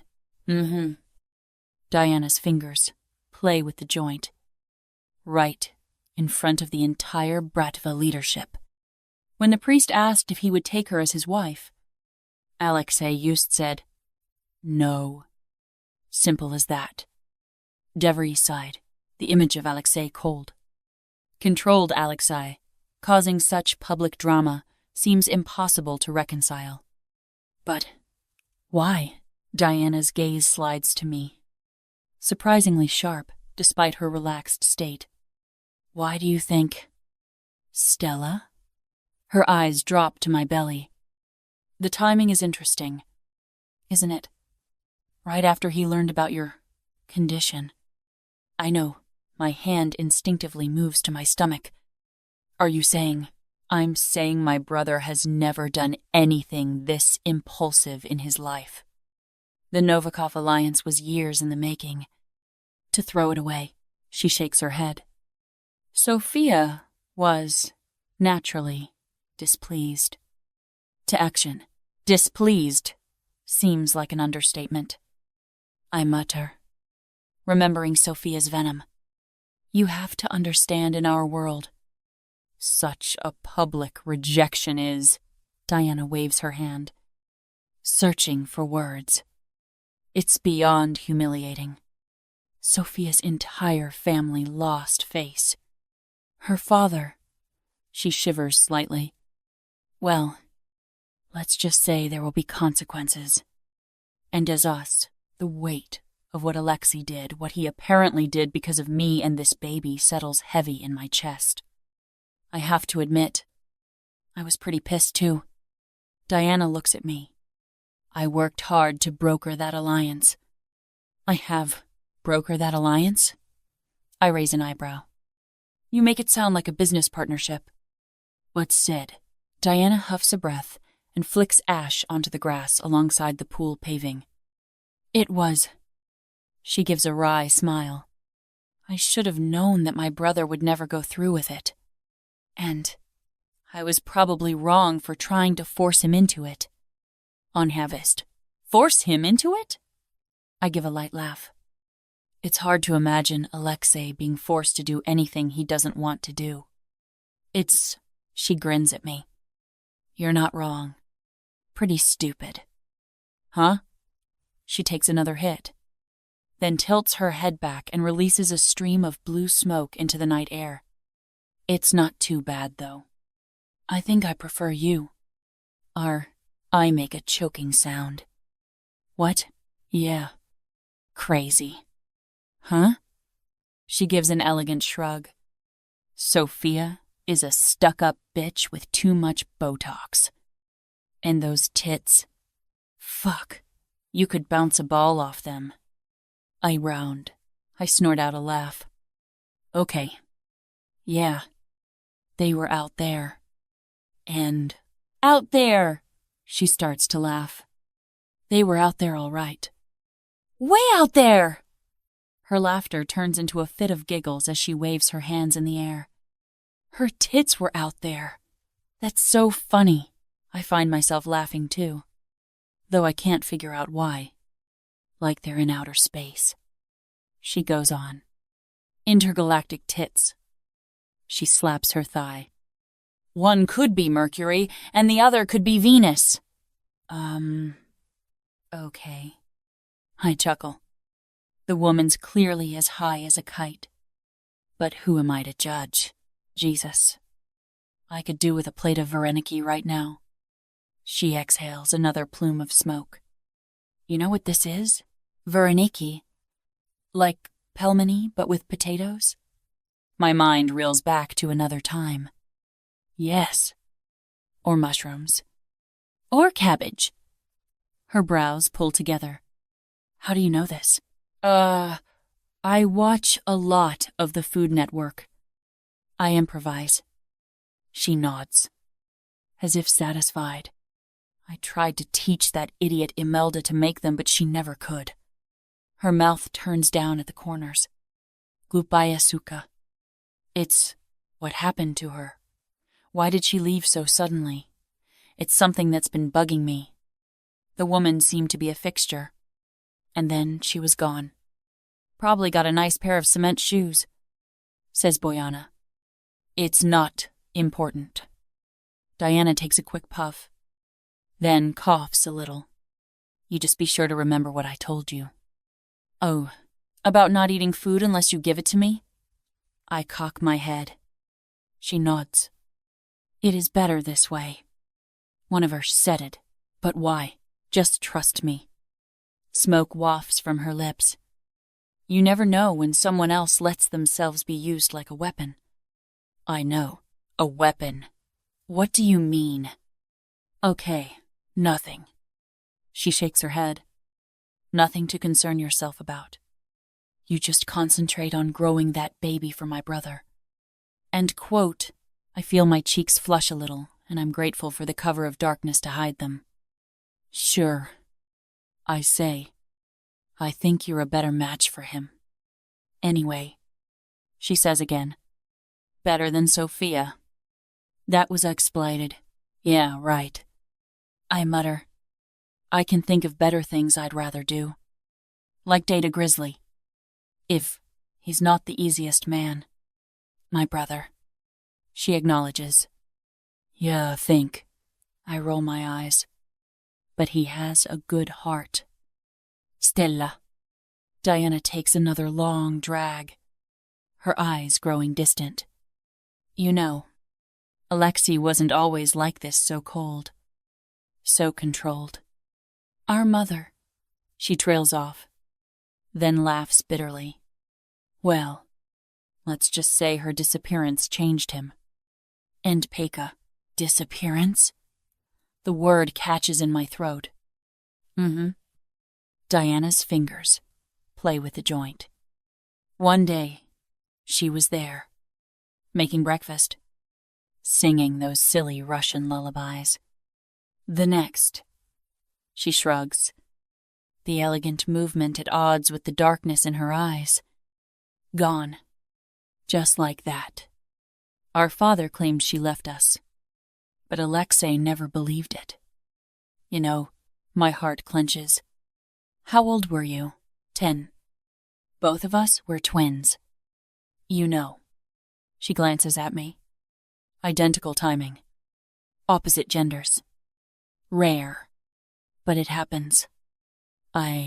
Yes. I nod. I knew about them being twins. But I don't point this out, because I don't want to discourage her from speaking. After that, Alexei became different. Started working out obsessively. Studying constantly.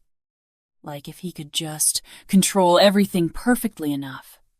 She takes another hit. And then there was Olga. Axum. Olga? Diana's expression softens. Bobic's mother. Sweet girl. Really. Too sweet for this life.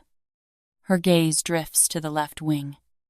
She gave Alexei his greatest joy and his deepest pain all at once. Winter frun. Bobic? I frown at her. Who's Bobic? Diana stops abruptly. Forget I mentioned that. End quote. It's a bit late now. Diana. I press. She looks at me, assessing. I suppose I've opened the door. Haven't I? Pretty much. I nod, growing increasingly anxious to know where this is going. Bobic he's Alexei's son, she says, knocking the wind from my lungs. Yes, I know it's a surprise. He never tells anyone. My mind spins, connecting countless dots. I think I saw them together. I tell her, remembering the boy in the garden. He has problems? She takes another drag from the joint, staring off into the distance for a moment. She seems lost in memory. The birth was complicated. That doctor, her face hardens. Well, suffice to say, mistakes were made. Permanent ones. End quote. Understanding dons the wheelchair equipment. The hidden staircase. Alexi's obsession with controlling my pregnancy. It all connects to this child. This Bobic. He's paraplegic. I half whisper, my heart breaking a little. Yes. She nods. Then her expression brightens a little. But he's the most amazing kid in so many ways. Funny. Smart. He's a total science geek. Her lips curl into a smile. I perk up. A science geek? Yeah. He'll talk your ear off if you get him started on quantum physics. Diana laughs. God knows I don't know what the fuck he's saying half the time. I have to. Can I meet him? I say impulsively. What? She stares at me. I won't tell Alexei. I promise. And you can tell the boy that I'm a close friend or something. I'm taking a chance here. The woman seems to be warming to me. But we're hardly besties. Please? I press. Why? Diana tilts her head. I pause because I don't really know what's behind this sudden compulsion. Because I'm about to give him a brother? Or sister? I think I should get to know him. Don't you? Diana's lips purse, appearing to mull this over. Abruptly, she stubs out the joint on the paving beside the lounger and stands. Okay, she says. surprising me because I really didn't think she'd go for it. Come. She holds out a hand. I take it and let her pull me to my feet, wondering if this is something I'm going to regret, but not caring. Not a word about this to my brother. You hear? She's guiding me back to the left wing. Her footsteps almost hurried. My lips are sealed. I swear it! I'm getting increasingly nervous as we move quickly through the house and up the stairs. And you don't come back here without me. Do you understand? Diana glances at me. We've reached the room with the secret doorway, and she's tapping along a join that releases with a faint click. The door swings open on silent hinges, and I stare up at the stairs I stood beneath just a couple of days ago. Things ended very differently that day, with me getting my ass spanked and... Stop it. Stella, I promise, I won't come back without you. I say dutifully. We're walking up the stairs. Our footsteps muffled by plush carpet. A short hallway leads to a door, which she pushes open, then peers around cautiously. She looks back at me with a little nod. He's sleeping, she whispers, then gives me a little nudge. I step forward and crane my neck to get a better view. My breath catches. Propped up against plump pillows is the little boy I saw in the garden. My heart catches at how small he looks in the massive bed, surrounded by pristine white linens and medical equipment. His dark hair falls across his forehead in a way that's achingly familiar, just like his father's. The resemblance to Alexi hits me hard. Those same sharp, beautiful features, softened by youth and innocence. Long, dark lashes rest against pale cheeks, and his mouth holds that same slight downward turn at the corners that I've noticed on Alexi during unguarded moments. Science books line the shelves, their spines well worn from frequent use. One lies open on the nightstand, its pages thumbed through. My fingers itch to brush that dark hair from his forehead, but I hold back, not wanting to disturb his peaceful sleep. Instead, I stand quietly, taking in every detail of this moment, the gentle whir of medical monitors, the moonlight playing across his features, the stack of physics books by his bedside. This brilliant, vulnerable child represents everything. Alexi keeps hidden his capacity for love, his deepest fears, his carefully guarded heart. My hand drifts to my belly, where Bobic's sibling grows. Tears prick at my eyes as I watch his narrowed chest rise and fall with each breath. The medical equipment surrounding him speaks of constant care and vigilance, of a father's desperate need to protect. A surge of protectiveness washes over me, so intense it almost takes my breath away. This precious, fragile boy kept hidden away like a rare treasure suddenly means everything. I want to shield him from harm, to share in his thoughts, to see him smile. Suddenly, I have a new reason to stay here. Chapter 43. Stella. Morning light filters softly through the sheer curtains of my bedroom, casting a gentle glow across the ornate furnishings. I stretch. The silk sheets cool against my skin, and for a moment, I allow myself to savor the quiet. The events of last night swirl in my mind Diana's unexpected openness, the glimpse into a world she so carefully guards. A light knock interrupts my thoughts. Before I can respond, the door opens, and Diana steps inside, carrying a tray laden with breakfast. She moves with her usual grace, but there's a subtle difference today, a slight easing of the tension in her shoulders, a hint of warmth in her expression. "Good morning," she says, her voice measured yet softer than usual. "Good morning," I reply, sitting up and smoothing my hair. "Breakfast in bed?" I smile. Let's not get too comfortable. Shall we? She responds crisply, setting the tray on the small table by the window. Her gaze flickers to me, then away. I trust you slept well. And I do. I did. Thank you. I pose, studying her as she arranges the dishes just so. Fresh fruit. A perfectly poached egg. A pot of herbal tea, the usual. And you? She hesitates for a fraction of a second. Well enough. To care. An awkward silence settles between us. I take a deep breath, deciding to seize the opportunity. Deanna. About last night, her eyes meet mine. Guarded, yet attentive. Yes, I appreciated our conversation. I say carefully. It was nice to talk, to get to know you a little better. I wear. She arches a brow, the hint of a smile tugging at the corner of her mouth. It was unplanned. End quote. I let out a soft laugh. For me as well. Yes. She glances toward the window, fingers grazing the edge of the tray. Perhaps we could do it again another time. I'd like that. I reply sincerely. Her eyes return to me. And for the first time, I see a flicker of something resembling trust.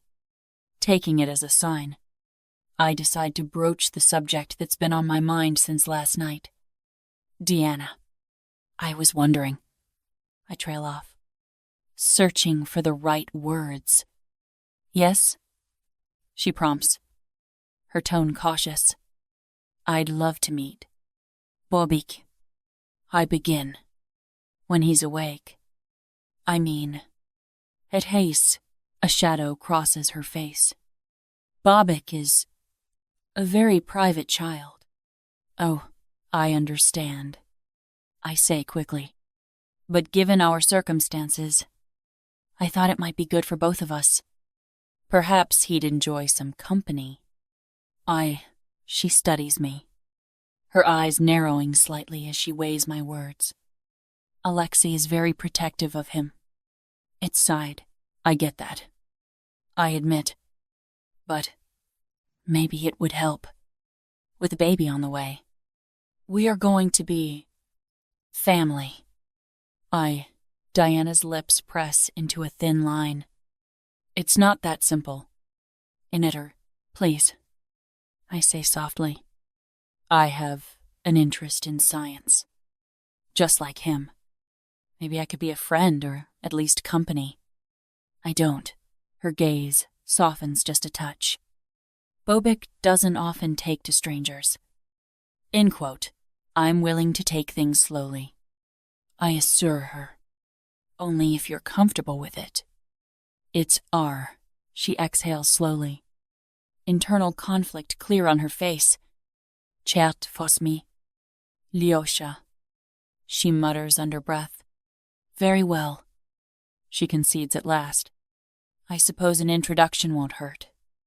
And relief floods through me. Thank you. Deanna. It is She nods curtly. Finish your breakfast. I'll come for you in an hour. With that, she turns and exits the room, leaving me alone with a fluttering mixture of nerves and excitement. Exactly 1 hour later, true to her word, Diana returns. Are you ready? I nod, smoothing down my blouse. As I'll ever be. We set off through the winding corridors of the manor, the grandeur still not lost on me despite having been here for a while.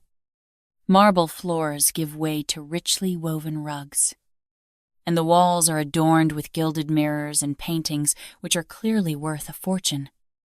My brother is very concerned about security in Bobic's part of the house, Diana explains as we ascend to the staircase. It offers him privacy and ease of access. And safety. End quote. I see. I reply, noting the subtle architectural changes as we proceed, hallways widening, thresholds lowering, the floors becoming seamlessly smooth. These modifications are impressive.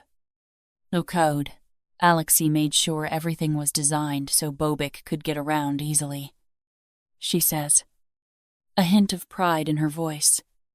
We reach a set of double doors painted a soothing shade of blue.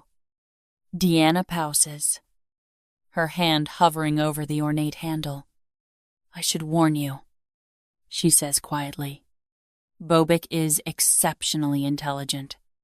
He can be intense. You still. I smile gently. I look forward to meeting him. Today, she studies me for a moment before pushing the doors open. The room inside is bathed in natural light, streaming through expansive windows.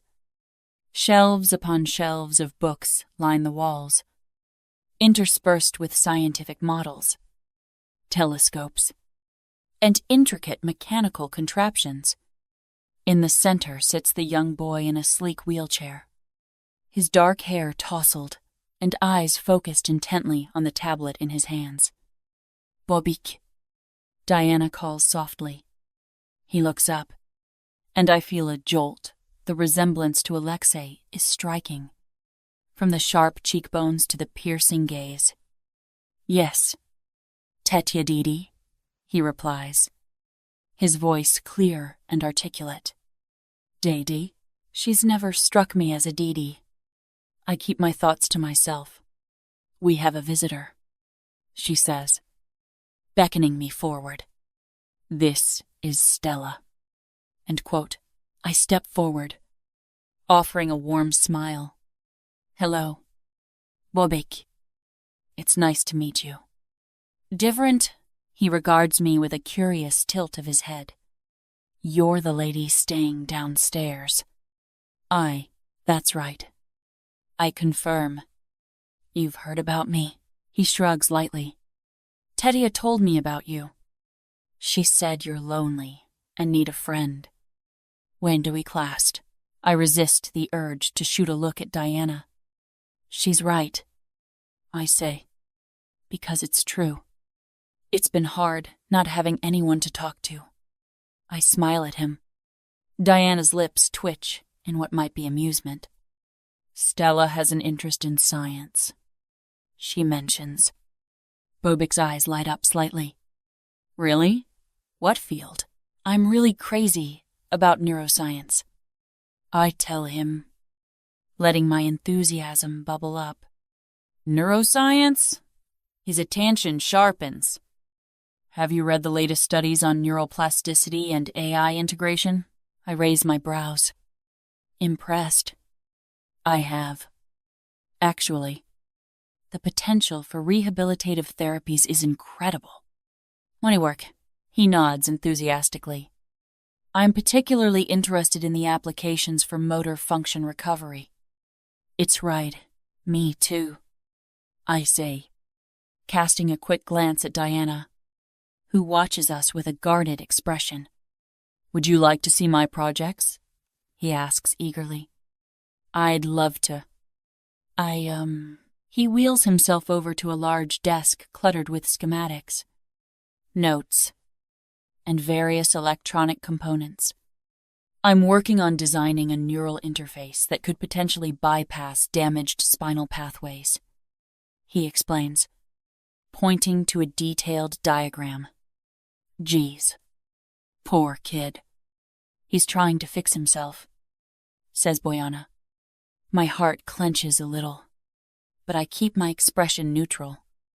I examine the drawing, genuinely impressed. Bobic, this is extraordinary. You're incorporating AI algorithms to predict and simulate neural signals? Exactly, he says, eyes shining. If we can refine the predictive models, the interface could adapt in real time. It's said the possibilities are endless. I muse. You might be onto something revolutionary. Hetemarchist, he grins, a flush creeping up his cheeks. It's still theoretical. Darn it, the greatest innovations start that way. I assure him. I glance at Deanna, who's watching us curiously. What do you think? Deanna? She lifts one shoulder gracefully. Girl. I have no idea what the hell you two are talking about. But don't let me stop you. She waves toward a wide sofa. I have some email to check through. You two have fun. She heads to the chair and sinks onto it, pulling out her phone and scrolling through it. I turn back to Bobic, who's looking at me eagerly. For the next hour, we delve into deep discussion, bouncing ideas off each other with an ease that surprises me. He speaks with the confidence and knowledge of someone far beyond his years. Yet there's a youthful excitement that makes the exchange delightful.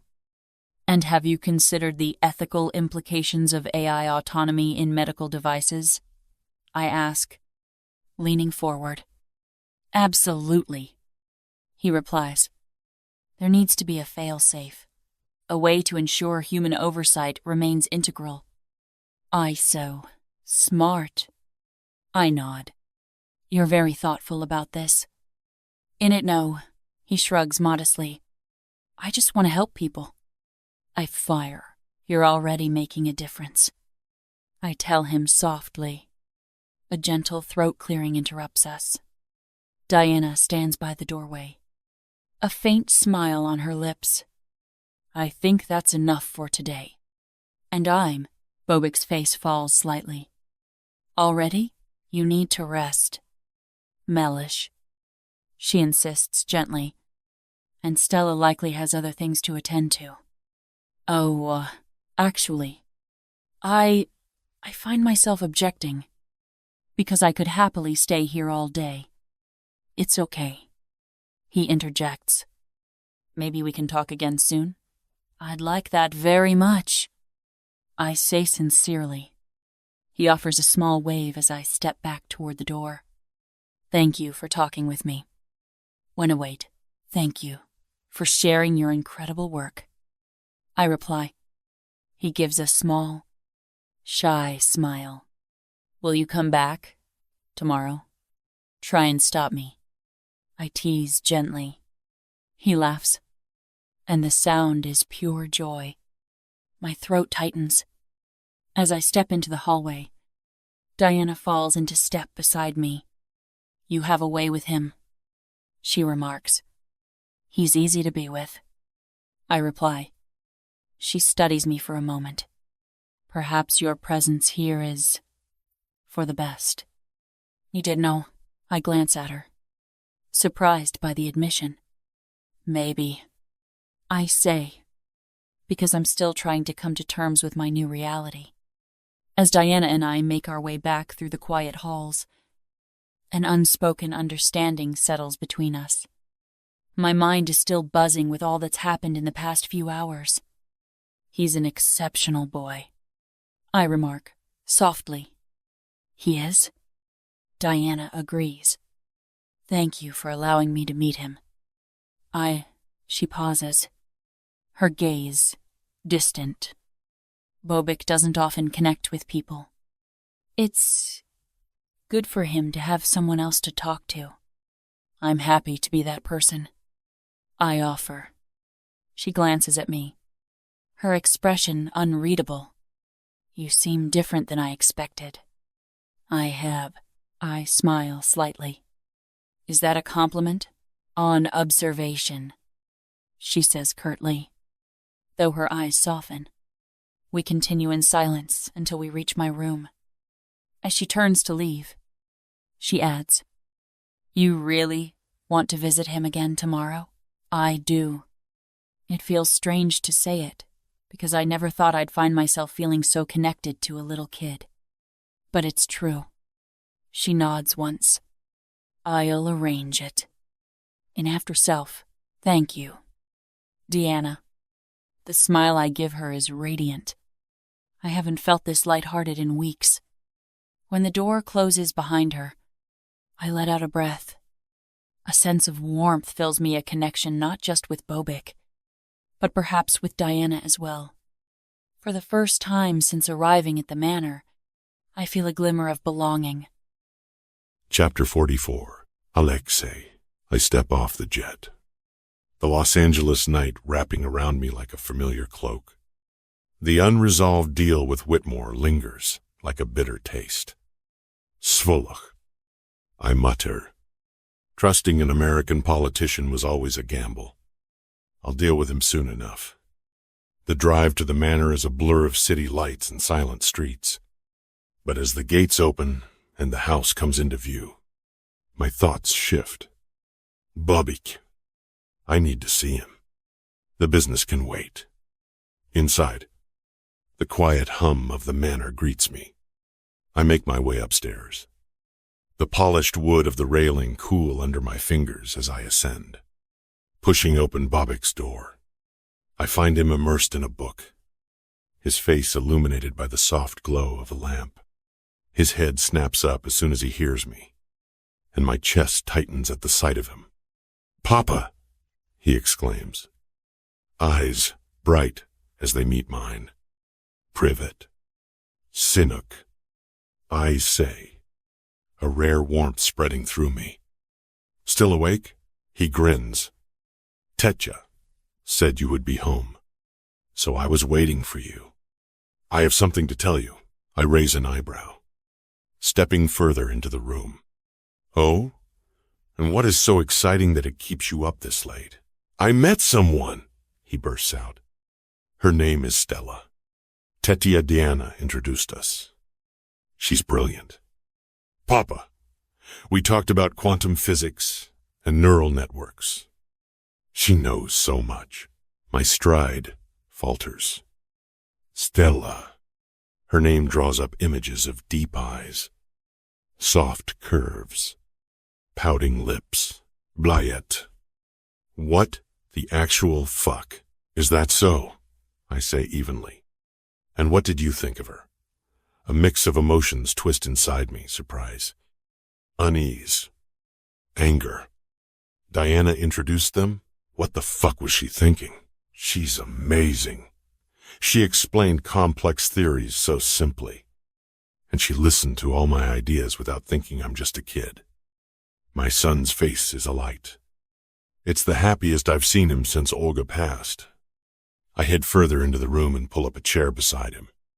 "Tell me more about Stella," I say, keeping my tone even. "What else did you discuss?"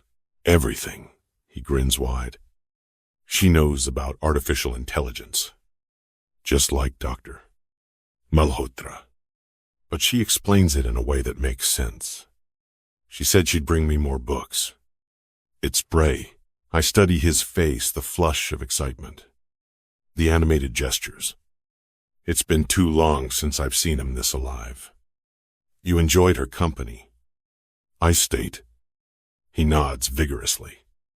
"Yes, it was just like having a friend."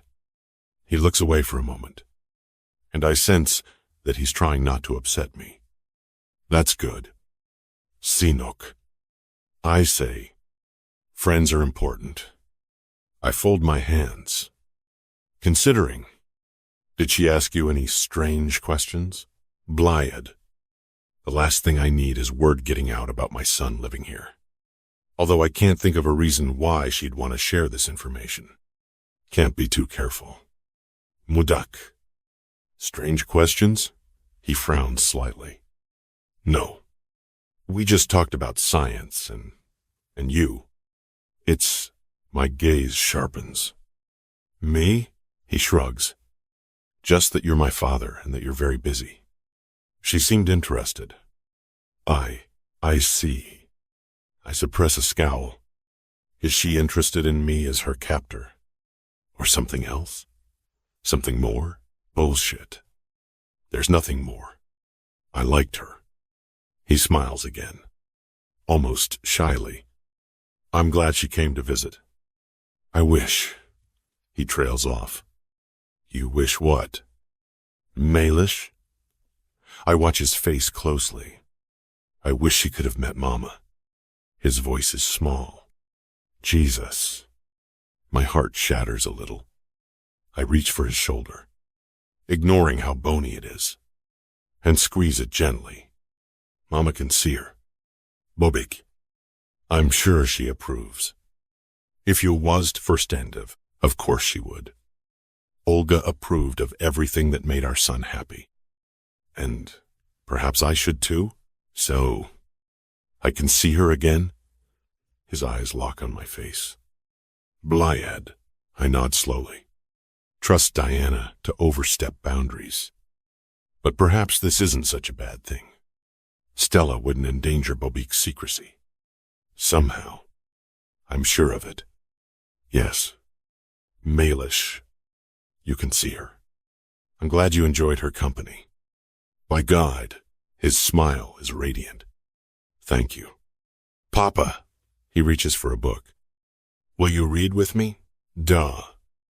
I reply, a small smile tugging at my lips. But first, I have important news. Dazer. When Rady's 70, he straightens in his chair, anticipation shining in his eyes. What is it? I turn in my seat to face him. Doctor. Malhotra called. He believes you're ready for the AI operation we've discussed. Armad. His eyes widen. The one that could help me walk? Duh. I affirm. It's a complex procedure. I know. He nods quickly. I researched it. The integration between neural networks and AI assistants. It's very new, but the data is exciting.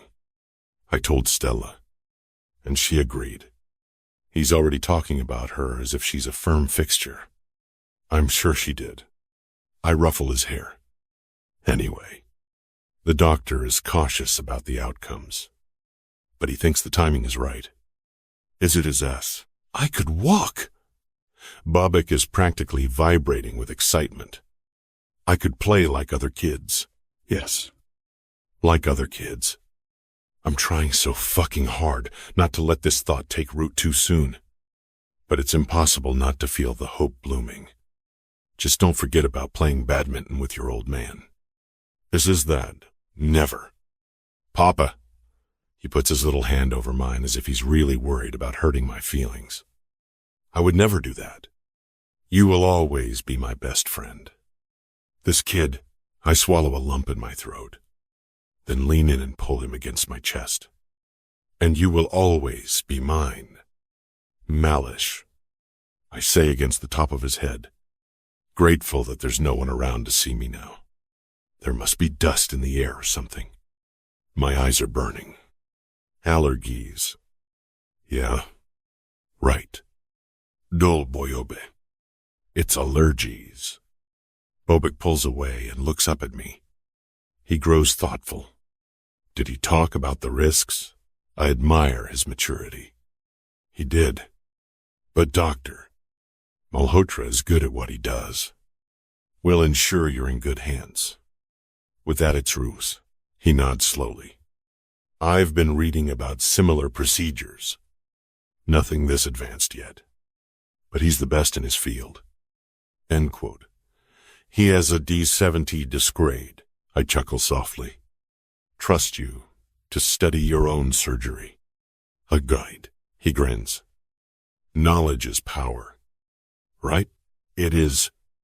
And you have empowered yourself. Boy, I'm proud of you. Sinok. End quote. He looks down for a moment, then back up. Thank you for making this possible. Papa. Fuck. How can he be so mature at just 10? I cup his face in my hands and stare into his eyes. Do you think that there was ever a doubt this would happen? He looks up at me silently, eyes wide. Chapter 45. Alexi. The echoes of Bobic's laughter seem to follow me as I head away from his rooms. Moisen. My son, his joy is infectious. As I make my way down the corridor toward Stella's suite, I notice a lightness in my step that wasn't there before. Reaching her door, I pause for a moment, listening. There's a faint hum of music from within, something classical that I can't quite place. I knock lightly. Stella? "Come in," she calls. I enter to find her standing by the window, staring out into the gardens, wearing a pair of sweatpants and a t-shirt. She's smiling, a genuine, radiant smile that catches me off guard. Her usual guarded expression is gone, replaced by an openness that makes me curious. "Alexei," she says, turning to face me. "I didn't expect you." Although she's clearly surprised to see me, there's none of the usual watchfulness about her. Being busy. But thought I'd check in on the baby. I say, "You're in a good mood." I observe, closing the door behind me. My gaze drifts over the books scattered on her desk. Titles on neuroscience and astrophysics. "Something happen?" She hesitates, a flicker of uncertainty crossing her face. She gnaws on her lip. "I guess you're going to find out anyway. I met someone today." I think, met someone? My brow arches. Let's see where this goes. She takes a deep breath, meeting my eyes. "I met Bobic. Dead beasing." I say. "I see." Rebinzer. Her eyes narrow on me. "You're not angry? Would it make a difference if I was?" I look at her. She looks away. "I'm not sure. I was worried because Diana should have known better." I interrupt. She has lapses in judgment sometimes. "Is to batted when she's high?" Stella tilts her head. I exhale a breath through my nostrils. My sister has her own ways of coping with things. I don't agree with all of them. Iselle, well, I find her nicer to be around when she's stoned. To be honest. Teeper, I'm sure she'd be interested to know that. End quote. Not that I don't like her. She adds quickly. She just seemed more relaxed. She's usually a bit uptight. Like me, I ask. That's not what I said. Bow, you didn't need to. I walk into the center of the room and lean my hip against the couch there, my arms across my chest. She looks around the room, clearly uncomfortable. Bobic enjoyed your visit? I ask, changing the subject. He did, she says quickly, clearly grateful for the new direction. We talked about astrophysics, artificial intelligence. He even showed me some of his own theories. Her eyes shine with admiration. You have an exceptional son. Alexei is one. A swell of pride rises within me, but it's entwined with worry. Bobic doesn't connect easily with others, and his world is small by necessity. The fact that he opened up to Stella is unexpected. It could lead to problems. I see. I pace toward the window, staring out at the gardens without really seeing them. This new development is unsettling. Bobic and Stella bonding without my knowledge, outside of my control. Yet, a part of me is pleased. I hope it's all right. She continues softly. I didn't mean to overstep. Angsted, I turn back to her. It's not a matter of permission. It's about his safety. He is vulnerable. The words are clipped, but I soften them with a sigh. I'm glad he had a good time. Doué dog. Her shoulders relax slightly. Maybe, if it's okay with you. I could visit him again? He mentioned wanting to discuss some ideas. I study her for a moment.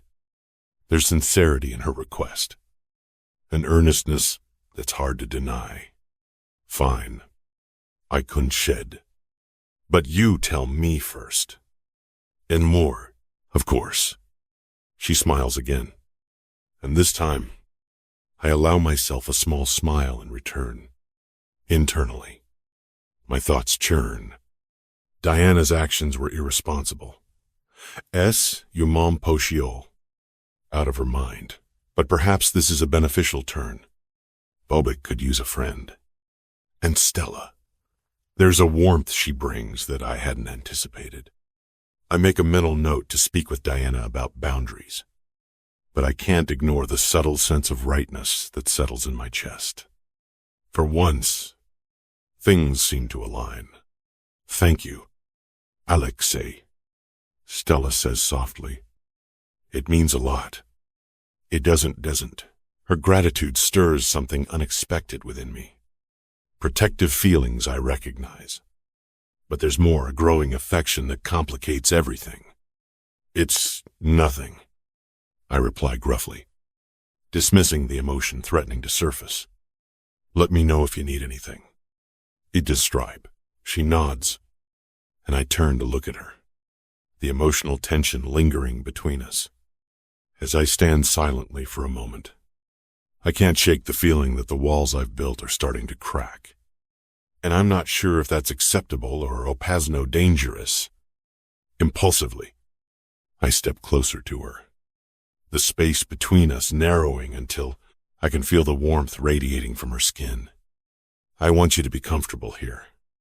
Stella, I say softly. Stella's gaze meets mine, those green eyes searching. I'm adjusting, she says, her voice husky. Good, I murmur, although I can't be sure that she's saying she's happy to be in this place. Likely not, and until now, that hadn't bothered me. But suddenly, there's a tension building in the air, a magnetic pull that's hard to ignore. The soft glow of the lamp casts gentle shadows across her face, highlighting the curve of her cheek, the subtle parting of her lips. Without thinking, I reach out and brush a strand of hair away from her face. Her breath catches, and for a moment, time seems to pause. Stella, her name rolls off my tongue, laden with meanings I haven't allowed myself to explore. She leans into my touch, ever so slightly. Alexi, she whispers. The sound of my name on her lips undoes something inside me. Before I can second guess it, I close the remaining distance between us and press my lips to hers. The kiss is tentative at first until she responds, her mouth soft against mine, and the world outside fades away. Her hands grip the front of my shirt, pulling me closer as the kiss deepens. I can taste the hint of tea on her lips, feel the rapid beat of her heart mirroring my own. Blinded, I moan against her mouth. She's warm, pliant, soft in the places where I am growing hard. My cock is throbbing. I slide my arms around her waist, drawing her flesh against me. Her fingers move to the back of my neck, touching the short hairs there. We shouldn't, she starts, but the hesitation in her voice tells me she doesn't believe her own words. Tell me to stop, I say, my forehead resting against hers. The fuck? When did I let a woman call the shots? She closes her eyes, a faint smile playing on her lips. I don't want you to. Withered, thank fuck, because I had no intention of ending this. I lift her smoothly, and she wraps her legs around my waist as I carry her to the couch. The world narrows to the sensation of her, the way her hands explore, the soft gasps that escape her lips. I'm growing aware of a blurring of lines I've rigidly kept in place, but I can't bring myself to care. Her eyes meet mine, and for the first time in a long while, I feel seen not as the Pakan, not as Bobic's guarded father, but simply as a man. The realization is both terrifying and liberating. I can't remember the last time I kissed a woman like this with my lips and my soul. There's a fierceness in me that's unleashed, an urgency that's unfamiliar. And with every gasp from Stella's lips, with every stroke of her hands, I feel a piece of control slipping away. I set her down on the couch, peeling her shirt over her head. and then my hands are on the bare skin of her waist. Her ribs. I cup the soft swell of her tits, hefting their weight in my palms. Her scent surrounds me. That subtle vanilla perfume that now seems to be a constant reminder of her presence. Alexi. She moans as my thumbs flick over her hardening nipples. I reach behind her to release the catch of her bra. Her breasts spill free, and even though I don't know her body very well, I am certain that they're fuller, more lush, full with the promise of the child she's carrying. I tug at her underwear, and she shifts her hips to help me slide it off. She's already wet, and I swear I can smell her desire, the sweet musk of her arousal. My cock twitches, the ache to be inside her overwhelming. I keep my eyes on her as I straighten and strip off, until I'm as naked as she is. She licks her lips, her eyes hot as they run over me. Now, she says hoarsely, I want you now. Alexei. His ghetto. I lift her thighs, wrapping her legs around my waist again. I fit the head of my cock to her entrance, teasing her as she rocks against me. She whimpers, her hips moving in a silent plea. I groan low in my throat. You're so fucking wet. I grit out, running my thumb over her swollen clit. Her eyes are half-lidded, a heavy mix of lust and uncertainty. Please, she breathes. Please, now. It's all the encouragement I need. I push into her, slowly, steadily, my hands gripping her thighs as she takes me in. Her heat surrounds me, and for a moment, I forget to breathe. I pull out almost entirely, then push back in, a slow and measured pace that has her nails digging into my biceps. Her back arches, her lips parting in a silent scream. Tak horosho. I mutter, my forehead against hers. So tight and wet. I thrust again, a growl escaping my lips as I lose myself in the feel of her. Fucking perfect. I stride. Her hands move to my ass, urging me on. I give her what she wants, harder, faster, deeper, until her moans fill the room. Her walls clench around me, rippling waves of pleasure that have me gritting my teeth to hold back my release. I can't let go yet, not until I feel her shatter. I reach between our bodies, my fingers finding her clit again. Her head falls back, her breath coming in quick pants as I stroke her. My hips keep moving, my cock slipping in and out, filling her as I bring her closer. Fuck. You're beautiful, I mutter, bending my head to capture a nipple between my lips. I could eat you up. He's I'm. She makes a broken sound, her hips bucking as her orgasm builds. Touch me, Alexei, she pleads. Please. I court it just. I give her what she wants, circling her clit with my thumb as my hips snap against her. And then she's coming apart around me, her walls pulsing as she cries out my name. I lose myself in the feel of her release, my own orgasm washing over me, and I thrust into her once, twice more, until I spill myself into her. We're both breathless, sweaty, spent. I collapse on the couch, still inside her, my arms around her as we catch our breath. I can feel her heartbeat against my chest, her hands running lazy patterns on my back. For a long moment, we stay like this, our bodies connected, our hearts slowing. That was, she trails off, her eyes closed. Incredible. I finish for her, burying my face in her neck. I don't want to think about the implications of this, what it means for me, for her, for the baby growing inside her.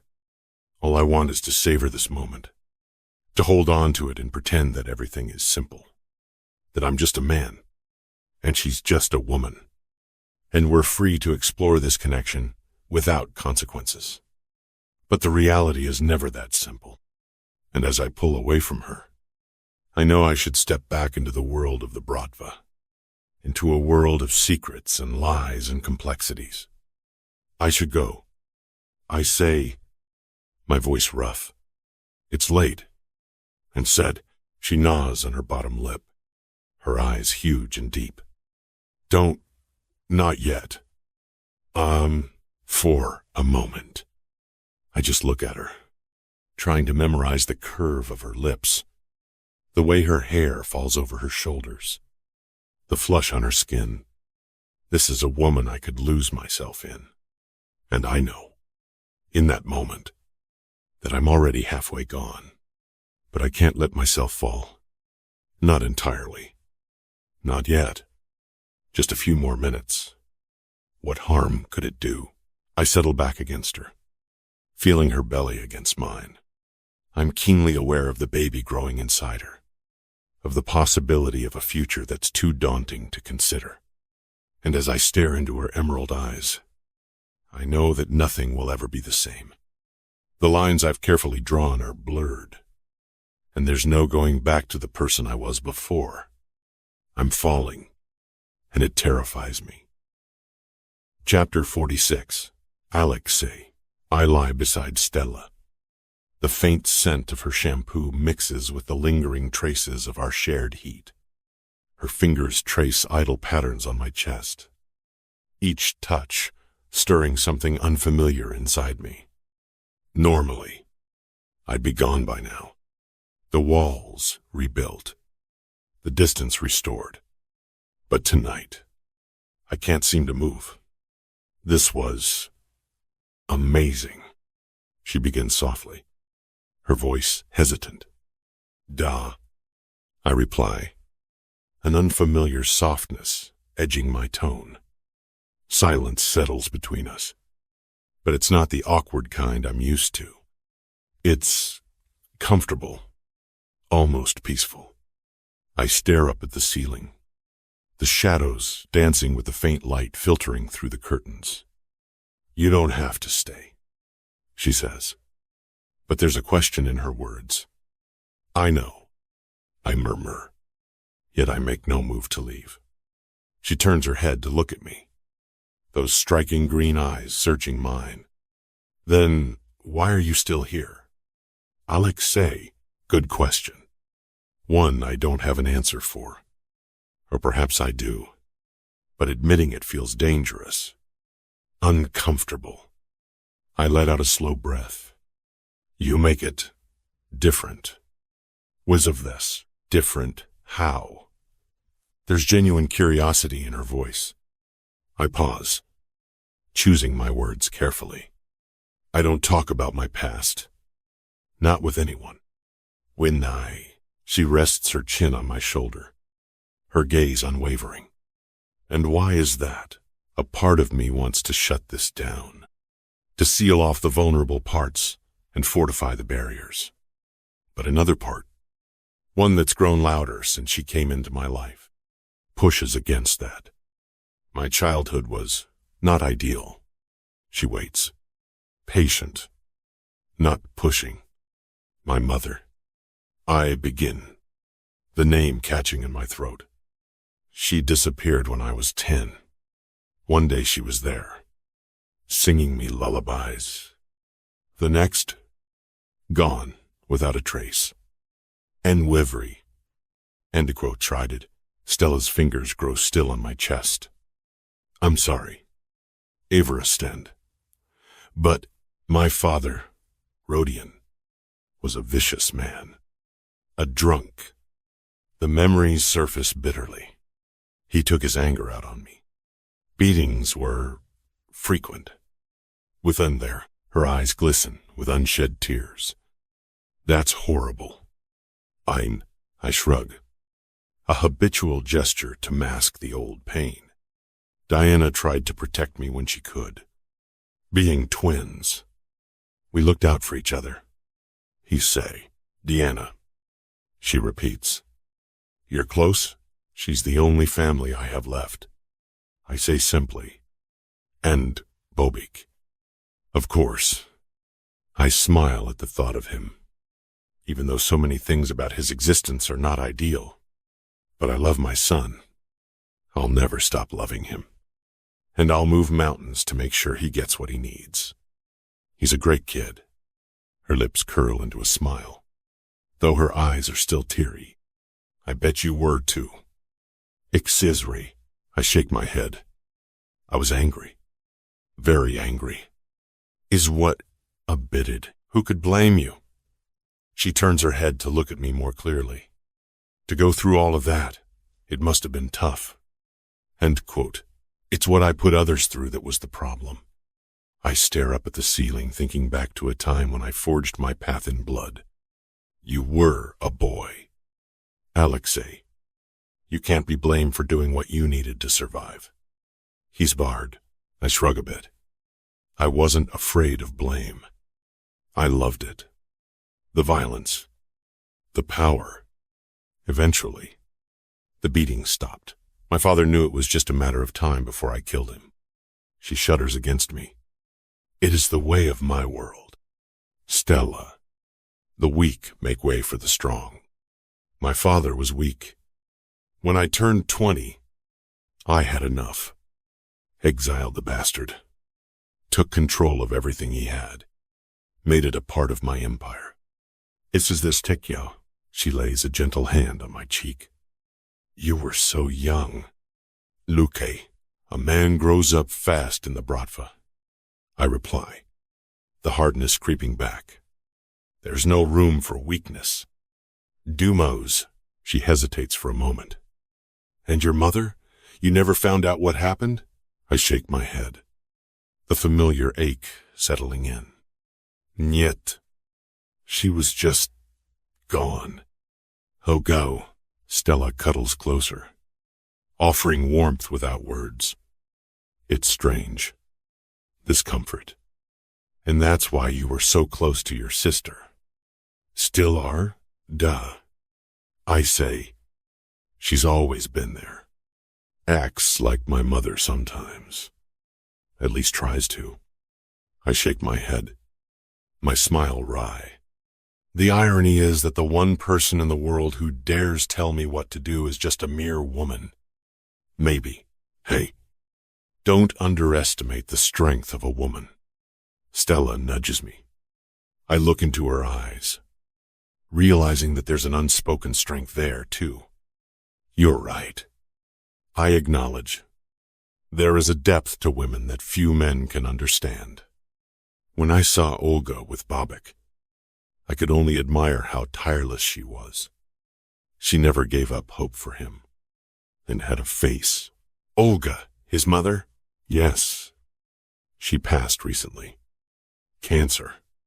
I swallow hard as I think of the loss my child has had to face on top of all his challenges.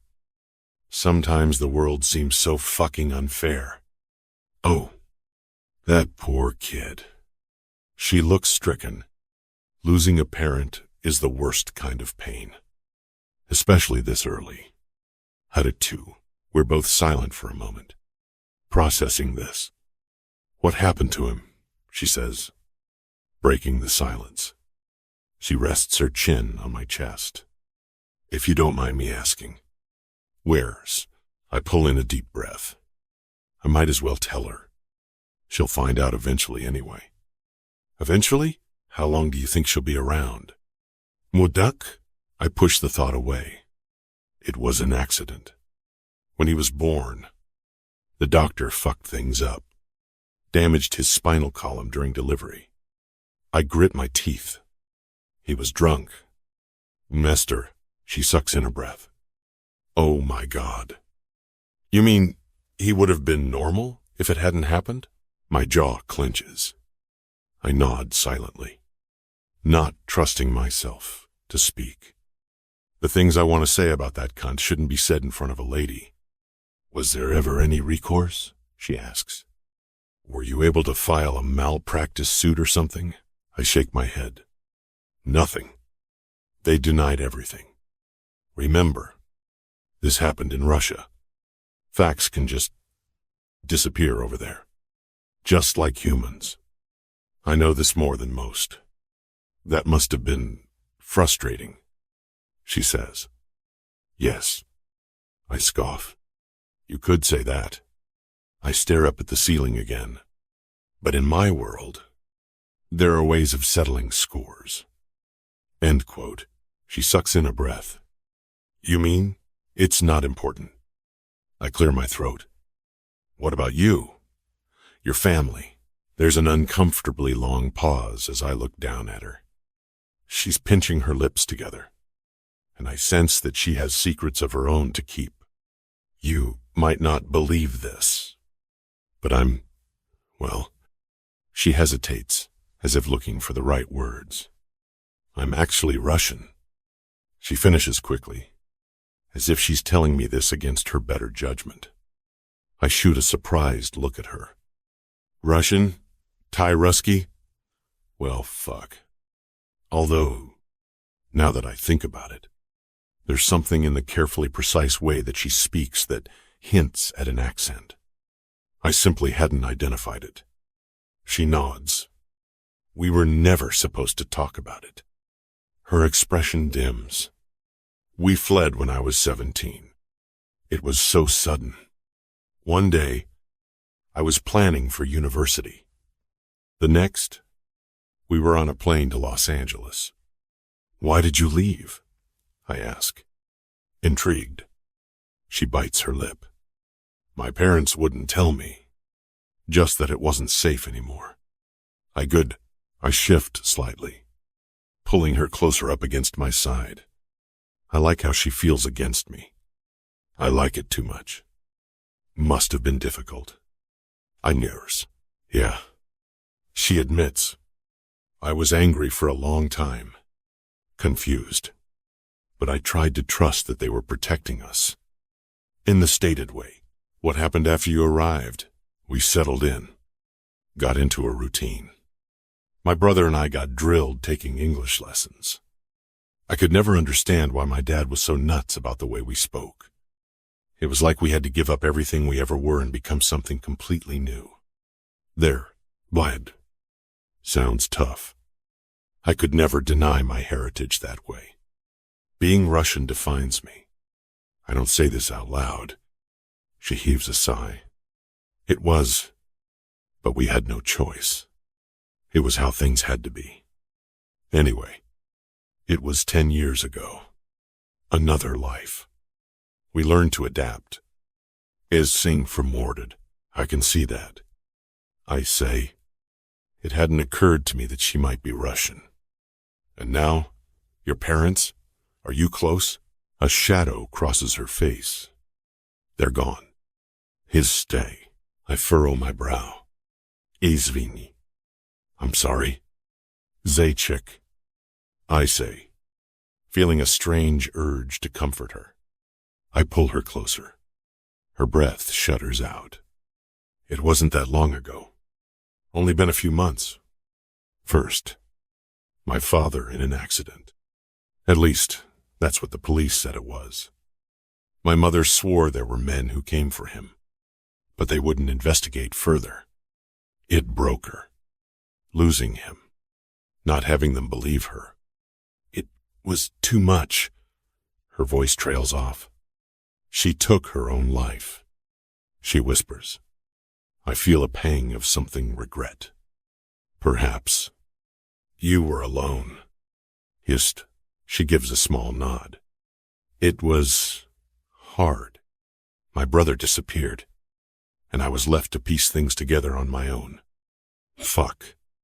I never realized she's gone through all of this. I tighten my arm around her instinctively. You've been through a lot. And, with the Daladrine, she looks up at me, a sad smile playing on her lips. I suppose we both have. I quote, so is Will Bent's. For a moment, we simply absorb each other's presence. Two souls bearing scars beneath the surface. I find myself speaking again. You say you are Russian. And your brother. Nico, I frowned, remembering the cocky little fuck who thought he could steal from me. He's not Italian? Nico Verona? She shakes her head. Her hair's soft on my chest. That's not his real name. He's Nick. Nick Vermont. Wait, I stiffen as she says it. For more than one reason. First, because I've always just assumed that the woman carrying my child is Stella Verona. And second, because your name is Stella Vermont? My nerves are beginning to string tight. Mm-hmm, she responds, her palm warm on my chest. Although before we left Russia, it was Larkina. My father's name was Tomas Larkin. He was a doctor. When they sevened, my blood feels like it has turned to ice in my veins. Jesus, Blyad, a doctor. I echo. And the police wouldn't investigate. It's not a question. I know they didn't because I paid for the case to go away. No, they wouldn't. Her voice cracks. Fuck. Motherfuck. I can feel it as the color drains from my face.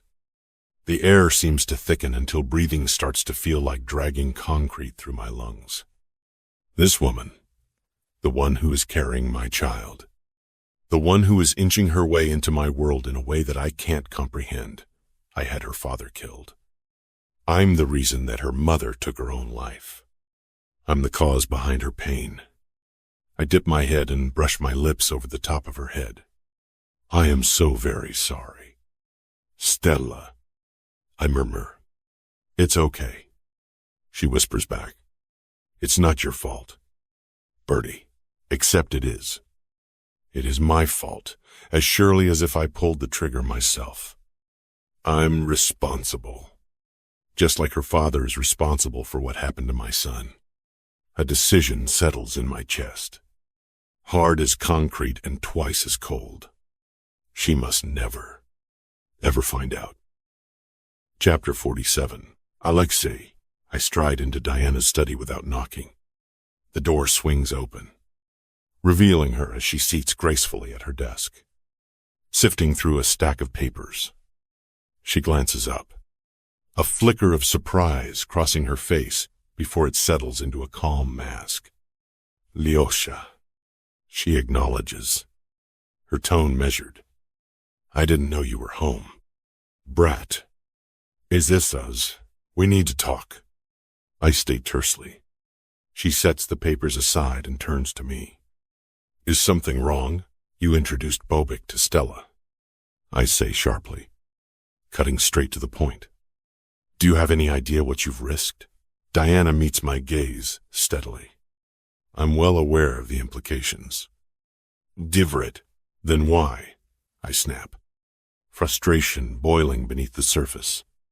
Every additional person who knows about Bobic increases the chance of exposure. You should know that better than anyone. As Corrid, I do, Matt. She responds calmly. But Stella isn't just an additional person. She's carrying your child. She's becoming a part of this family whether you like it or not. End quote. I scoff, pacing across the rich mahogany floor. That doesn't grant her unrestricted access. It steals. Unrestricted access? She counters. What about your son? Bobic has been isolated his whole life, them. Even more so since Olga died. He needs companionship. Someone he can relate to, besides us. The boy is lonely. Brother. It's Snow. I helped. Fists clenched at my sides. And you thought Stella was the solution? Yes. I did, Diana says firmly. And they connected instantly. She brings out a light in him I haven't seen in years. Her lips curl into a smile. You should have seen him. Alexi. He was alive. Excited. He looked the way a child should look. Stella. She bonded with him. End quote. I narrow my eyes. You trust her that much? She nods. And so should you. She has a good heart. Blythe, this is getting complicated. Too fucking complicated for my world. And complications like this lead to catastrophe. I had Stella's father killed. I can never let her find out. Just like she wasn't supposed to find out about Bobic. But how am I supposed to keep secrets when she keeps to weaving herself into my life? Thread by thread. Every single day, I run a hand over my jawline. The small hairs bristling against my fingers. This is against my better judgment. They have that. Perhaps. She allows. But sometimes our hearts know better than our minds. I do. I let out a heavy sigh. Fuck. It is done now. There's not much I can do about it at this point. If anything happens, it won't. She cuts me off. Stella understands the importance of discretion. She knows how vulnerable Bobic is. Alexi. I study my sister's face. The earnestness in her eyes. Diana has always been the more rational one. Maybe she's right. Maybe Stella's presence in Bobic's life could be beneficial. But that is where we draw the line. Laudanum. I concede quietly. Fine. But we proceed with caution. He said. A soft smile touches her lips. Agreed. I do, just then. My phone vibrates in my pocket. Glancing at the screen, I see Dr. Malhotra's name. It's the doctor. In white. Answer it. Deanna urges, a note of anticipation in her voice. She rises from her seat and comes to stand beside me. I tap the screen. Dr. Malhotra. End quote. Mr. Tarasov. His voice comes through clearly. A moment later, his dark features flicker into focus as he connects to video. I'm calling with updates on Bobic's proposed procedure. I'm listening. I reply, my grip tightening on the phone. Diana has her hand to her mouth, her eyes wide. We've made significant advancements with the AI-assisted surgery. He explains. The procedure involves integrating neural interfaces to rewire Bobic's nervous system, bypassing the damaged areas. It has done. Diana steps closer, eyes fixed on me. What is he talking about? She mouths. I hold up a hand to silence her. Yes. You told me before. What are the chances this will work? I ask. Given Bobic's age and health, there's a strong probability of success. Dr. Malhotra says, we could see substantial improvements in his mobility. He posed for a moment, his expression earnest. I think that with time and the right rehabilitation protocols, your son could walk. It is a crust. Hope flickers within me, a dangerous, unfamiliar sensation. I push it down. What's the catch? He pauses. As with any major surgery, there are risks of infection, implant rejection, and unknown long-term effects. His eyes meet mine. As I'm sure you understand, Mr. Prizet. Tarasova. This is a very new procedure. There is always the possibility of unexpected variables. We cannot guarantee outcomes, but we've minimized potential complications as much as possible. I feel confident that the risk of mortality has been reduced to the lowest possible level. Mortality. I suppress a shudder. The grim specter of it hangs over every facet of my world. I'll take the very best care of your son. Sir, Malhotra says, we all understand the stakes. End quote. End quote. End quote. I exchange a glance with Diana. When can we proceed? I ask. I recommend scheduling the surgery for next month. He suggests. It will give us ample time to prepare Bobic and ensure all protocols are in place. This fixed, I want nothing overlooked. I instruct. We cannot allow anything to go wrong. I'm trying so hard to hold it together, but I can't fight down the surge of excitement. Of course, Mr. Tarasov. He agrees. I'll be in touch with further details.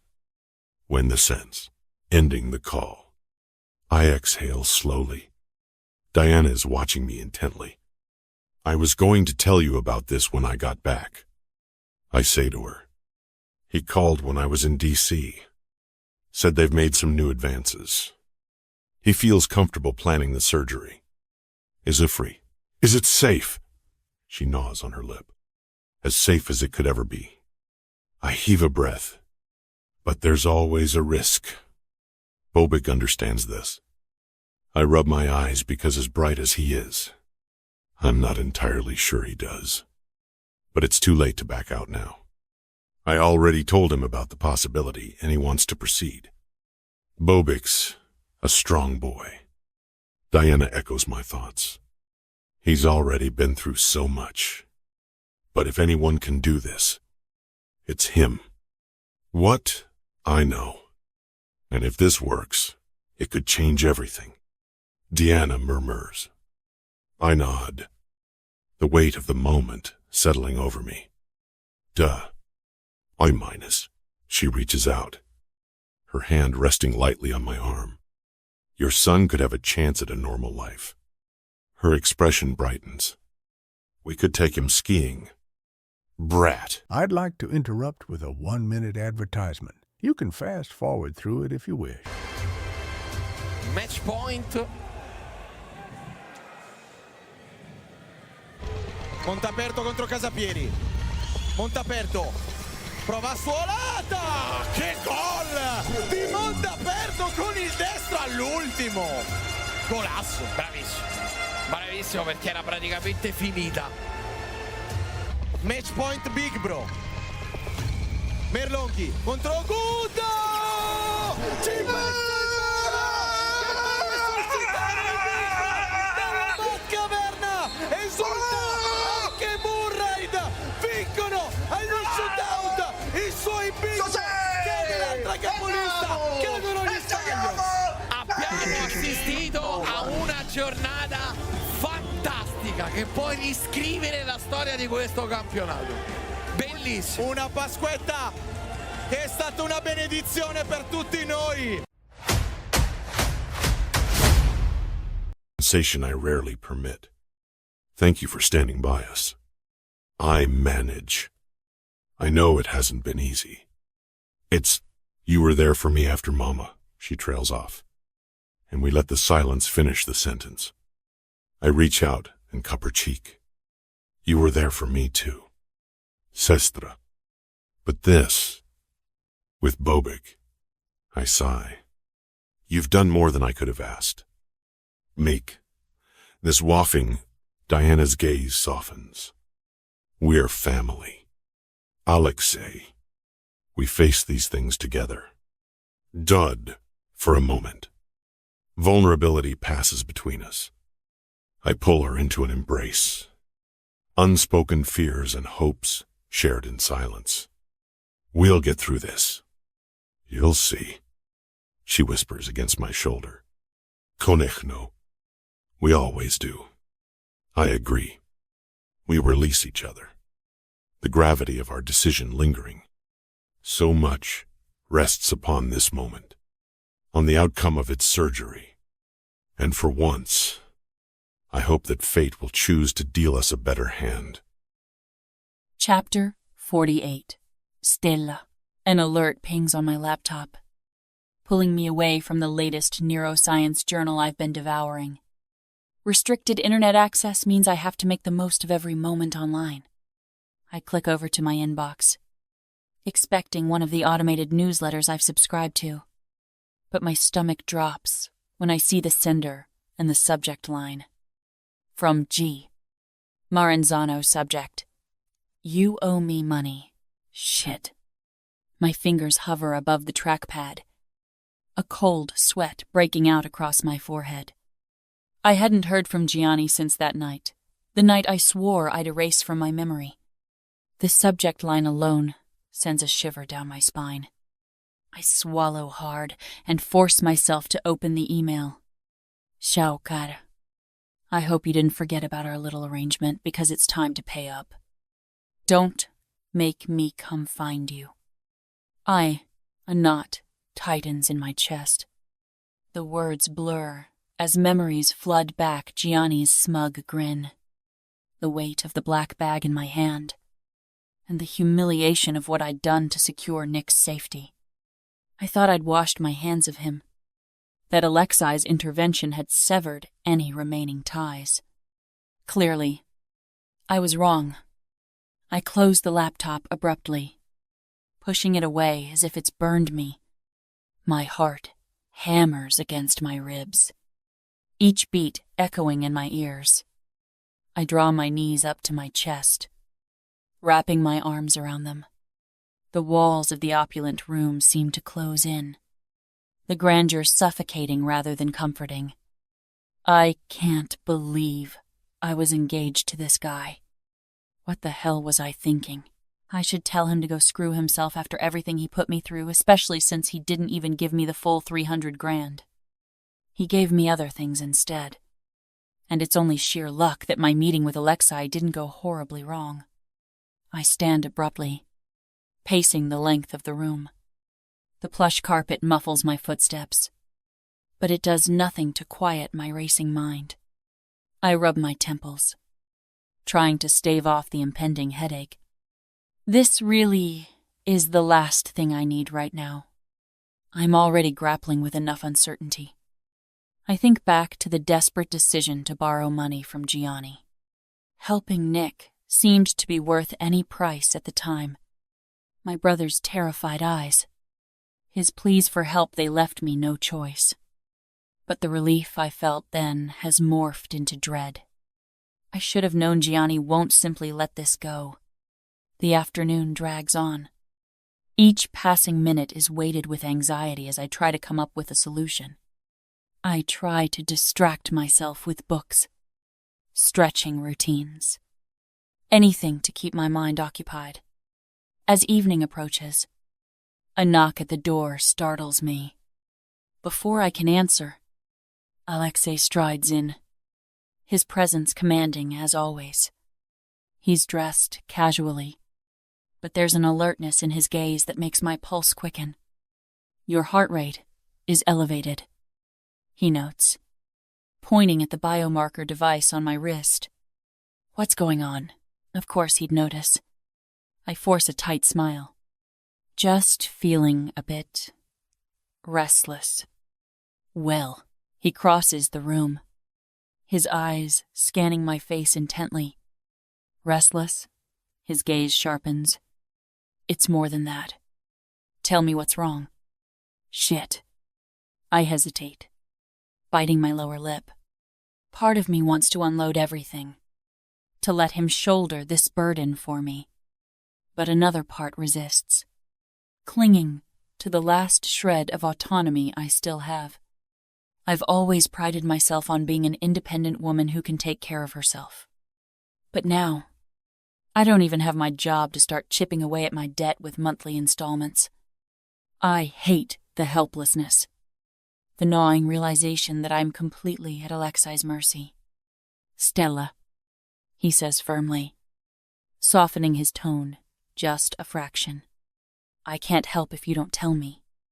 And his sincerity breaks through my defenses. I take a shaky breath. It's not like I have a choice. I received an email today from Gianni. A flicker of emotion anger, perhaps passes over his features. What does he want? He wants the money. He says I owe him. I swallow hard. The cash I borrowed from him to help Nick. Is it the money you brought here that night? He lifts an eyebrow. In the bag with the toys in it? I feel my cheeks flame. Yeah, I whisper. Alexi's jaw tightens. Did you respond? I shake my head quickly. No, not yet. It says, He nods, processing the information. Does he know you're here? No. I shake my head. At least, I don't think so. He mutters something under his breath in Russian, the words sounding harsh, running a hand through his hair. He looks back at me. You should have told me sooner. And too, I'm telling you now. I reply softly. I didn't want to cause more trouble. Test. He steps closer, his gaze intense. It's my responsibility to protect you. Zajic. Gianni won't bother you again. My Forrest. I look up at him, a mix of relief and apprehension swirling within me. What are you going to do? His eyes harden. I'll handle it. What it? There's a finality in his tone that sends a shiver through me.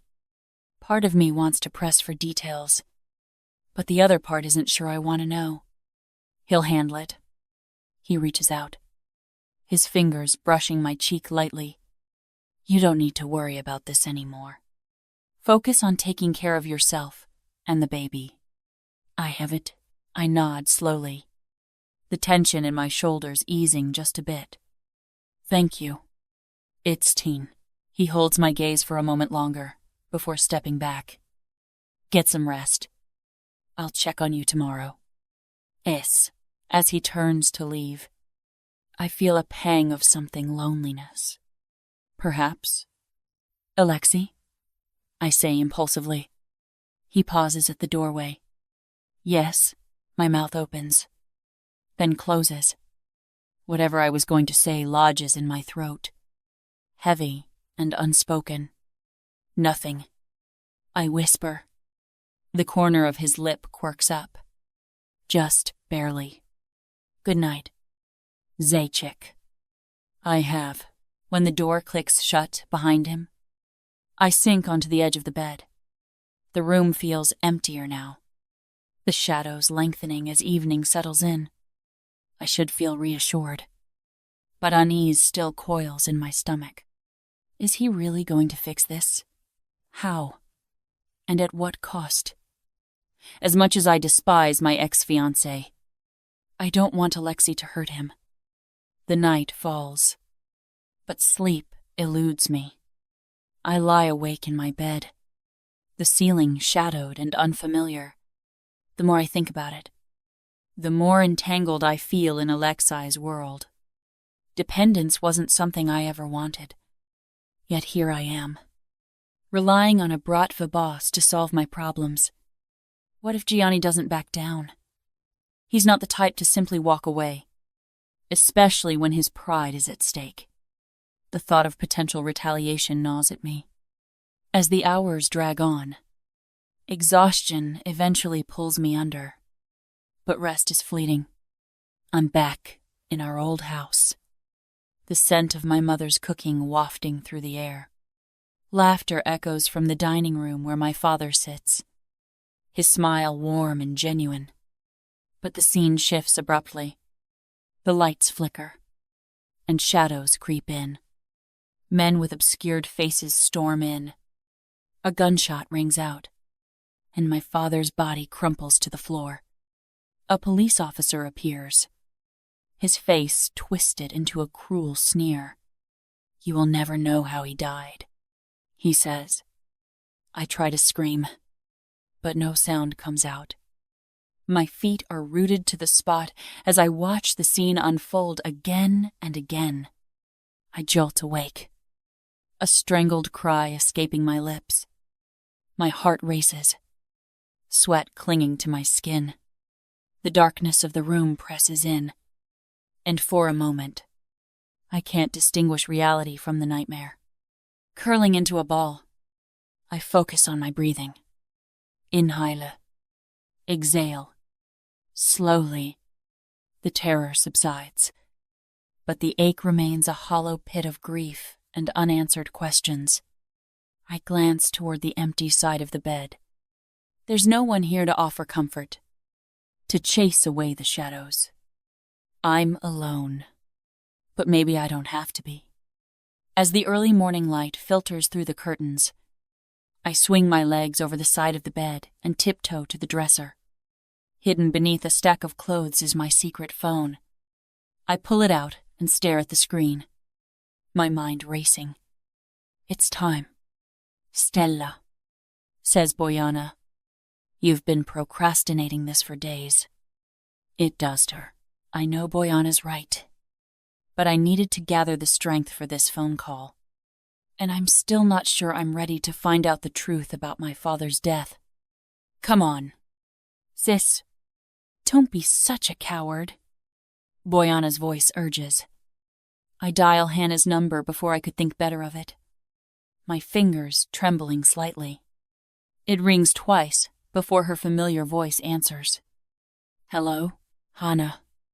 It's me, I whisper, glancing toward the closed door as if expecting someone to barge in.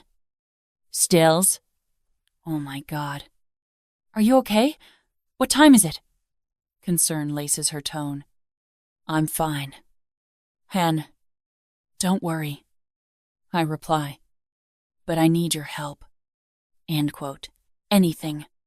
Just tell me what's going on. Any would. I take a deep breath, choosing my words carefully. I'm still here, with Alexi. And that slimy bastard, she mutters. If he's done anything to you, I'll... End quote. No, it's nothing like that, I say quickly. Because aside from being locked up here, I'm not being mistreated in any way. Quite the opposite. Actually, I need you to look into something for me. My feuded nodded. Okay. She draws the word out. Tell me what you need. End quote. I take a deep breath. Look, I need you to help me find out the real reason behind my dad's death. Anyhow, your dad's death? But you said he died in an accident. She pauses. You think there's more to it? I do. I admit. My mother always said it wasn't an accident. Nobody would believe her. Hun, it breaks my heart to say it, because I was one of them. It pushed her to the edge eventually. I swallow hard. It's why she killed herself. End quote. Oh God. Stella. I'm so sorry. Hannah's voice is husky. You never said much about it. And I always just assumed maybe it's my fault. I should have listened to her. My voice breaks slightly. No. Don't do that to yourself. Still. Her tone grows firm. Suicide is a terrible thing. And it's never anyone's fault. I don't care what people say. She made that decision herself. And there was probably more to it. Your parents were always so close. I know. I sigh. They were inseparable. I remember how we'd always joked about Mom and Dad being joined at the hip, even with all his drinking problems. It was clear my father adored her. All right. I'll see what I can dig up. Hannah says. Leave it to me. She assures me. I have some contacts that might be able to help. I'm C. Relief washes over me. You're a lifesaver. It's, hey, what are best friends for? She quips lightly. Just promise me you'll stay safe. It's, I will. Well, good. And Stella, if you need anything else. Anytime. Call me.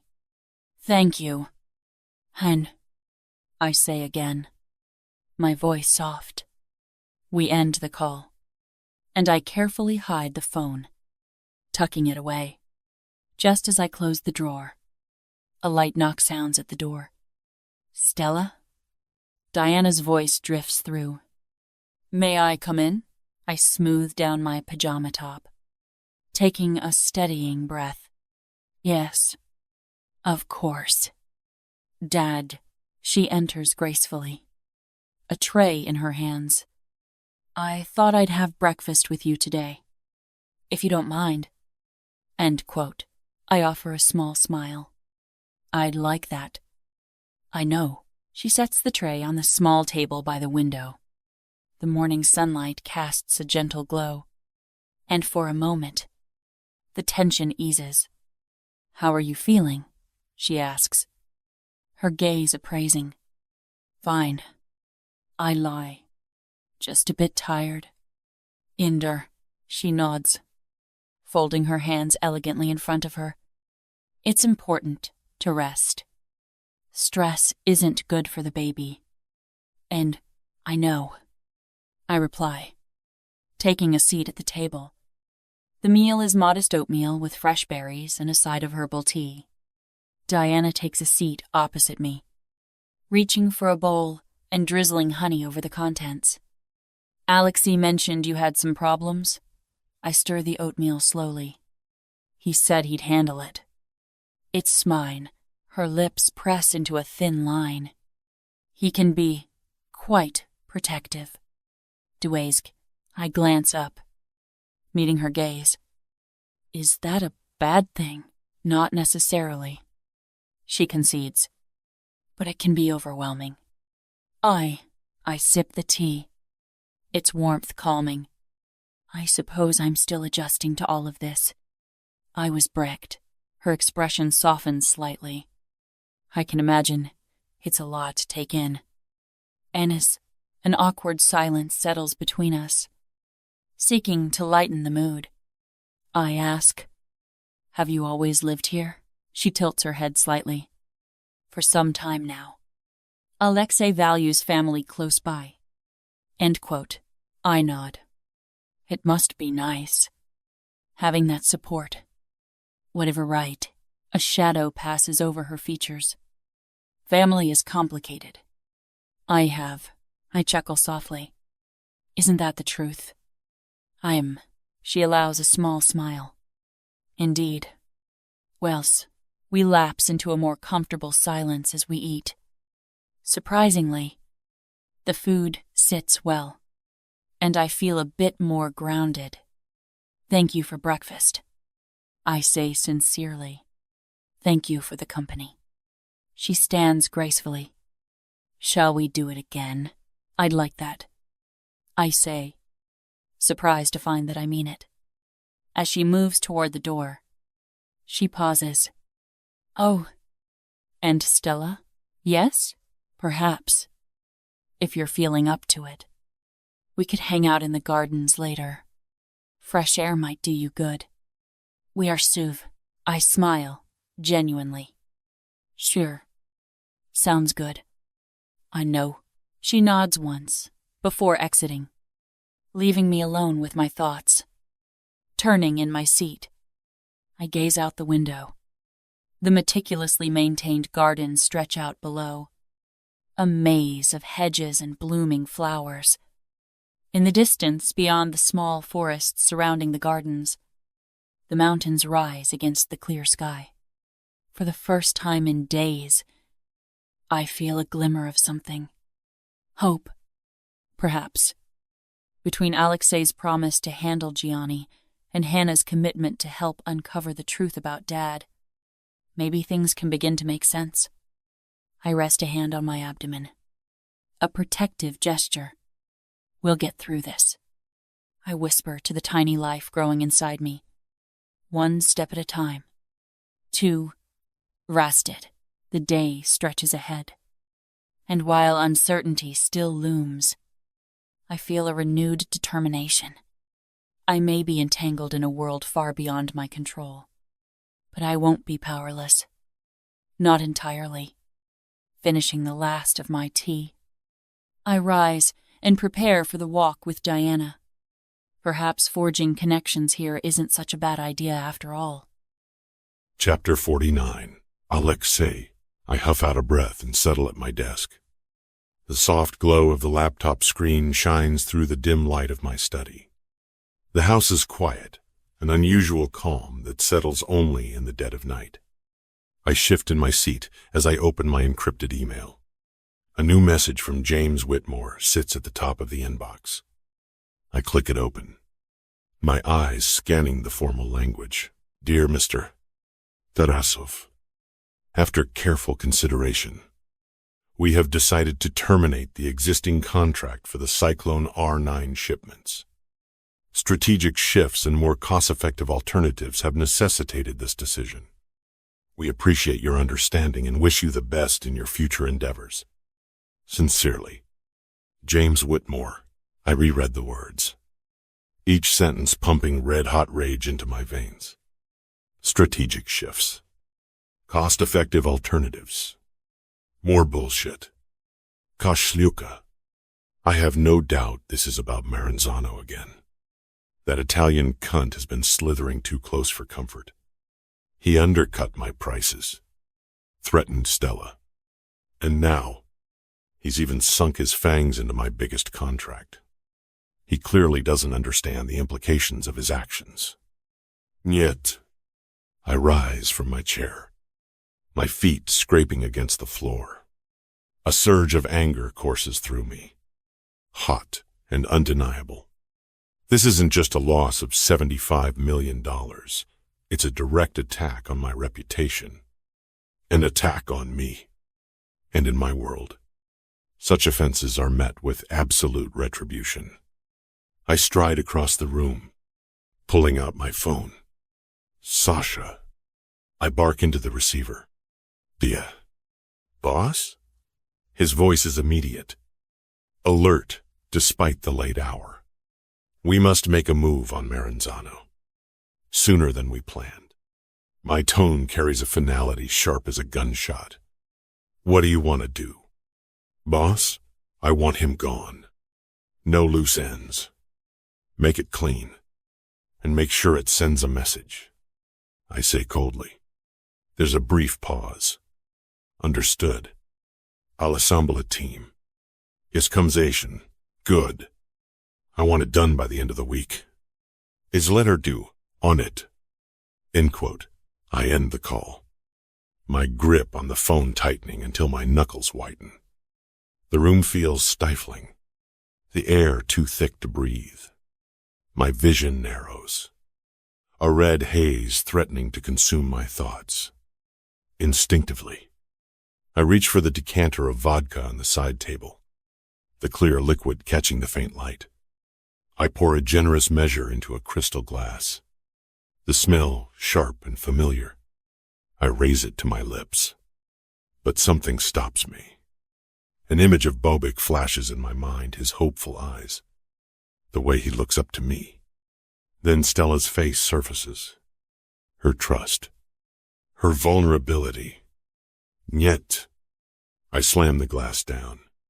The vodka sloshing over the rim and spilling onto the table.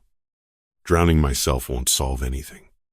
I need clarity, not clouds. Turning on my heel, I head toward the gym. The urge to hit something, to channel this fury, is overwhelming. The corridors of the manor blur past me until I reach the gym. The scent of leather and metal greets me, promising an outlet. I strip off my shirt, tossing it aside. The cool air brushes over my skin, but the fire inside me burns hotter. Wrapping my hands, I approach the heavy punching bag suspended from the ceiling. It sways slightly, as if anticipating the onslaught.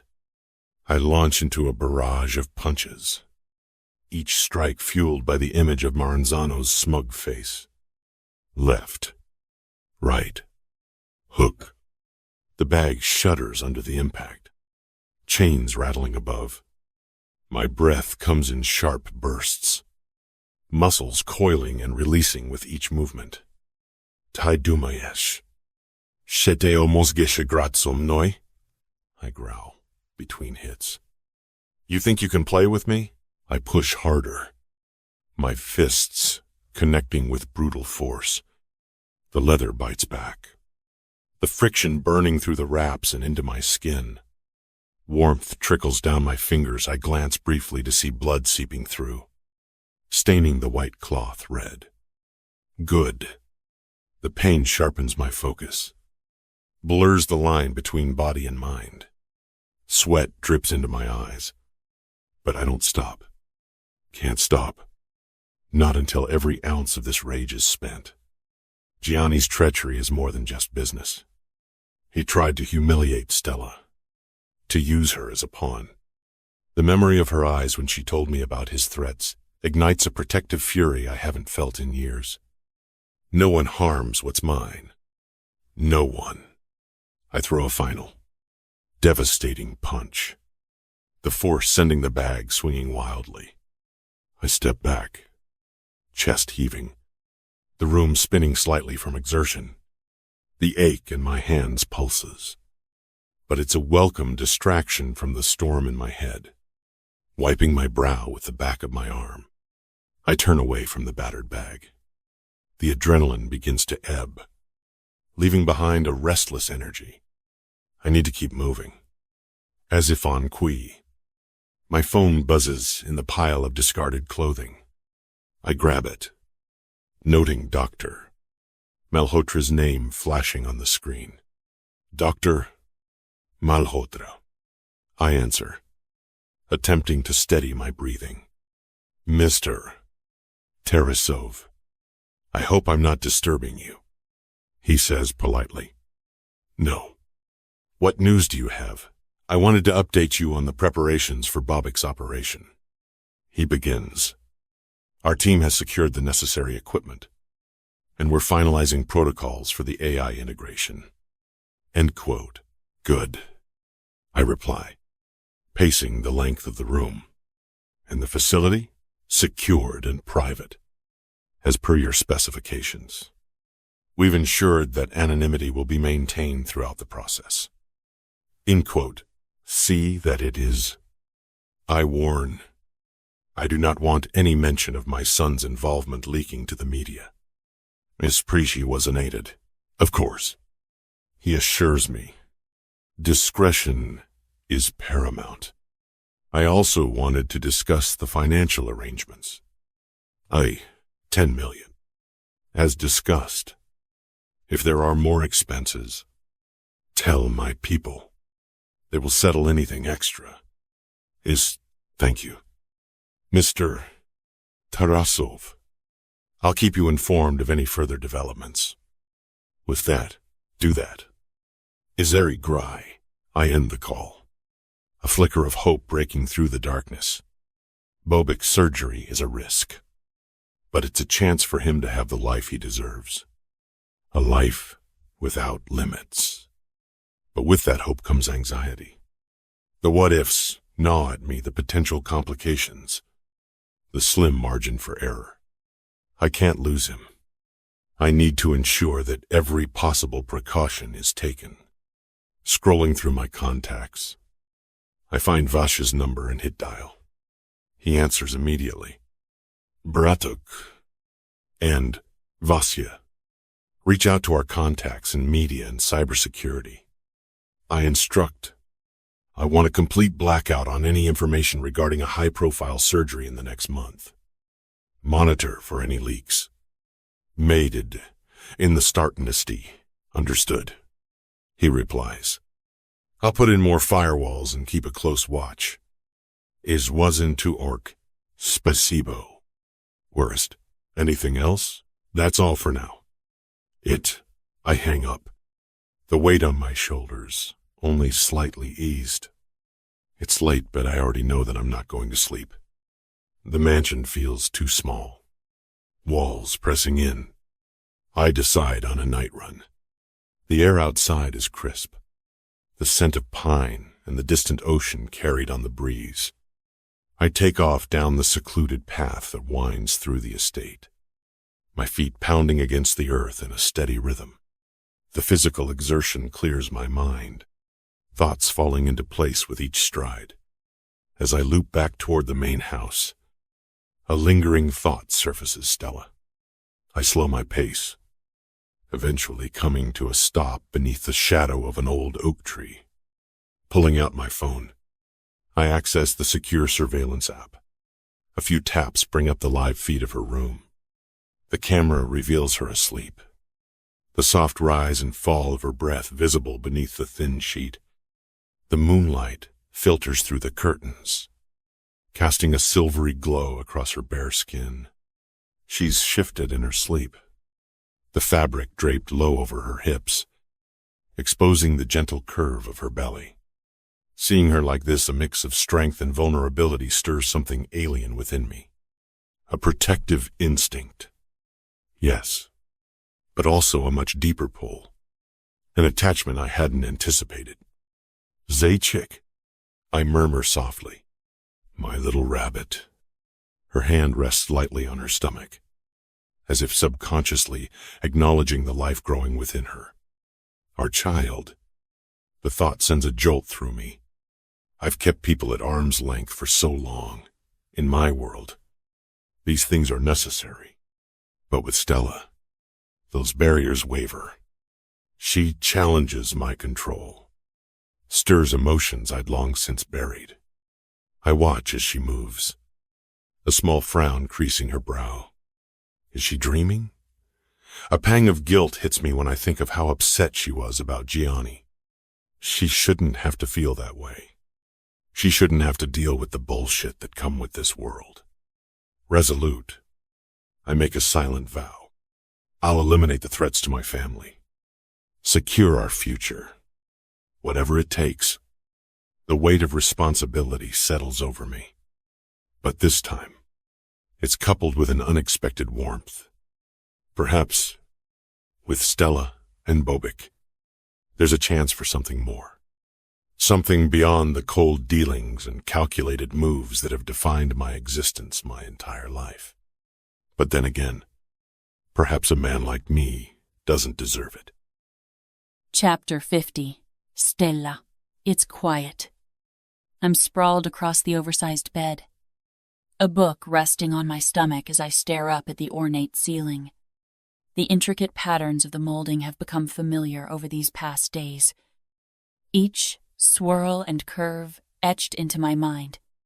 The soft rustle of pages fills the silent room as I turn to the next chapter. A firm knock at the door pulls me back to the moment. Eyes it up, the book sliding to my lap.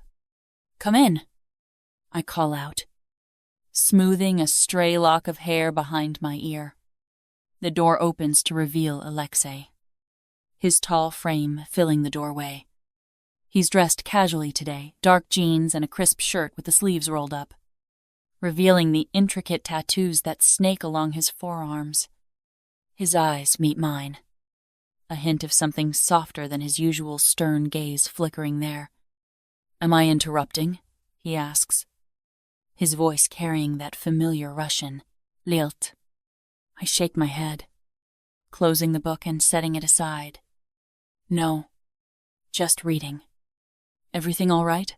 He steps inside, the door clicking shut behind him. Duh. He pauses, his gaze wandering around the room before returning to me. I wanted to see how you were feeling. Is better? I tilt my head, wondering what the real reason is behind his visit. He nods, taking a few steps closer. Korosho. Good. You just know. There's a moment of silence, an unspoken tension hanging between us.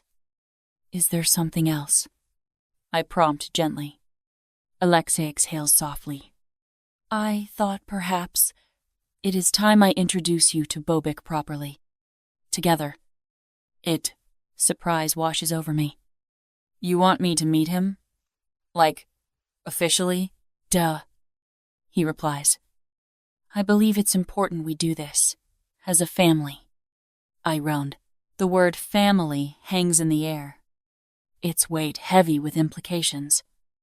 I search his face, trying to read the thoughts behind those dark eyes. I would like that, I say softly. A brief smile tugs at the corner of his mouth. Koroshi. Then prepare yourself. We'll go soon. Two hat. I glance down at my casual attire leggings and an oversized sweater. Should I change? As you wish, he says, a hint of amusement in his tone. Bobic won't mind, but if it makes you comfortable, I'll be quick. I assure him, rising from the bed. He nods. lingering for a moment before turning toward the door. I'll wait for you downstairs. Oh, as the door closes behind him, I feel a flutter of nerves mixed with anticipation. Meeting Bobic with Alexi feels significant. A step toward something deeper. I move to the closet, selecting a simple dress in soft blue that brings out the green of my eyes. As I change, I catch a glimpse of myself in the mirror. There's a hint of color in my cheeks, a spark in my eyes that hasn't been there for some time. Brushing out my hair, I let it fall loosely over my shoulders. Minimal makeup feels right, a touch of mascara, and a swipe of lip balm. I want to be myself. Satisfied, I make my way downstairs. Alexi stands by the grand staircase, his gaze distant until he notices my approach. His eyes sweep over me appreciatively. "You're ready." End quote. "Yes," I reply, descending the last few steps. He offers his arm, a gesture both old-fashioned and endearing. I accept, slipping my hand into the crook of his elbow. Together, we walk through the left wing, the mansion's corridors bathed in the warm glow of sunlight. The silence between us feels comfortable, each of us lost in our own thoughts. As we reach Bobic's quarters, Alexi pauses outside the door. He turns to me, his expression uncharacteristically gentle. "He's been looking forward to seeing you." Without, I've been looking forward to it, too, I admit. He nods, a flicker of gratitude in his eyes before he opens the door. Bobic sits at a table strewn with books and electronic components. At the sound of our entry, he looks up, his face breaking into a wide smile. "Papa, Stella, hello." "Bobic," I greet, stepping forward. "What are you working on?" "Just a small project," he says eagerly. "An experiment with circuits." I tend. Alexi releases my arm, moving to ruffle his son's hair affectionately. "Always the engineer." End quote. Bobic grins up at him before turning his attention back to me. "Would you like to see?" "I'd love to," I reply, glancing at Alexi as I pull up a chair beside him. We spend the next hour engrossed in Bobic's world. He explains his project with enthusiasm, his intelligence shining through every word. I find myself genuinely intrigued, asking questions and sharing my own thoughts. Alexi watches us, a subtle softness in his gaze. He contributes occasionally, but mostly allows Bobic and me to engage. "Could we try adjusting the resistor here?" I suggest at one point, pointing to his schematic. Bobic's eyes light up. "Let's try. It might stabilize the current." "What if town, as he makes the adjustments?" I glance over at Alexi. He meets my gaze. A quiet contentment, evident. It's a side of him I haven't seen before, and it stirs something within me. Something warm, comfortable, almost done, Bobic announces, snapping us back to the moment. "Shall we test it?" "Absolutely." I agree. He connects the final wires, and we watch as the small device powers on, the LED lights blinking in a steady pattern. "It works!" I exclaim, sharing in his triumph. Bobic beams. "We make a good team." "And a spick, that you do," Alexi affirms, placing a hand on Bobic's shoulder. "Perhaps you can help him with some projects around here." "I'd like that," I say, sincerely. As the afternoon unfolds, we move outside to the garden. The sun warms the manicured lawns, and a gentle breeze carries the scent of blooming flowers. Bobic navigates his wheelchair with ease, leading the way to a spot beneath a sprawling oak tree.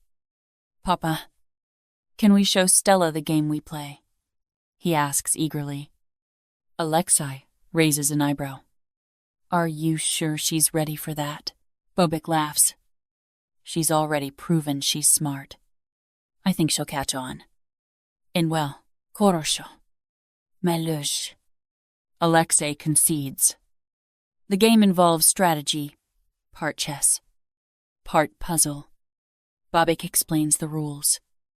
And soon, we're all embroiled in friendly competition. Laughter fills the air as moves are made and playful banter is exchanged. The barriers I felt begin to crumble, replaced by a genuine connection.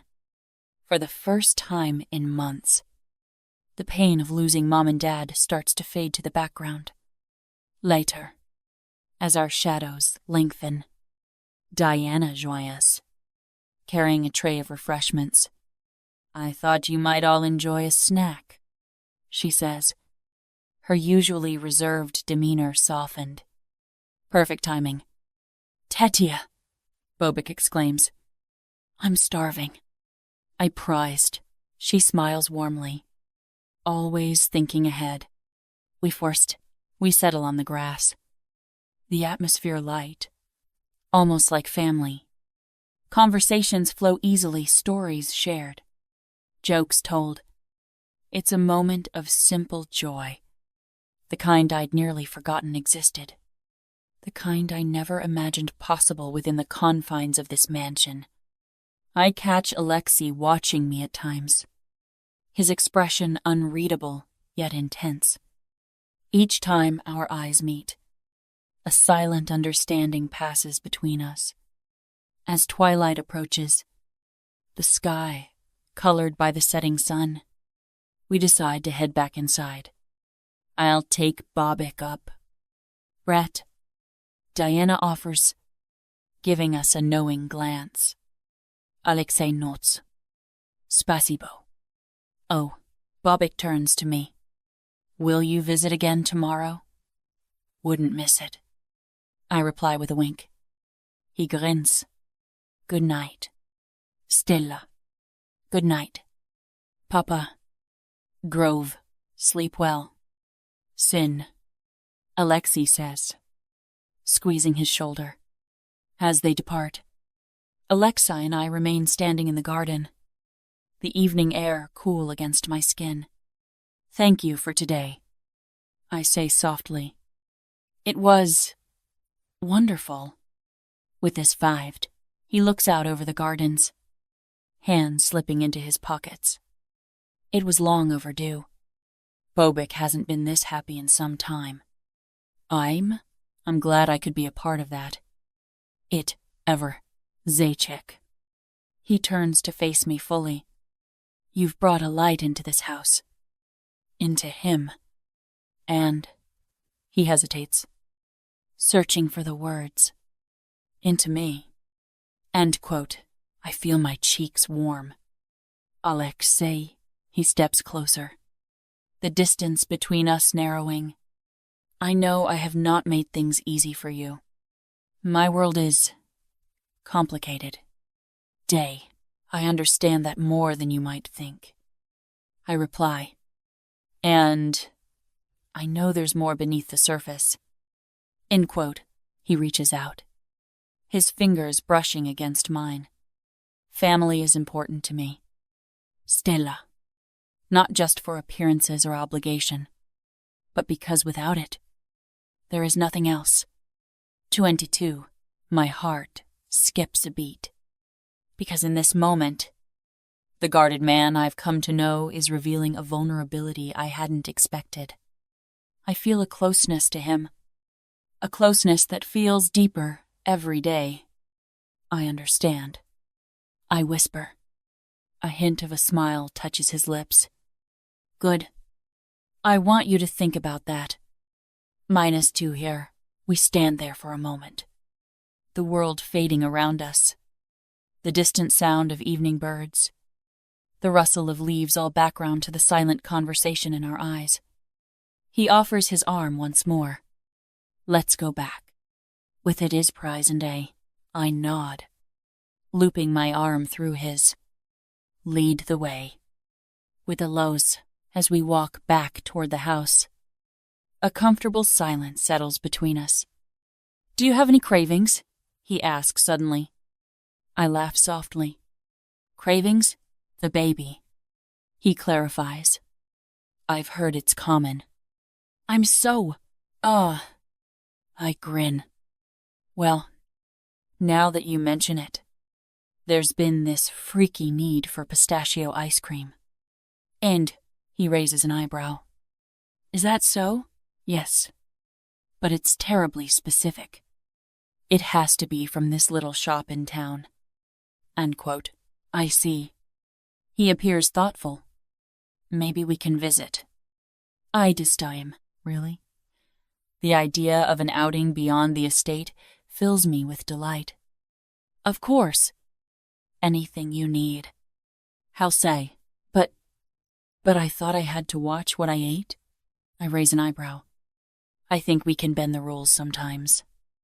Don't you? We reach the entrance hall. The grandeur of the mansion enveloping us once more. I need to say goodnight to Bobic. He says, his gaze softening at the mention of his son. I give a small nod. Of course. I reply.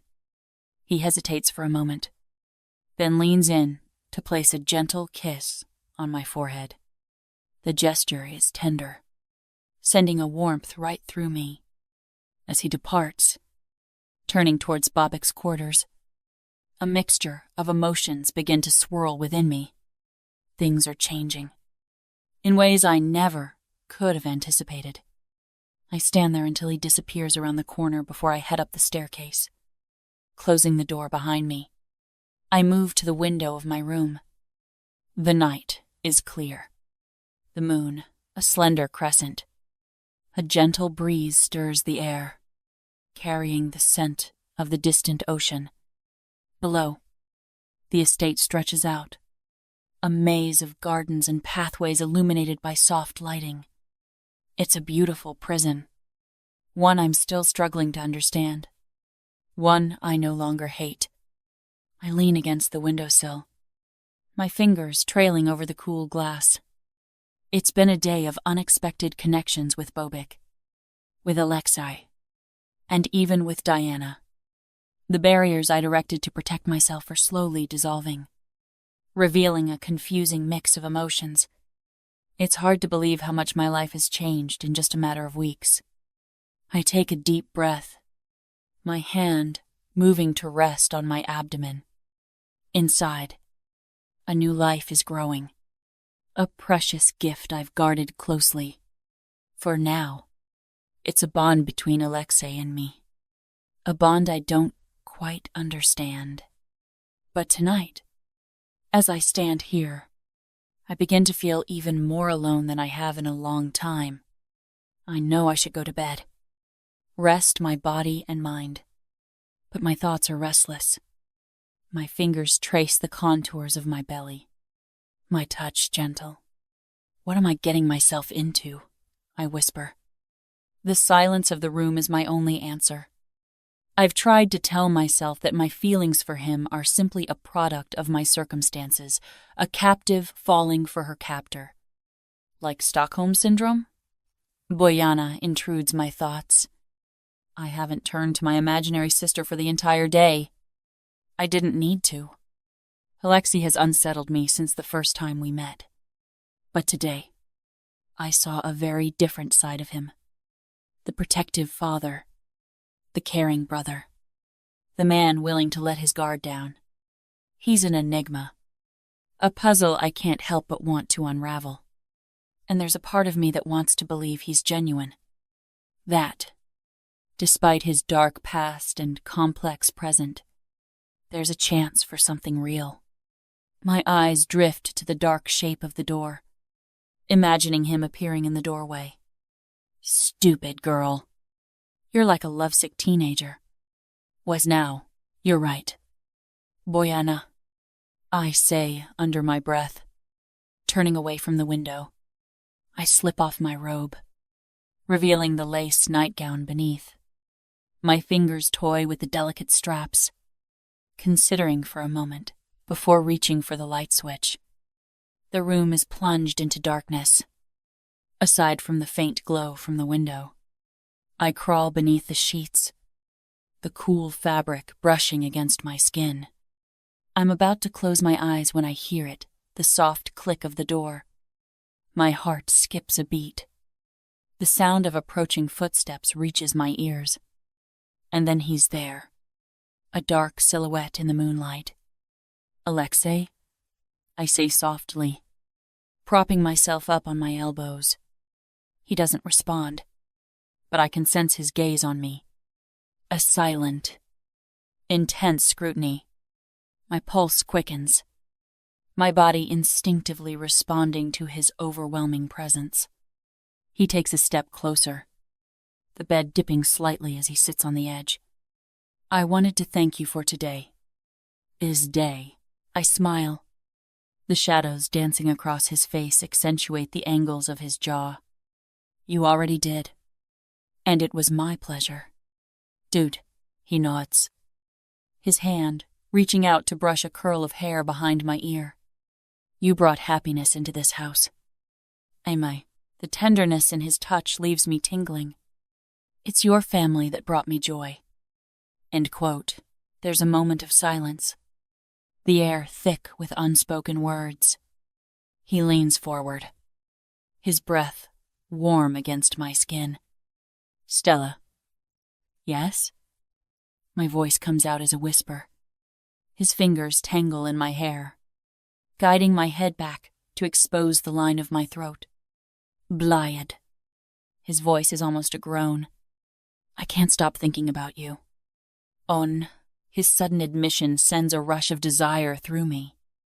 I feel the same."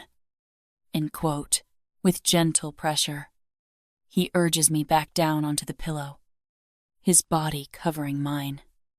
I can feel the hard planes of his chest against mine, the warmth of his skin. His mouth finds mine, his lips claiming me with a fierce hunger. There's a desperate edge to his kiss, as if he's tasting me for the first time. My hands reach up, my fingers curling around his shoulders, pulling him closer. He settles his weight over me, his mouth trailing down my neck. I tilt my head back, offering him full access. His tongue traces the sensitive skin, eliciting a soft moan. His touch is possessive, branding me as his. I can feel his desire, a potent mix of need and longing. It mirrors my own, the connection between us burning away any remaining doubts. His lips return to mine, his kiss demanding and passionate. Our tongues dance. I can taste the warmth of the vodka he drank earlier, the hint of spice from our meal. I run my hands over the smooth lines of his back, feeling the play of muscles beneath his shirt. He groans softly, his hips pressing against mine. His cock is hard and thick against my mound. His hand slides down my side, his touch leaving a trail of fire along my skin. He cups my breast, his thumb grazing the taut peak. I push up into his touch, my body's response undeniable. His mouth is moving lower now, his kisses becoming more urgent. He nips at the sensitive skin of my collarbone, my breath catching at the sensation. His tongue teases the hollow of my throat, lifting the tiny hairs on my skin as gooseflesh ripples over me. "Alexei." I breathe, my fingers tightening in his hair. He looks up, his eyes dark with desire. "Don't stop," I whisper. His gaze locks with mine, a fierce intensity smoldering in his eyes, demanding and possessive. Without a word, he claims my lips, his mouth hard and hungry upon mine. The kiss is all-consuming, stealing my words away.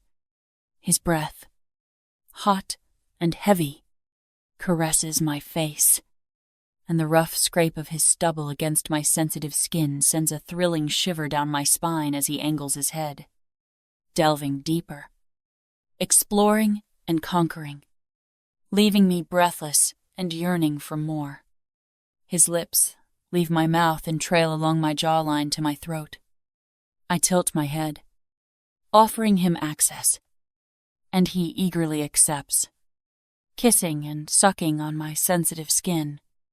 The heat of his breath on my neck makes me tremble. His lips and tongue work the spot beneath my ear, sending jolts of pleasure through me.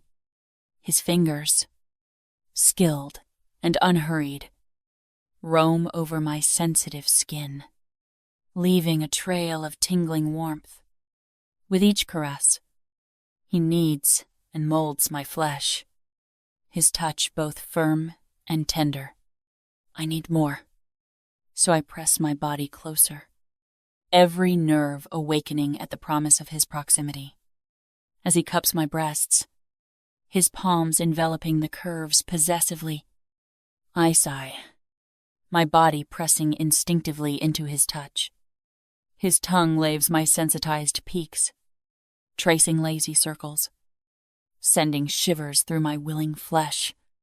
The wetness of his kisses contrasts with the cool air on my skin, creating a symphony of sensations as I arch and writhe, desperate for more. In a moment of irresistible desire, I run my fingers along his taut body, my touch feather-light. His erection strains against my leg, hot and pulsing, begging for attention. The heat radiating from him scorches my skin, and I let my hand linger, relishing the contrast between his steely firmness and my soft thigh. Unable to resist the temptation, my grasp tightens around his shaft, my fingers encircling the velvety flesh. It throbs beneath my touch, a potent symbol of his arousal, and I feel an electric current run through him as my grip slides upwards, loving the feel of his hard length. His sharp intake of breath gives me a satisfying sense of power, and I take my time, stroking gently, reveling in the sensation of strength and desire intertwining. His body is a masterpiece of hard muscle, taut skin, and swirling ink, and I'm consumed by the urge to learn every inch, to map him out and commit him to memory. We twine together, lips and fingertips and tongues exploring, until every nerve ending feels like it ready to explode. The need to feel him inside me is overwhelming, but I want this build-up to last. This game of touch and tease, the raw, explicit desire we share, feels like an obsession, but it can't go on. I'll probably melt. Please, I groan, tugging him closer against me. His skin is warm and smooth against mine as he settles between my thighs, his body aligning with mine as his cock slides between the slick lips of my pussy. Resting there, our gazes lock, and in this moment, I see the unfamiliar tenderness behind his usual hard features. It's a side of him I never expected, and it stirs something unspeakable within me. With gentle fingers, he brushes the hair from my face, his thumb caressing my cheek. Tai prekrasna, Stella, so beautiful. And quote, I want you. I exhale, the words sounding more like a moan. A soft groan escapes his lips as he thrusts into me, our bodies joining as if we were made for each other. I wrap my legs around his lean waist, drawing him deeper and deeper. He moves with deliberate slowness, a torturous rhythm that ignites my senses.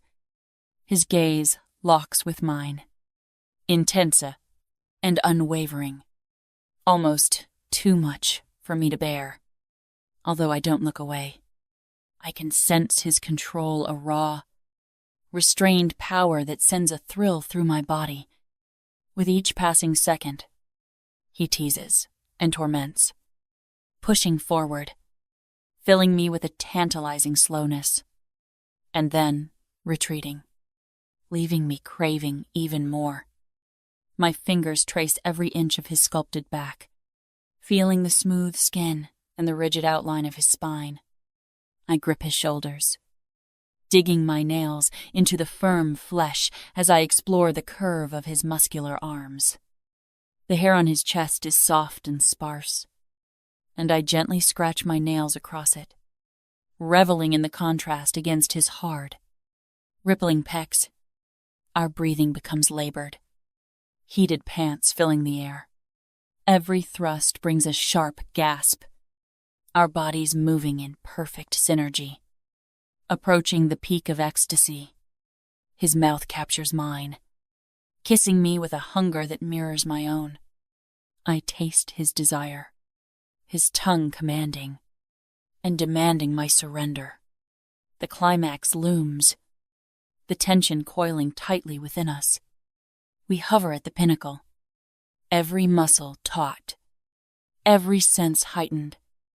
Then, in one decisive motion, he plunges fully, sending us plummeting into oblivion.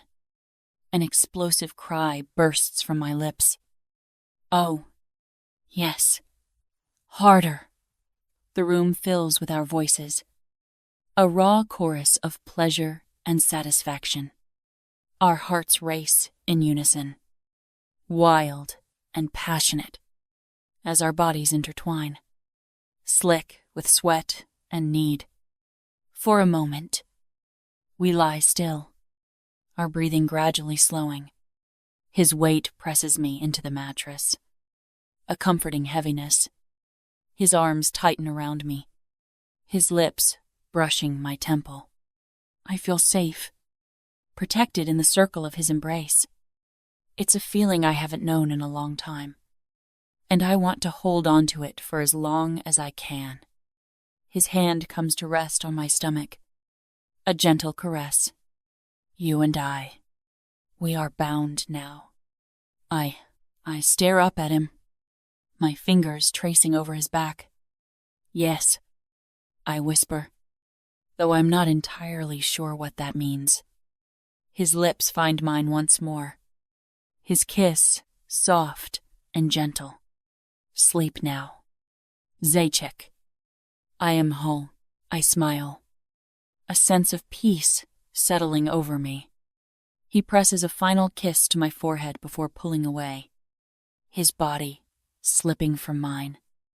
I feel a brief moment of loss before he tugs the covers over us, his arm coming to rest around my waist. His presence is a comfort, a shield against the darkness. I snuggle closer, my head resting on his shoulder. Good night, Alexi, I murmur softly. Good night, Krasivaya. His voice is a low rumble, his breath stirring the hair at my temple. I close my eyes, my body relaxing into his. For the first time in a long while, I feel no fear of the night. Chapter 50. 1. Alexi. Today is the day. I tighten my tie with practiced precision, checking that my appearance betrays none of the chaos churning within me. The silk is smooth under my fingers, the crisp white of my shirt unmarred, the tailored lines of my suit sharp as a blade. Each detail is intentional, a facade meticulously crafted. I cannot afford weakness. Not today. Not in front of Bobic.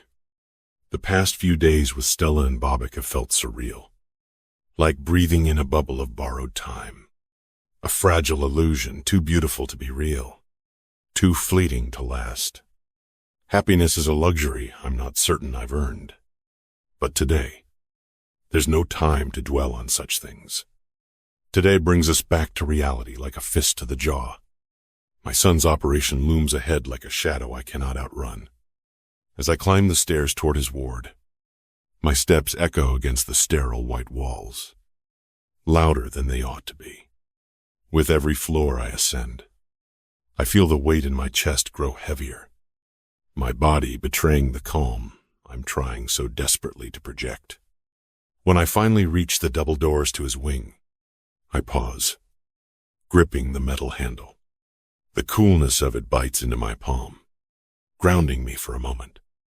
I breathe in deeply, eyes closing for just a heartbeat before I step into the space that has been his sanctuary and his prison. The air smells faintly of antiseptic, sharp but familiar. Bobic's main carer, Nurse Anna, moves efficiently about the room, packing his essentials. His clothes are neatly folded, his favorite books stacked precisely beside the worn tablet he spends hours on.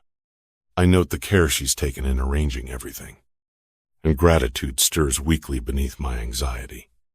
Papa.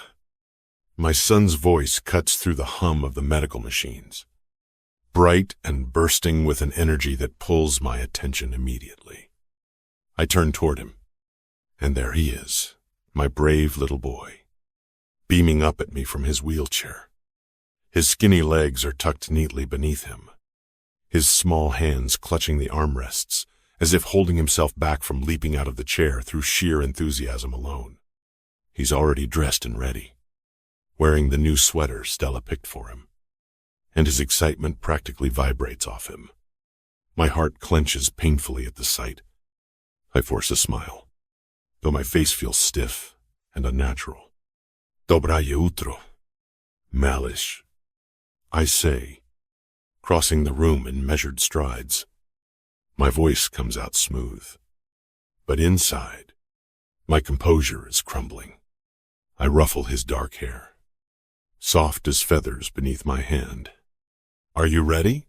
Yes, he exclaims, throwing his arms up as if preparing to take flight.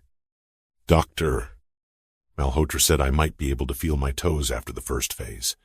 Can you imagine? Papa? Toes. He wiggles them as best he can, though they remain unresponsive beneath the blanket covering his legs.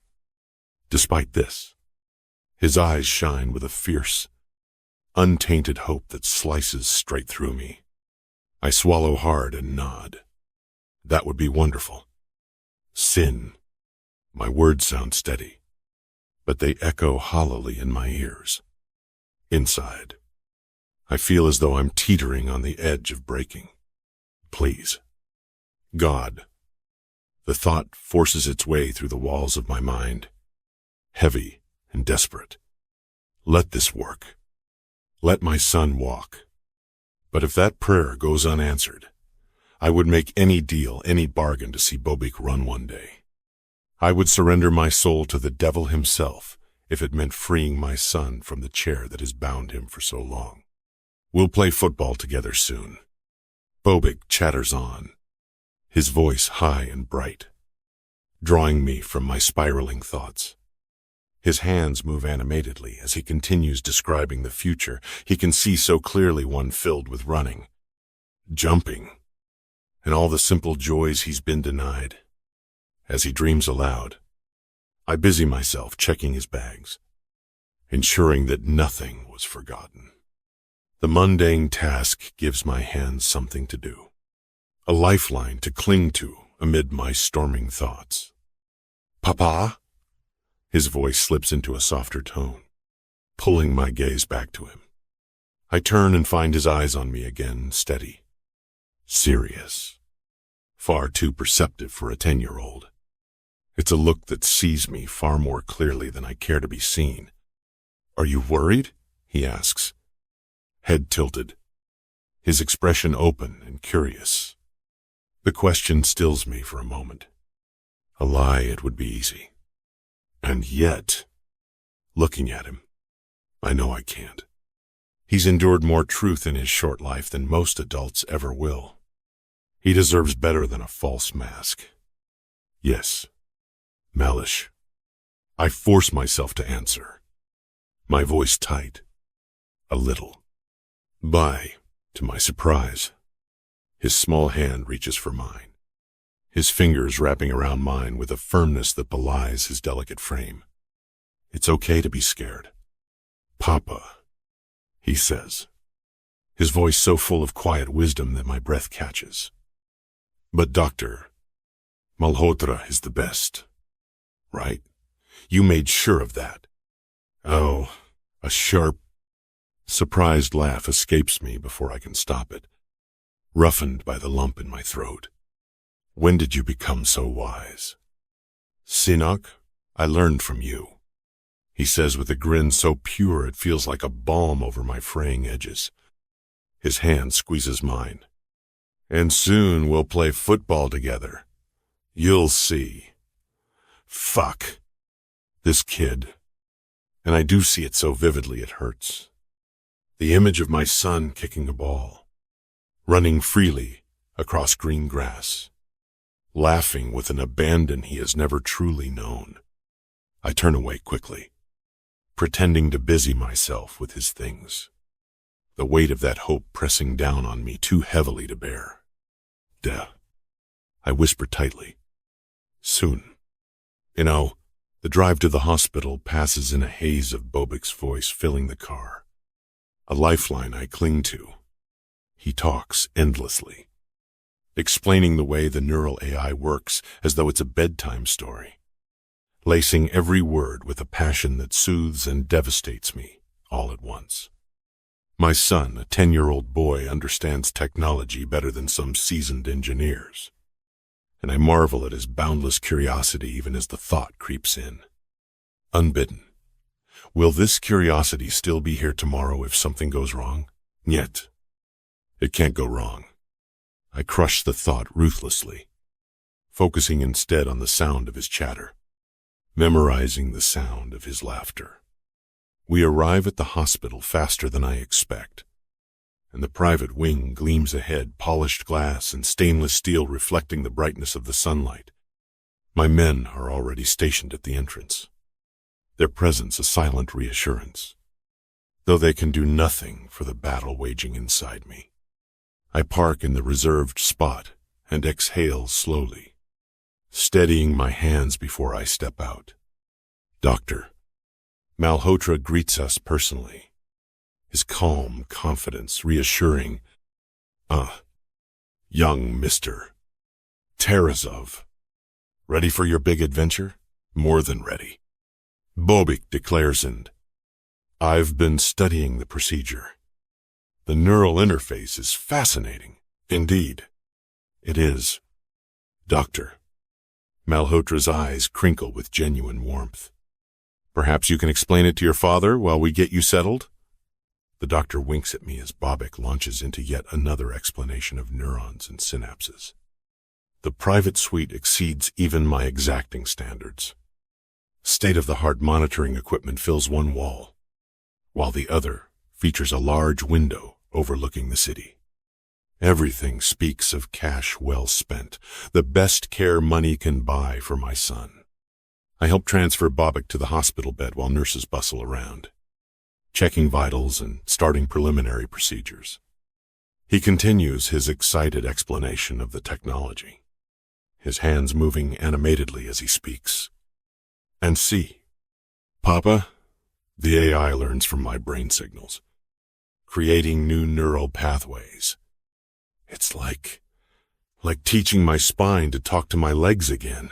I nod, struggling to focus on his words rather than the IV being inserted into his arm. Very impressive. Sin. You understand it better than I do. That's because you're old, he teases, then winces slightly as the nurse adjusts something. I tense, but he waves off my concern. I'm fine. Just a pinch. I feed. Doctor. Malhotra returns with forms requiring my signature. Legal documents, acknowledging risks. Consenting to procedures. Each signature feels like signing away a piece of my soul.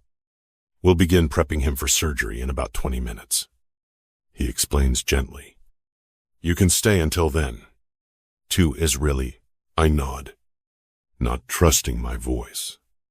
Bobic reaches for my hand again. Papa, will you tell me about when I was little? Before the chair. The request catches me off guard. What do you want to know? Did I ever try to walk? What were my first words? I settle into the chair beside his bed. Old memories flooding back. You were always moving, always curious. You started trying to crawl before you could even sit up properly. End quote. I don't tell him that there'd been no chance that his tiny legs would ever support him, that he'd be destined to drag himself around until we'd helped him adjust to a chair. Instead, I focus on the highlights. You were advanced in so many ways. The doctors were amazed. He's asked. His eyes light up. Really? Damalush. Your mother could barely keep up with you. And your first word? Book. Even then, you loved learning.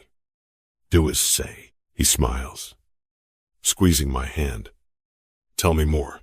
So, I do. I tell him about his first attempts at rolling over, his fascination with anything mechanical, how he would babble in a mix of Russian and English. Each memory is precious, painful, filled with what-ifs and might-have-beens. Too soon. Doctor, Malhotra returns. It's time. Here's an ever. Bobic's grip on my hand tightens momentarily. You'll be here when I wake up? Of course. Sin. I won't leave. I come file. He nods bravely. I love you. Papa. Wasn't. The words hit me so hard that I feel like the wind has been knocked from me. I grit my teeth to keep the hurt from coloring my expression. I love you too. Malish. I lean down, pressing a kiss to his forehead. Ya lublю тебя. I stand frozen as they wheel my son away, my feet rooted to the pristine hospital floor despite every instinct screaming to follow. The squeak of the gurney's wheels echoes down the sterile corridor, each sound driving the knife deeper into my chest. Bobic turns his head, giving me one last brave smile before they round the corner. My hands clench into fists, nails biting into my palms. The pain helps to ground me, keeps me from charging after them like my body demands. Doctor, Malhotra's team moves with practiced efficiency, their quiet murmurs and the soft beeping of monitors fading as they take my son further away. I track their progress through the small window in the swinging doors, watching until even their shadows disappear. Blithe.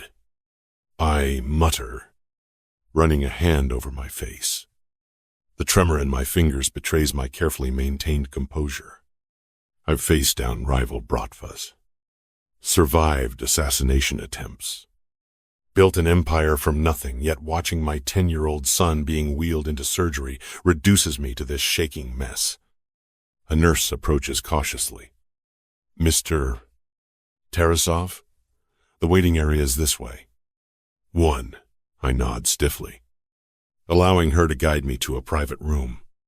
The luxury surroundings, plush chairs, tasteful artwork, fresh coffee mock the anxiety churning in my gut. My security detail takes up position outside, ensuring my privacy while I wrestle with this helplessness. The clock on the wall ticks away seconds that feel like hours. 8 hours of surgery ahead. 8 hours of not knowing if my son will wake up with a chance at walking or if I've gambled his life on experimental technology. I pace to the window, staring, unseeing at the city below. The sun catches on glass buildings. Too bright. Too normal for a moment, as important as this. Somewhere in this building, doctors are cutting into my son's spine, threading experimental AI components through his nervous system. Chaired, I growl under my breath. I can't stand around here waiting like this. I have to do something. I force myself to walk out, each step feeling like lead. The corridor seems endless. My security detail maintains a respectful distance as I make my way to the parking garage. Inside my car, The carefully maintained control finally shatters. Wetness burns my eyes, spilling heat down my cheeks. A sound escapes me, half sob, half growl, raw and primal. My fists clench on the steering wheel until my palms throb and my knuckles crack. Chertov urod. I haven't spilled a tear since I was a child. Since the day my mother disappeared. And even then, it was restrained. But now the tears want to burst out. Years of suppressed fear, hope, and love breaking through my defenses. Pozaluista. I whisper to whatever god might be listening. Please, let him walk. Azurite. The leather steering wheel creaks under my grip as another wave of raw emotion crashes over me. I've killed men, ruined lives, forged an empire on violence and fear. But in this moment, I am simply a father, terrified of losing the most precious thing in my world, my son. I let the tears come, knowing that soon I'll rebuild my walls and return to being the strong, controlled pecan everyone expects. But for now, in the privacy of my car, I allow myself this moment of vulnerability.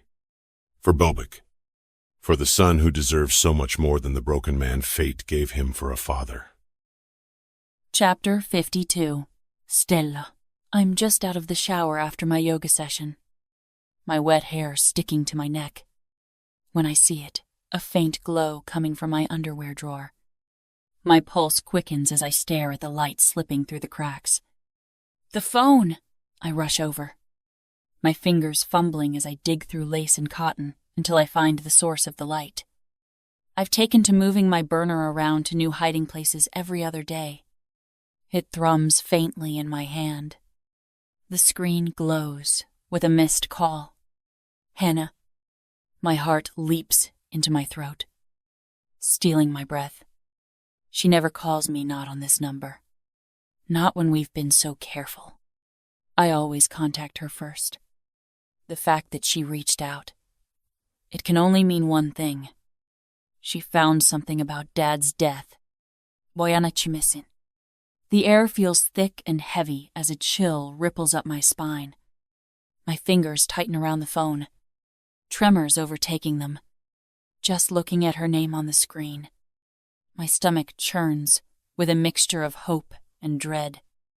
The toxic cocktail I've tried so hard to suppress. I gnaw on my bottom lip as I struggle with what to do. I don't know if I'm ready for this. These past weeks with Alexi and Bobic have been too perfect. Like a fragile dream I've been afraid to wake from. Afternoons spent together. The lilting sound of laughter as Bobic showed me some new wonder. Even the quiet nights, Alexi's touch on my skin. The sound of his steady breathing in the dark. It's all been surreal. Safe. Even. Something I never had the privilege of experiencing. And now, looking at that tiny, lit-up screen, the thought of shattering my fragile peace makes me shudder. You have to know the truth. Boyana whispers. I know. I murmur, dude. A weak attempt to stabilize myself. The sound of my own voice against the quiet room feels thin and breakable. And yet, Boyana's voice, her steady, infuriating command, always pushes me toward things I want to recoil from. But doubts creep in just as fast. Do I really want to know? Would it change anything if I found out that he was killed? I started this.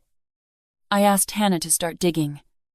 But right now, I'm torn.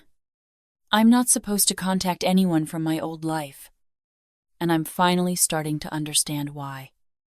Given Alexi's position as Pakhan, and now that we've slipped into this honeymoon phase, I'm not even sure I want to break the magic. Tension hooks into my chest, snapping taut when Boyana's derisive laugh cuts through my thoughts. Fuck the rules. He's not even in the house. She sneers. her voice sharp and cold as ice. I hesitate, but she's right. Once again, Alexei's gone. No explanations. No promises of when he'll be back. Just empty space, stretching between me and the ghost of what could be a relationship.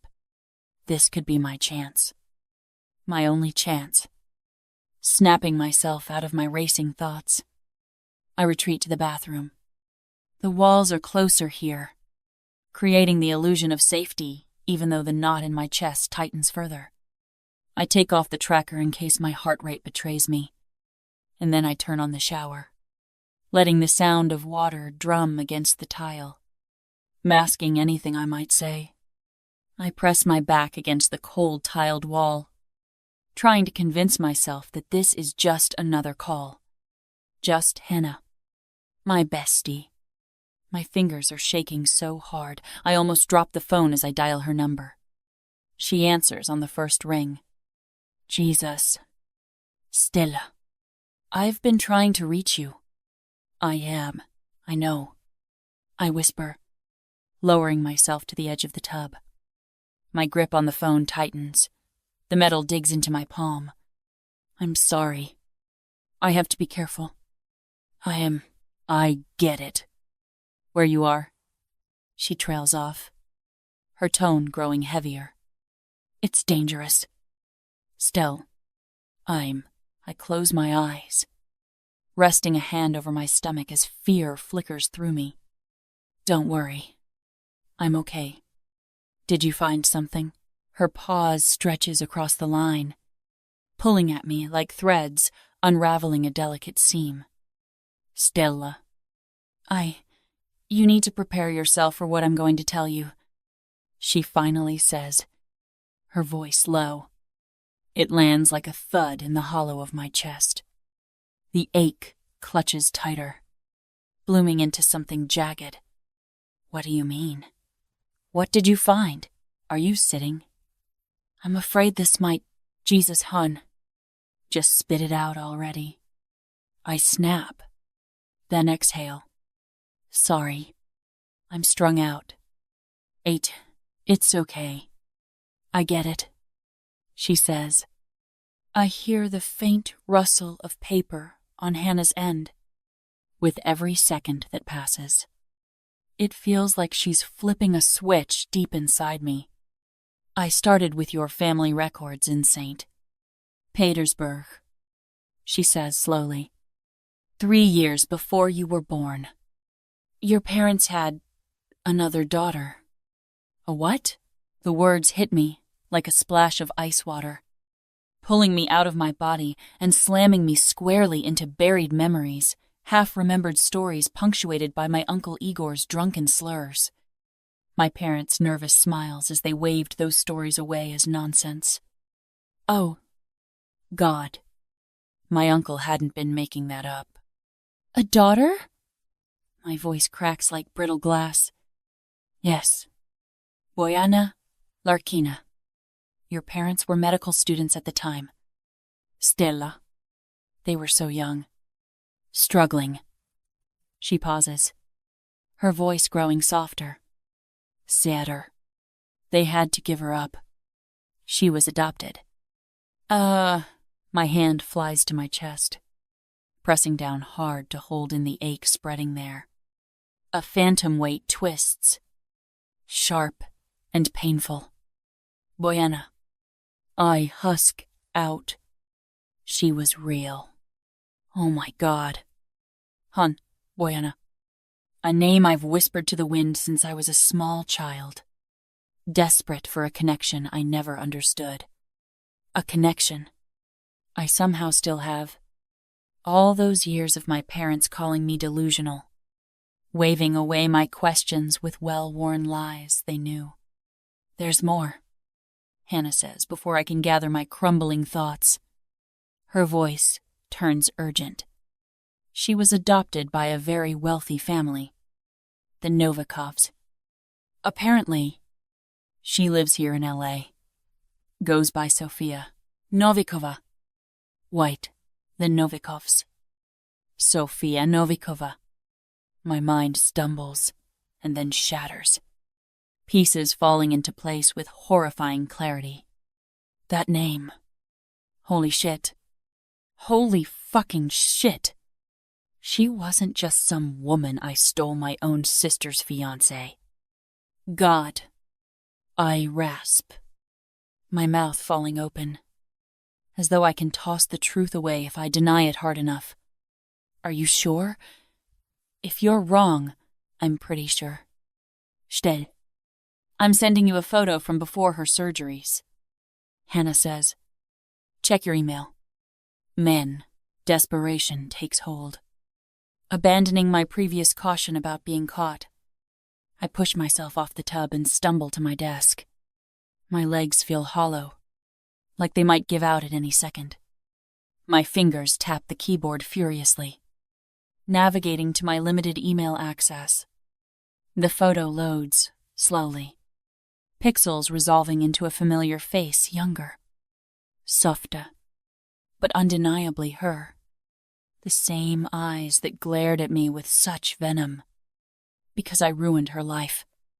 I ruined her life. Oh, I fuck. The words slip out as the room tilts and warps. My thoughts shattering and reforming with sharp, jarring clarity. The pieces slot into place with a sickening click. My imaginary conversations with Boyana. The magnetic pull I'd felt toward her so inexplicably. Was some part of me trying to remember? Did some part of me already know? I stretch toward her now, out of instinct, reaching for the solace of her voice. But all I get is silence. An oppressive, gnawing void. Oh my God. The words stick in my throat. Jagged and raw. My stomach lurches, twisting into a tighter knot. Strange coincidence. Hannah's voice crackles over the line like a live wire. Is that Sophia used to be engaged to none other than your baby daddy, Alexi Tarasov? And I grip the desk, hard enough to feel the blood rush to my knuckles. I know. I groan. The admission dragged out of me like a confession. My head drops forward, heavy as an anchor. I'm guessing you've met her? Hannah ventures, her tone measured, like she's navigating around sharp edges. You could say that. I mutter, the memory crawling up. Unbidden. Sophia's eyes, cold and cutting, scald me even now. Her distaste had been immediate. Tangible, an invisible dagger aimed at my throat. If looks could kill. Fuck. I hiss, dragging trembling fingers through my hair. This is how, Stella, Hannah says, her words suddenly weighted with hesitation. I'm afraid there's more. There's a beat. 2. The silence stretches thin and taut, suffocating. What do you mean there's more? My voice cracks, dreading what I can already feel coming. When Hannah finally speaks, her voice is soft, deliberate. Your mom. She was right. She exhales. But it doesn't sound like relief. It sounds like resignation. Your father's death wasn't an accident. I'm so sorry. Babe. Stays. My head snaps up with a jolt. Ice spreading down my neck, freezing me in place. What do you mean? My tongue is thick, nearly tripping over the words. Somewhere in my mind, I've already started unraveling. What are you talking about? She doesn't soften the blow. What would be the point? The truth drops. Cold as iron and twice as hard. It was staged. A professional hit, she says tightly. The words, stark and final. Your father was running from men who'd been sent for him. Blood roars in my ears, louder than her voice. A hit? I echo, and my voice barely sounds like my own. Pitchy, foreign, choking on disbelief. But that doesn't make sense. Hun. Why? Who would anyone want to hurt my dad? He was no one. My words tumble over one another. A desperate scramble to make sense of it. To will it into being anything but true. My mind reels. Yanked between memories and impossible implications. The wreckage of my dad's car. My mother's quiet, endless despair. The blank vacancy of her eyes that had once brimmed with life. Her lifeless form in her bedroom. Everything I thought I knew suddenly makes no sense. Stella. There's a tremor in Hannah's voice when she says my name. The hesitation lined with the kind of pity that makes my stomach turn. I need you to be strong for this one. The hit. It was ordered by Alexi, Tarasov. If we're... The phone slips from my fingers. Clattering to the desk with a sharp noise, I barely register over the deafening rush of blood in my ears. Then silence. Somewhere, far away, the shower beats against tile. Muffled and relentless. And then it hits me. Images barrel into me. Unrelenting. My father, his body twisted and mangled in the accident. My mother, folding into herself, crushed under the weight of our loss. Her pale body splayed under cold sheets. No, but the images twist, smearing into something grotesque the moment Alexei's face intrudes. Wide hands gripping my hips. His lips, soft yet firm, and familiar, brushing against mine. His voice, low, laughing, sweet against my ear. The child, growing in my womb, our child. His child. The child of my father's killer. Bile bubbles up in my throat. Hot and acidic. I stumble to the bathroom. The world spinning and spiraling in tilting planes. And I fall to my knees in front of the toilet. My stomach convulses violently as my body betrays me, purging everything at once. My shock, my confusion, my horror. Beside me, the shower continues, but I barely hear it anymore. Stella? Babe. Are you there? Hannah's voice crackles faintly from the fallen phone. Muffled but insistent. I can't answer her. Can't think. Can't string together a single coherent thought through the oppressive, choking fog. Wiping off my mouth. I sink to the floor.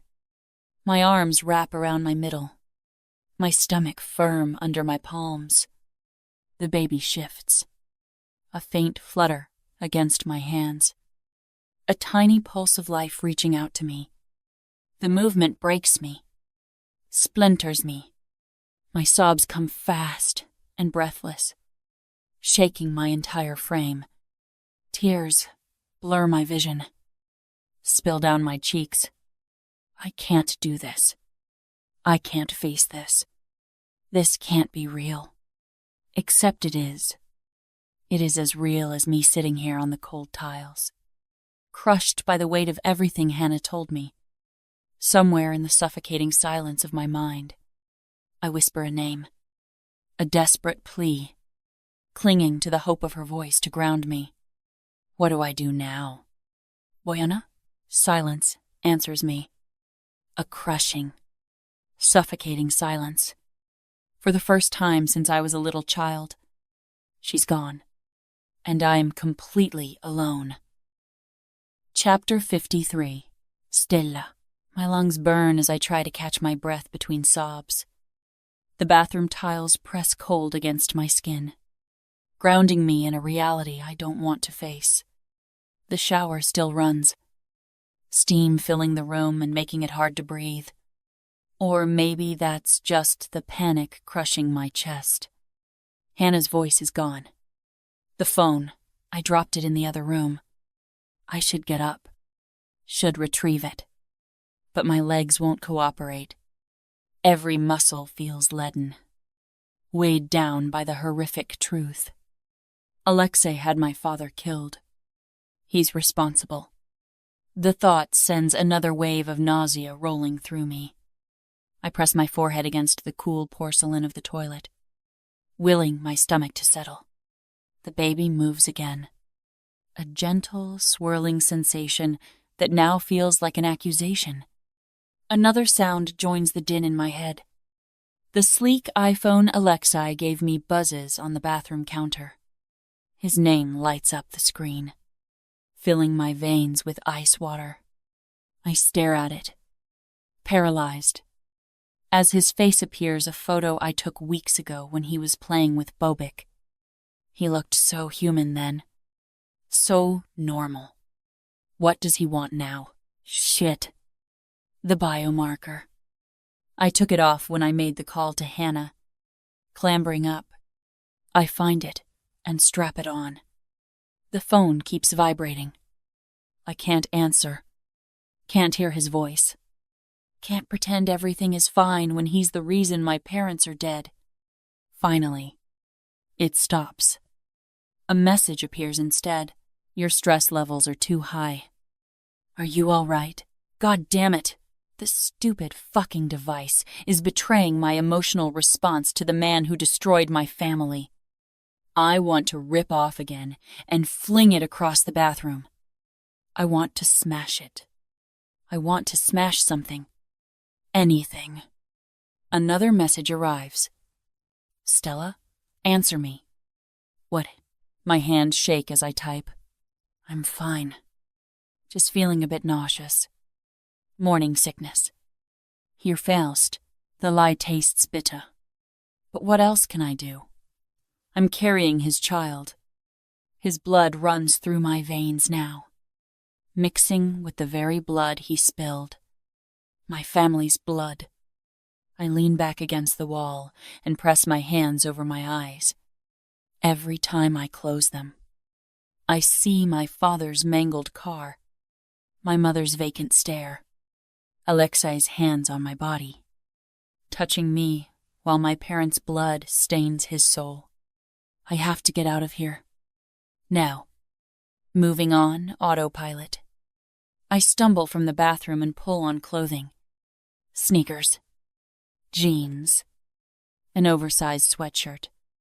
It's hardly haute couture, but it's all I can manage. Then I gather essentials cash. My burner phone. The Louis Vuitton bag he bought me mocks my trembling fingers as I stuff items inside. Everything in this fucking place was bought with blood money. My father's blood. I'm still shaking with shock when I reach for the iPhone again. My fingers move automatically as I type the message to Alexei. I need some feminine products. I need to go to town. And denied. His answer is almost immediate. Tell me what you need. I'll send someone to pick it up. Fuck. Of course he would say that. I can't believe that, even now. I'm having to explain myself. Explain myself to the man who took my father away from me. But I'm not backing down. I don't want one of your thugs picking up the wrong size and brand of tampons. Send someone with me if you don't trust me. My text feels like manipulation. But I'm beyond caring. All I care about is getting out of here. Away from this gilded prison. Fine. The driver will meet you downstairs. Comes the answer. Yes. I pull in a series of calming breaths as I make my way through the hallways of the manor to the towering doors that lead out of this hell. The burly driver is already hovering beside the entrance like a dark shadow. Shopping, I tell him as I shove past him. He opens the door for me and nods. Unsuspecting. Why would he suspect anything? I've been the perfect prisoner. Always following rules. Staying in my lane. Not today. The city bustles around us as we drive. life continuing as though my world hasn't just imploded. We pass shops filled with things I once cared about. Before my world turned upside down. Now nothing will ever be the same again. Finally, we cruise up into a shopping district. Boutique stores line the road. Shoppers milling about. Stop here. I command. My voice foreign, even to my own ears. I'll walk the rest of the way. I'll be right behind you, he says. But I silence him with a haughty look. I am perfectly capable of taking a walk down the street. The exercise is good for the baby. I reach for the door handle, and he quickly brings the car to a halt near the sidewalk. Probably afraid I'll get out before he stops. In my current mood, I just might. Stay in sight, he says. Relax. I'm not going anywhere. I lie, already looking for an opportunity to make a run for it. There's no way I'm going to buy anything. This could be my only chance to get away from the mess my life has become. I pretend to stroll alongside my unwelcome companion, staring into storefronts. But all the while, I'm waiting for that right moment. And then the universe sends me a gift. A crowd catches my eye, protesters filling the street. Their signs bobbing like angry waves. Messages about saving the planet. They seem agitated but harmless. Perfect. Shooting a look over my shoulder. I see Alexi's ape-sized minion close behind. His eyes scanning the streets for any potential threats. Even though he's watching me, I'm not going to give him a chance to stop me. I'll use the element of surprise to my advantage. As the protesters sweep by, I see it. Alexi's thug is distracted, glancing to his side, probably expecting an attack from a rival Mafia gang or something. This is it. Stella! This is the moment. I don't give myself enough time to hesitate. Not when every millisecond counts. Before I realize, I'm darting into the crowd. My legs pumping viciously. I tear the biomarker off my wrist, letting it fall to the ground, probably triggering alarms in Alexi's surveillance system. Let it. Shock and fear have turned into rage, and it's fueling me now. Hey, come back here! I hear my driver shouting from behind, mingling with the chanting of the crowd around me. I'm not going back. Of course, I'm not.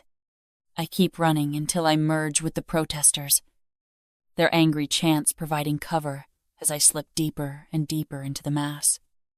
It's barely a few minutes before my phone rings. It's not Alexi's ringtone, but I'm certain it's another one of his fucking minions. If he doesn't already know that I've escaped, he'll find out soon enough. I silence it without looking, pushing forward, letting the sea of bodies carry me away from his control. Before I know it, I'm a streets away, the protesters still shouting and waving their arms about. It should unsettle me, but it doesn't. I'm still reeling from the horror of what I just learned. Even an angry mob can't compare to that. But now, my stomach is roiling, and it's not nausea or the baby this time. Food. I need food. It's always been there when I've needed a place to turn. And now I need that more than ever. The golden arches of McDonald's beckon like a beacon of rebellion. Inside, the smell of grease and salt makes my mouth water. No more carefully portioned meals. No more watching my weight for him. Fuck the goddamn diet. Fuck all of it. Big Mac meal. I tell the cashier. Then add. Make it large. Extra fries. And a chocolate shake. Screw it. And a Coke. Large, too. Okay. The cashier hands me the slip. And I hesitate. The shiny credit card Alexi gave me will definitely give my location away. So, I pay cash, reveling in this small act of defiance. I find a booth and sink into it, trying not to look too nervous. But I can't help it when my eyes dart around the place. My nerves are stretched as taut as violin strings. Yet the food, when it arrives, tastes like freedom. I stuff fries into my mouth, sauce dripping down my chin. Let him try to control this. Let him, Miss Fairmont. Each side, 2 men in dark suits and darker glasses materialize beside my table. My heart stops. They're clearly not McDonald's types. This could only mean trouble. Shit. Fuck. Shit. Freedom had seemed so close. But I'd barely been gone 30 minutes. And already, I'm trapped. I look around at the other diners. Maybe I can get out of here. Mr. Tarasov requests your presence. The taller of the two says. The words may be polite, but his expression tells me he's anything but friendly. I'm having lunch, I say, reaching for another fry. His eyes narrow on it. Now, he growls. Don't make this get ugly. Today, I'll do what I damn well please. I say, my voice rising. Is everything all right here? The manager hovers nearby, looking uncertain. The tall guy turns to him. We're bail bondsmen, here on official business. This woman has skipped out on bail. She's a flight risk, and we're taking her into custody. My mouth drops open at the ease with which he just came up with that lie. But why am I surprised? These men are criminals. After all, just like the man who hired them. That's not true, I tell the manager, who looks at me suspiciously. I've been kept against my will, and they're trying to force me to go back. Oh, the shorter guy makes a snorting sound. If I had $1 for every time some perp used that line on us, I wouldn't need this job. I do. The manager stares at me, and then down at my food before meeting my eye again. I think you'd better finish up and go with these gentlemen. Miss, he says. Gentlemen? Are you freaking kidding me? I blurt. These guys are hired thugs. My voice rises, and the couple at the table nearby turn to stare. Please, don't cause a scene. Miss, the guy says. I have other customers to consider. My stomach churns, threatening to expel my act of rebellion. The shorter guy is smirking at me, while the other one stands with his arms folded over his chest.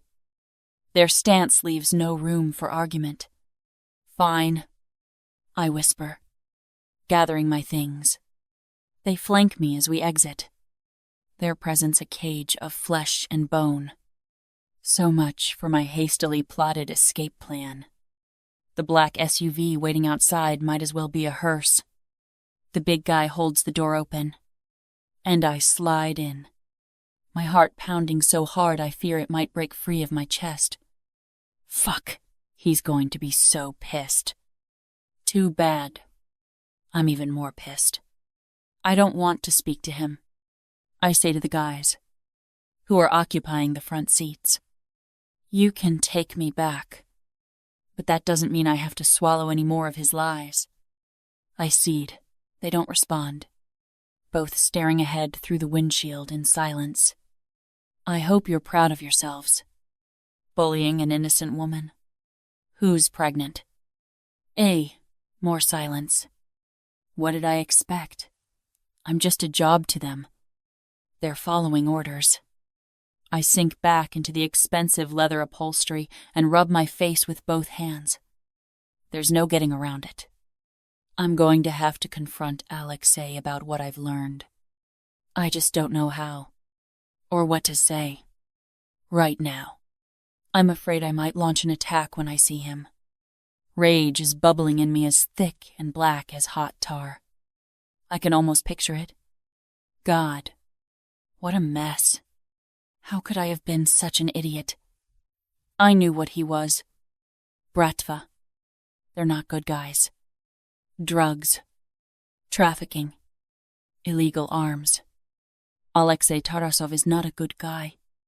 And he killed my dad. Another sob shudders up my throat. And I fight it back again. When I see him, I'm not going to be some pathetic mess. I'm going to tell him that I know. And that I despise him. That I hope that all the pain he's inflicted in his lifetime gets inflicted back on him. But Bobic, I shake my head. Poor Bobic can't help who his father is. And just because Alexi shows some kind of heart around the boy doesn't mean he's a good person. Despicable people often care about things. Even Hitler loved his dog. As the car maneuvers through the city traffic, I work to settle my nerves. I have to keep it together when I face him. Have to be calm. Boyana. I think desperately, seeking comfort in old habits. But the thought of her of Sophia sends fresh pain lancing through me. My sister. My enemy. Another truth too bitter to swallow. It doesn't matter that the Boyana I know has been imaginary. I feel her loss as painfully as if she'd been beside me all these years. Because, in a way, she has. Buildings blur past as we drive. The city giving way to industrial wasteland. I frown as I realize that I don't recognize anything around us. Where are we going? I say to the guy in the driver's seat. This isn't the way home. We're coursed. Home? Is that really how I think of that place? He doesn't respond. So I lean forward and tap him on the shoulder. Where are you taking me? I demand. Did Alexi tell you to bring me out here? Quiet, he barks. He flicks a hard glare at me in the rearview mirror, and I shrink back against the seat. A warehouse-looking building looms ahead, its windows dark and threatening. A sickening feeling of dread starts to form in the pit of my belly. Get out. One man commands as we stop. My legs shake as I comply. Did Alexei arrange this? Did he find out that I know he organized the hit against my father? Is this how he silences those who know too much? Oh, God. He wouldn't. I reach into the car to get my purse. But the short guy snatches it away. You won't be needing that where you're going, he says, then puts a hand into it and extracts my phone. Or this, either. I suck in a sharp breath as he throws it on the floor and stomps on it with the heel of his shoe. Glass shatters and crunches under his foot. Wait! You can't. The guy behind me shoves me between my shoulder blades, and I stagger forward, realizing with horror that he just jabbed me with the barrel of a gun. Please! I choke out, struggling to regain my balance. It's grown darker, and I'm struggling to see my way clearly. This is wrong.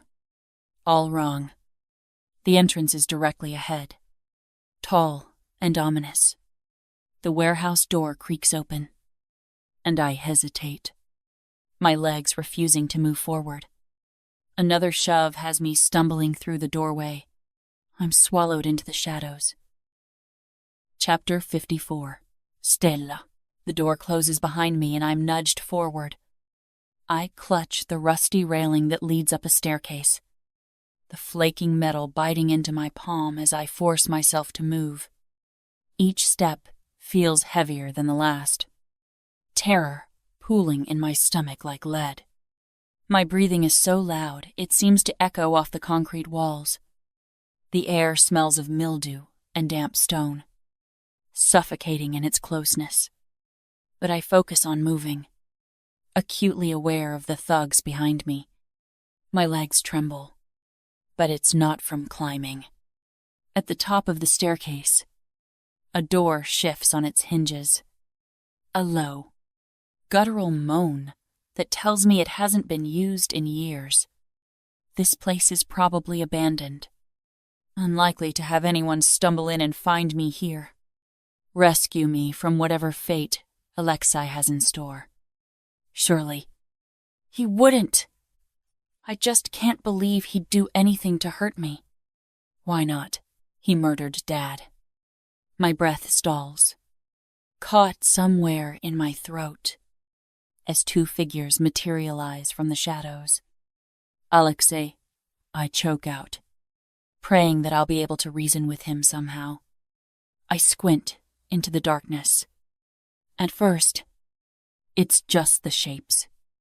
But then the dim, flickering fluorescent light reveals them. And it's not Alexi. It's shit. Gianni steps forward, his mouth twisting into that infuriating smirk. That smirk that slithers under your skin and festers. The sharp lines of his face look even harsher under the unforgiving light. His predatory eyes glinting with something dark. Something vile. Then a woman moves into view beside him. And I gasp. You! I choke. You're... The sleek black hair. The impeccable designer suit. Her head held high, like a queen surveying her kingdom. Sophia! My eyes rove over her as a realization dawns on me. It was her! She was the woman I saw coming out of Gianni's apartment that morning I went to confront him. The one he'd been screwing while we were engaged. I never saw her face that day. But her bearing. Her posture. It's impossible to deny. I shake my head as I try to comprehend this. Hello, Stella, she says, her voice cold as ice. But it's her eyes that unnerve me, the pure. Cold hatred there pierces right through me, leaving me raw and exposed. The pieces lock into place like jagged fragments of a broken mirror, cutting as they come together. A sickening clarity washes over me, pulling the breath straight from my lungs. My vision wavers. Oh God. They're working together! And whatever their goal is, getting rid of me seems to be part of it. I feel it in my gut, in the way their gazes pin me like a cornered animal. Gianni spreads his arms. The gesture as slimy as the false warmth in his voice. Welcome to the party. Cara. The fluorescent bulb above flickers, swelling the shadows on his face until he looks almost monstrous. Something oily twists in my stomach. And for a moment, nausea floods me so fast, I clutch the railing harder to steady myself. But it's not morning sickness this time, it's fear. Raw, unfiltered fear. What do you want? The words somehow stumble out of my mouth. My voice, though steadier than I feel, sounds foreign to me. False bravery wrapped over trembling lips. I keep my arms stiff at my sides, willing them to stop shaking. Cold metal against my spine forces me to walk forward again. But even the fear of the weapon held against me can't force me to close the distance between us. Sophia's laugh cuts through the stagnant air like a blade. She stalks toward me, setting my teeth on edge. What do we want? She stops just short of me, tilting her head as if she's looking at something pitiful. That's rich. She sneers, the contempt dripping from her tongue. I want what's mine. What you stole. It was. The accusation hits like a slap to my face, making me recoil as though she physically struck me. Even though I open my mouth to protest, my voice falters. The words stick to the roof of my mouth. I didn't steal anything. But the truth tastes hollow when I chew on it. Because I did. Didn't I? Alexi was hers first, I didn't know it. But that doesn't change what happened. She arches a dark brow. One manicured hand flicking in, quick. Dismissive motions. You know what's funny? Her smile spreads. Cruel and tar-like. Smothering anything soft. I actually tried to handle this. Delicately, at first. She takes a step closer. Her perfume sharp. Suffocating. Poor. Stupid Imelda was so easy to bribe. A few $1,000s. And she was ready to slip anything I wanted into your food. As her process, and Tued, I stare at her. The air stalling in my lungs as yet another revelation hits me. The food. Diana's warnings. I sway as the pieces slot together. And horror rises in me. You? My hand flies instinctively to my stomach as realization unfurls. Protecting something. Someone. Something so small and fragile it feels laughable to cling to it in the face of this onslaught. You tried to poison me? Sophia rolls her eyes.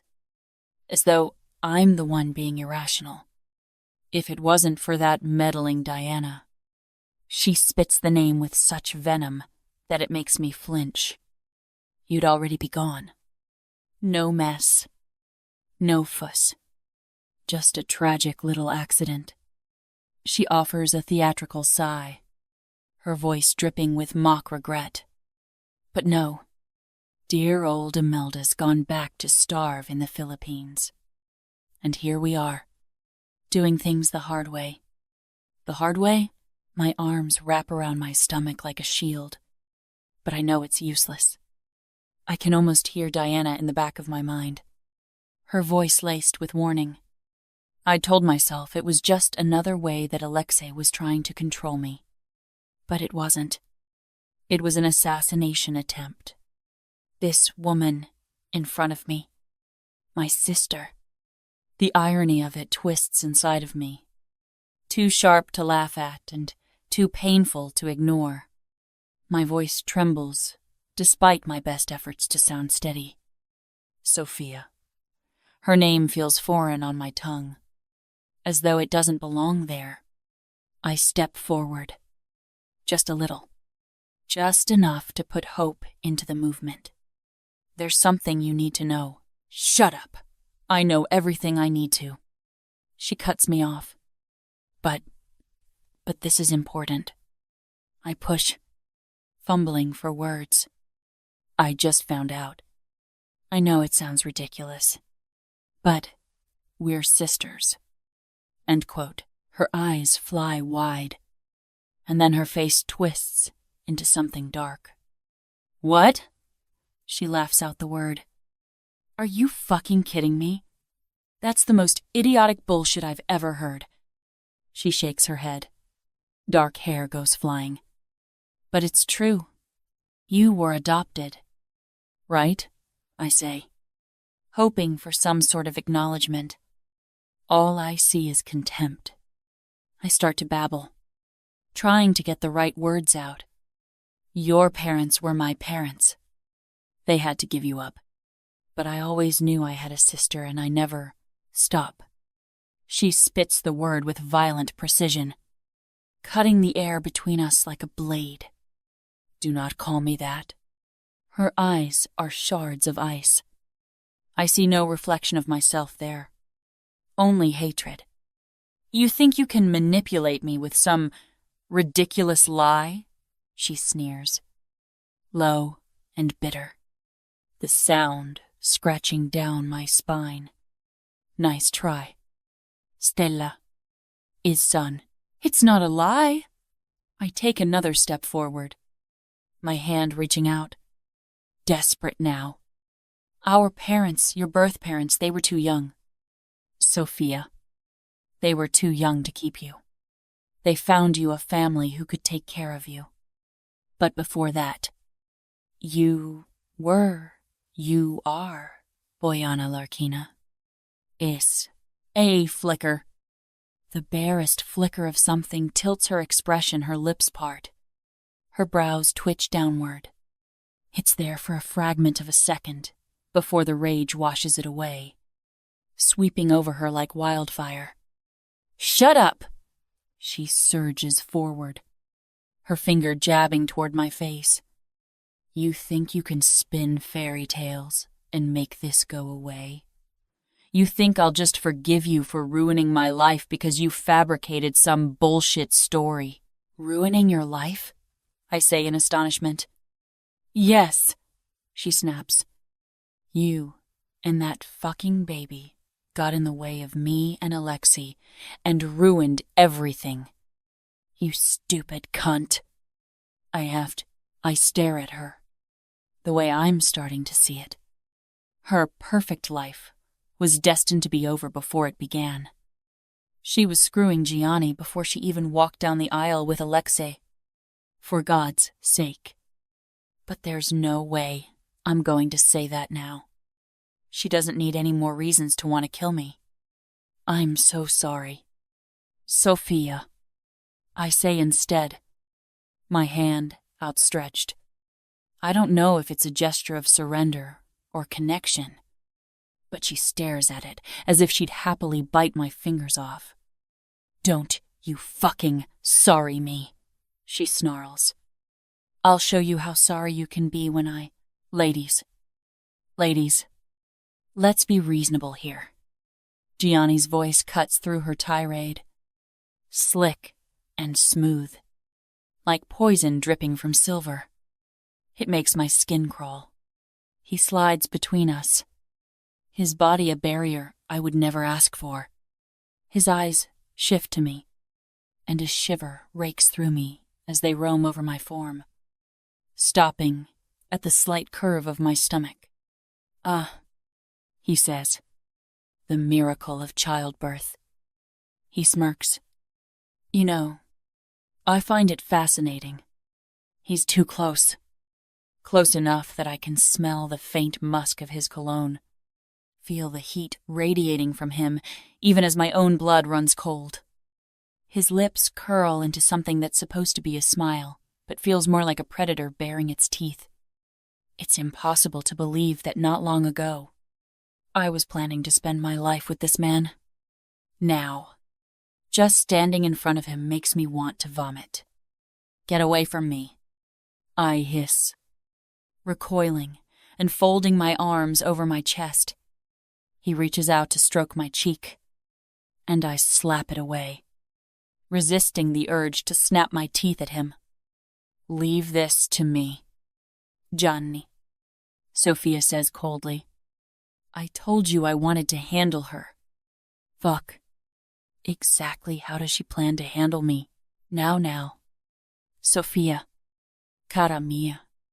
Gianni's accent has grown thicker. "Let's not be too hasty. You can still have your moment with her. Just let me have my fun first."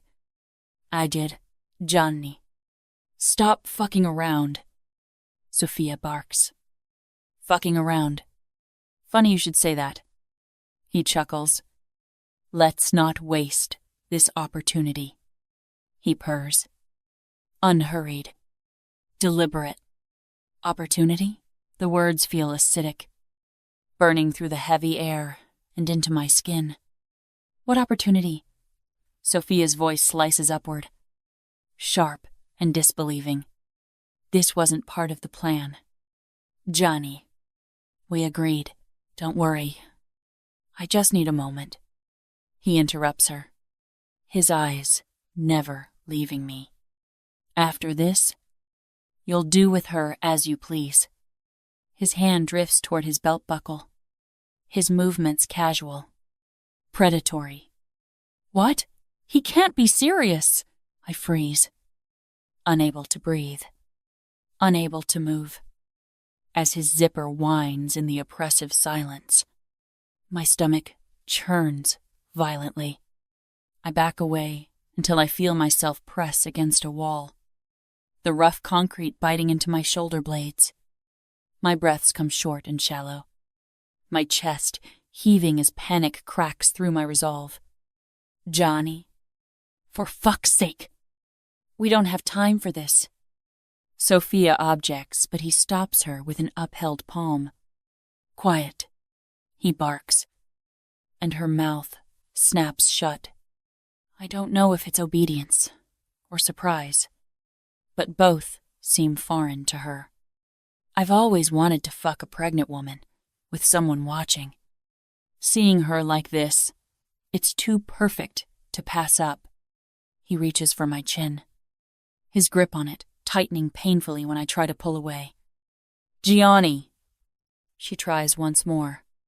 Sit down and be quiet, he says, jerking his head toward a nearby chair.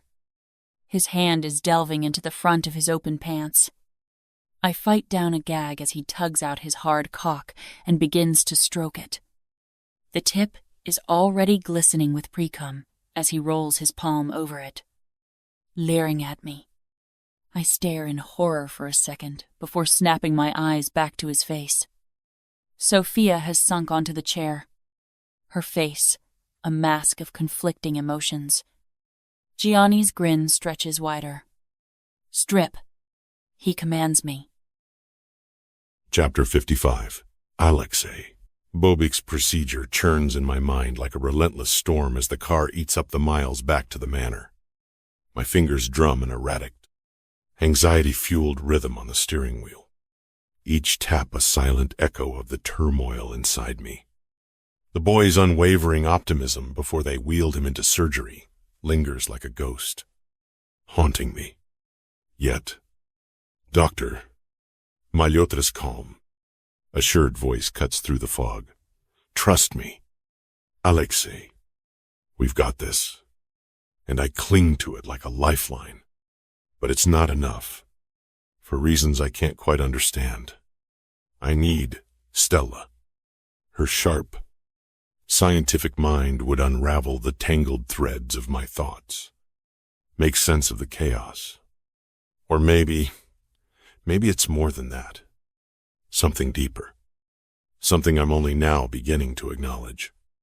She's become the one person I trust with the mess inside my head. The one who makes me feel safe to reveal my feelings. And right now, I'm a fucking wreck. Torn between hope and terror.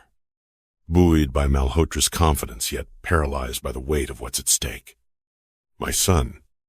My life. I park my car in front of the entrance to the left wing and jog up the stairs. There's nobody in the foyer, and the hallways are silent when I stride through. Unsettling me. She's not by the pool. Her favorite spot to lose herself in a book.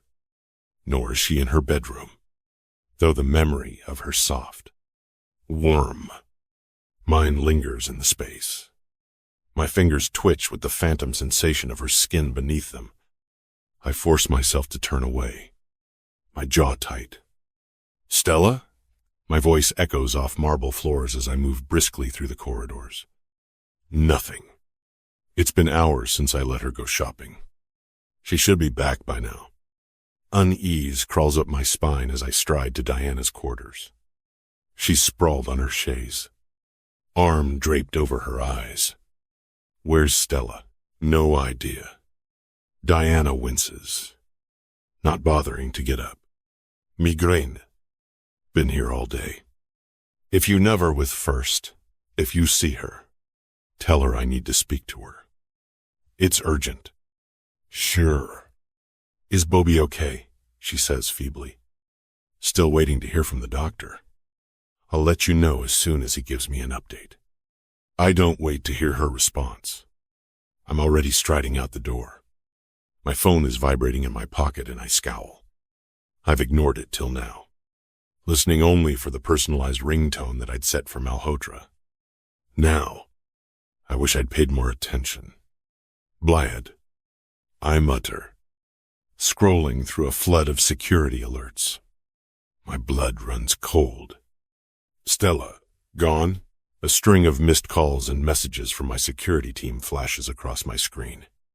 Each one amplifying my dread. Stella has run off. I stop in my tracks. Run off? How the fuck does she just run off? And why? Things have been good. Better than good. Blyed, panic ignites within me, and I curse under my breath, thumbing the screen to access the app that links to her biomarker device. I haven't been checking it as obsessively these past weeks. There's been no doubt in my mind that Stella is as anxious as I am to do the best for our baby. She'd never put him at risk in any way. Him, a small, involuntary smile tugs at my lips. We keep arguing about it. But lately, I found myself imagining a smaller version of her in my world, her stubbornness, her fire, her brilliance.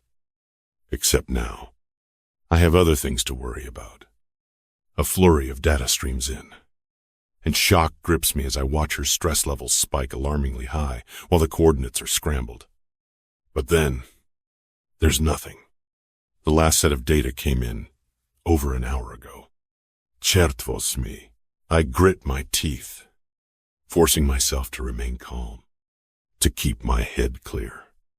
Stella's in trouble, and I don't know where she is. Fuck. I need help handling this, and quick. Someone with a better grasp of technology than me. Vasya. I bark into my phone after speed dialing him. The ringing had felt like an eternity as I paced back and forth, waiting for him to answer.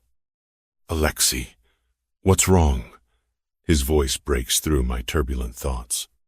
Stella's biomarker app shows she's in distress. I say, urgency lacing every word. And her tracker's gone offline. Find out where she is. I hear typing on his end before he speaks again. She had a secondary tracker on her cell phone. She's in an industrial area filled with warehouses. End quote. What the fuck? Why the hell would she be in an industrial area? She'd gone shopping, and she left with security. Someone to look after her. Unless someone took her?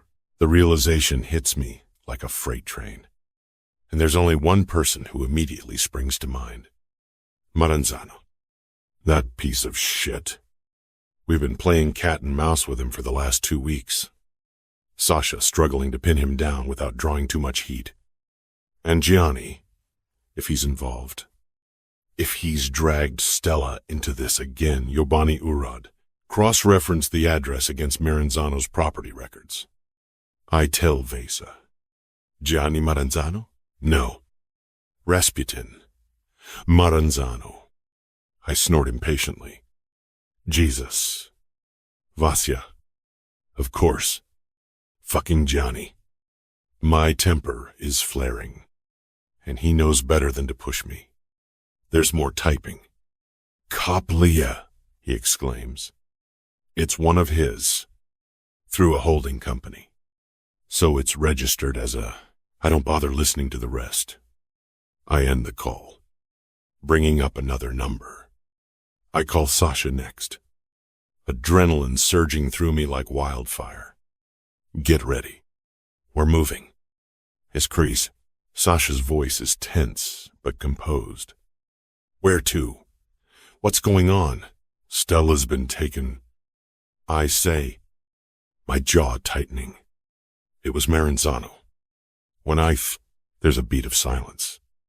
Then Sasha exhales sharply. Fuck. We should have dealt with him by now. Was a no. Duh. We should have. I resist the urge to tear him a new asshole for not finishing the job yet. This might be your chance to make it right. Now head in the game. We're not leaving anything to fate this time. Things Pravrik. Got it. Sasha says, his tone shifting to one of grim determination. Meet you outside. The line goes dead.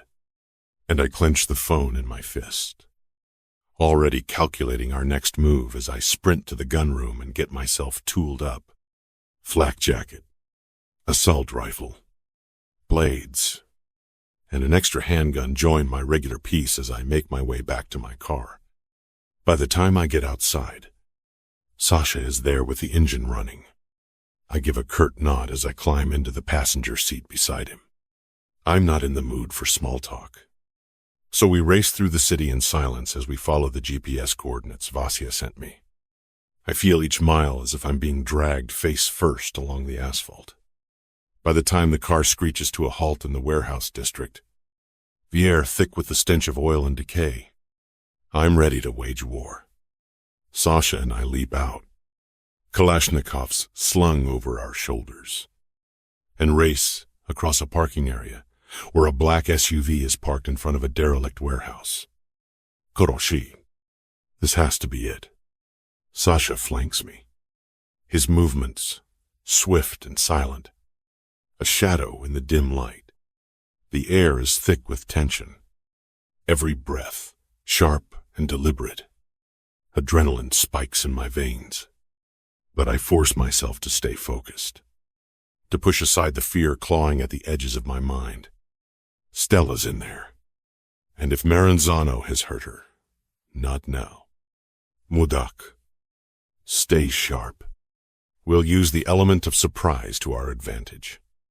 Maranzano has no idea we were able to track Stella, and we're going to keep it that way for as long as possible. I gesture toward the side entrance of the warehouse, and Sasha positions himself beside me, his expression hard, eyes scanning the area for threats. The door is slightly ajar, and I can hear muffled voices inside. My grip tightens on my rifle as I edge closer, listening. The place reeks of motor oil, sweat, and cheap cigarettes. Sasha clears the door silently, moving like a ghost, while I follow close behind. We're barely inside when I spot them, 4 men methodically checking their weapons in the dim light. 2 more stand guard near a rusty staircase leading to a second level. The glint of metal catches my eye. AR Femtons. Glocks.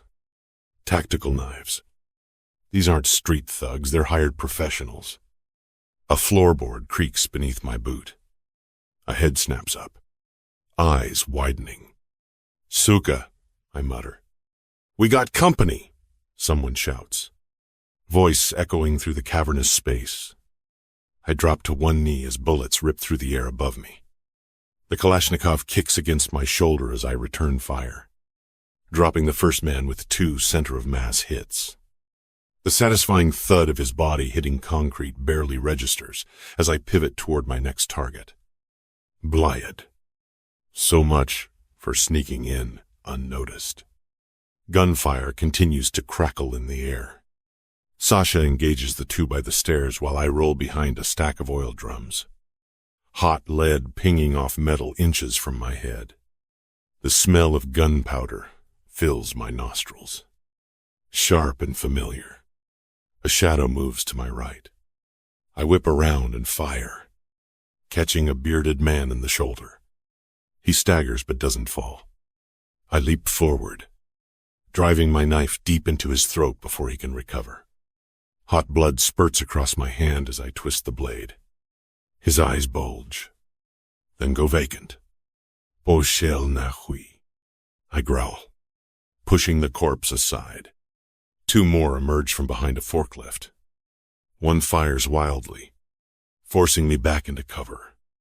I empty my magazine in their direction, buying time to switch to my handgun. When the first man reloads, I surge forward. The pistol barks twice in my hand. The first round takes him in the chest. The second punches through his eye socket, spraying brain matter across the concrete. His partner lunges at me with a tactical knife, slashing wildly. Lousy. I catch his wrist mid-swing, twisting until bones crack. Before he can scream, my forehead smashes into his nose. He staggers back, dazed and bleeding. I finish him with a brutal hook kick to the temple that snaps his neck. Clear, Sasha calls from across the warehouse. I stand amid the carnage, chest heaving, scanning for more threats. 6 bodies litter the floor, a couple more by the staircase. Blood pools beneath my boots. Too fucking easy. Where's Gianni? It doesn't take long to find out. Stella's voice rings out sharply from the top of the old staircase. I can't make out what she's saying, but it's definitely her. Relief floods me, though it's quickly replaced by a surge of rage. She's alive. But she's not okay. Fucking stay still. A voice drawls smooth. Arrogant. Unmistakably Maranzano's. AudioBook. I exchange a glance with Sasha, and he nods, understanding my silent command. We'll go in hard and fast. No room for negotiation. The door at the top of the stairs is hanging wide open, and as we pause on the landing, the scene before me comes into sharp focus. There he is, the preening motherfucker. Gianni is standing facing the doorway, using Stella as a human shield, a gun to her head. I wouldn't try anything if I were you. His voice rings out. Pizda. I'll cut his fucking balls off. I slowly move inside, meeting Stella's eyes across the room, wide and terrified. It knifes through me, seeing her like this, exposed, vulnerable. The cold barrel of Gianni's gun pressed against her temple, her belly swollen with my child. Our child. Yobani Urod. Red edges my vision. But I can't start shooting. Not while Gianni is using Stella's body to protect his. I want to tear the Italian apart with my bare hands. Watch him bleed out slowly for daring to threaten what's mine. But I keep my expression cold, calculating. This is not the time to barge in. Guns blazing. One wrong move, and I lose everything. Drop the gun. Maranzano. You're outmatched. My voice is ice, the calm before destruction. Gianni's laugh echoes in the cramped room. His fingers dig deeper into Stella's arm, making her wince. Something primal rises in me at the sight. I don't think so. Tarasov. He shifts, using Stella's body as a perfect shield. You're finally where I want you, trapped between your precious cargo and your famous fucking reputation. Oh, I don't blink. Don't move a muscle. My Glock remains steady, aimed at the sliver of his head visible behind Stella's hair. It would be a risky shot, too risky with Stella and our child in the line of fire. Let her go, and we can settle this like men. I keep my voice even, reasonable. This is between us. U.S. Oh, I disagree. His smile is reptilian. Your little bitch here has been a problem for both of us. Did she tell you how she begged me for money to save his little brother? How she'd do anything? Maybe I should keep her after all. I kid. Stella's eyes flash with hatred as she struggles against his grip. I feel Sasha tense beside me, waiting for my signal. The room is a powder keg, one spark away from explosion with Stella in the crossfire. 3 seconds. I say, each word deliberate. Then I put a bullet through your skull. Everyone resins. Try it. Gianni hisses, pressing the barrel harder against Stella's temple. See who drops first. Me. Or your pregnant girlfriend. Fuck. The standoff stretches, taut as a wire. One twitch of his finger, and Stella's gone. My child's gone. Everything I didn't know I wanted until now, gone. I've barely registered Sophia's presence in the room until she suddenly shrieks from the corner. Just fucking kill them. Gianni, they won't risk shooting at you with the bitch in the way. The outburst yanks Gianni's attention away for just a fragment of a second, his eyes darting towards Sophia. His grip on Stella loosening imperceptibly. It's all I need. Instinct kicks in before sense or reason could. Time slows down as my vision is reduced to one single point in space. My finger squeezes the trigger once. Precisely.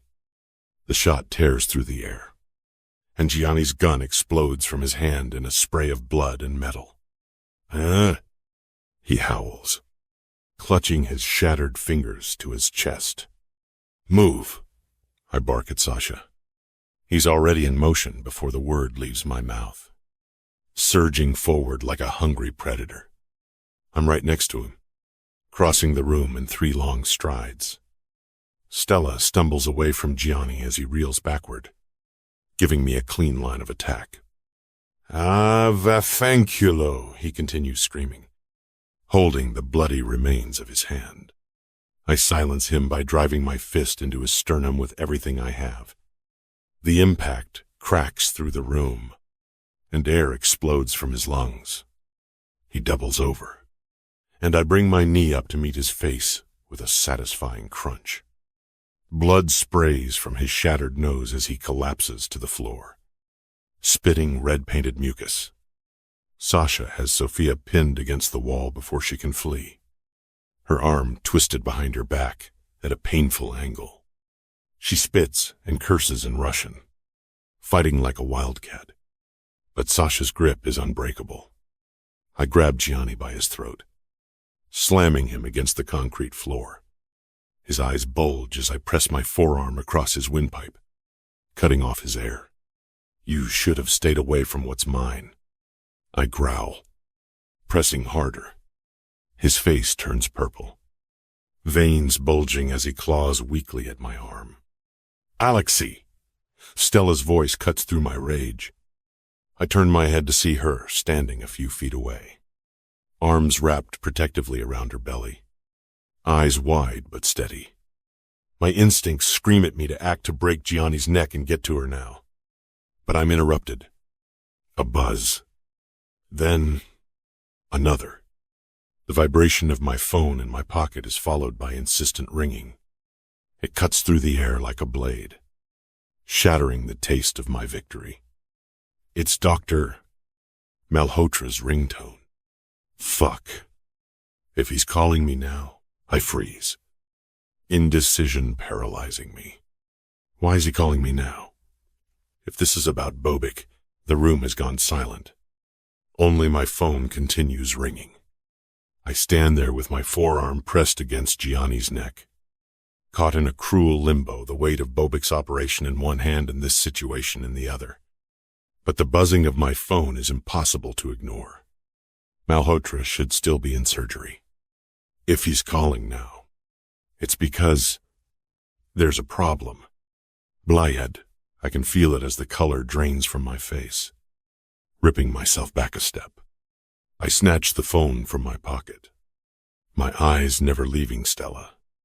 The look in her eyes speaks of contempt, something I don't understand, but I can't ask her now.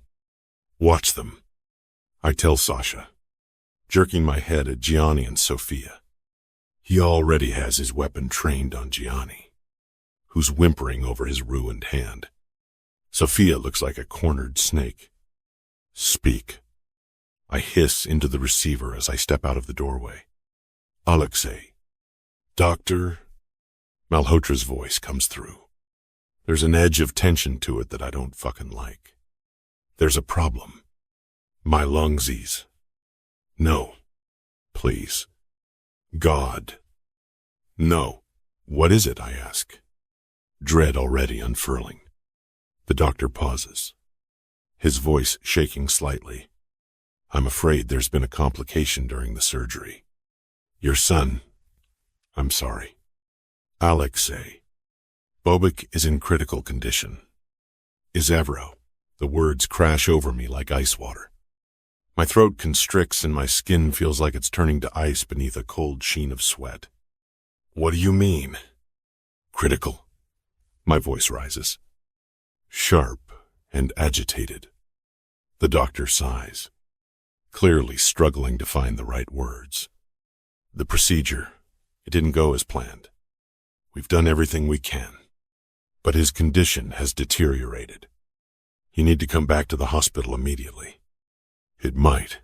He hesitates, the next words coming out quieter, almost a whisper. "This might be your last chance to see him alive." I A roaring sound fills my ears as my body fights to process what I've just heard. I can barely think. No, I hear myself saying. I did everything. Do you hear me? I made sure every precaution was taken. Spent every damn cent I could to ensure this wouldn't happen. My voice cracks.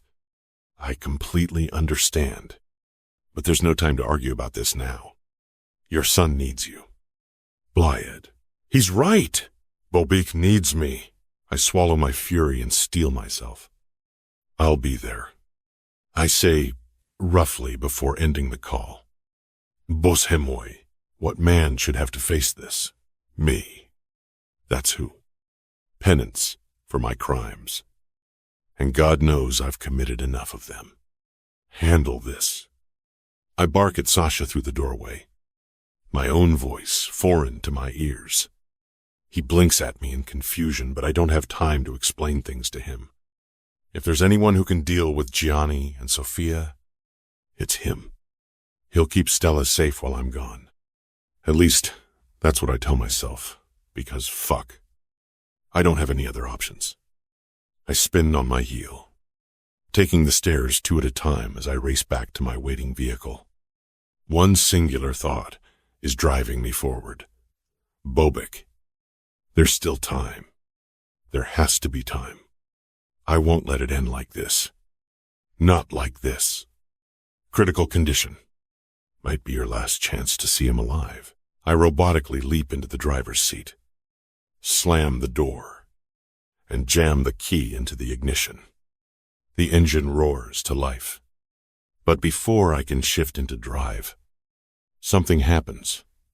The cracking sound of gunfire erupts inside the warehouse, sharp cracks that cut through the air like blades. Hatozahui. My hands freeze on the steering wheel. A shout from Sasha, angry. Urge. More shots. Then another burst of gunfire. Longer, this time. Yobani urod. What now? Sasha, I yell uselessly, knowing he can't hear me. I'm halfway out of the car when I hear it, Stella's scream. High and terrified, slicing through me like a knife. Then, a dull thud, the way a lifeless body drops to the floor. I've heard it enough times to know exactly what it sounds like. Then, there's silence. Absolute fucking silence. What the fuck just happened in there? My blood in my veins turns to ice. No, I whisper, the word barely audible even to myself. The bitter smell of death circles around me, suffocating me, like it's enjoying watching me as I lose everything. My phone vibrates again in my pocket, Doctor. Malhotra, calling back, no doubt wondering where I am while my son lies dying. My son, my unborn child, Stella. I'm being torn apart, pulled in opposite directions by 2 impossible choices. The hospital is 20 minutes away. 20 minutes that Bobic might not have. But Stella, I slam my fist against the dashboard, hard enough that pain shoots up my arm. Blead. More silence from the warehouse. I strain to hear anything movement. Voices. Even more gunfire. Nothing. Just the pounding of blood in my ears and the insistent ringing of my phone. If that scream means what I think it means. I can't finish the thought. If Stella's gone, if our child is gone, I'll burn this fucking city to the ground. I'll hunt Sophia and that Italian prick to the ends of the earth. My phone stops buzzing, then immediately starts again. Bobic's time is running out. The bitter taste of choice fills my mouth. I grip the handle of my car's door so hard my knuckles turn white. Every instinct screams at me to run back inside the warehouse. What if Stella is hurt? Maybe she's still breathing. Maybe I can save her. But what if that means I'll never see my son again? What if that means I know what Olga would say? The same thing Stella would say. Go to Bobic. This might be the last time you see him alive. End of part 1.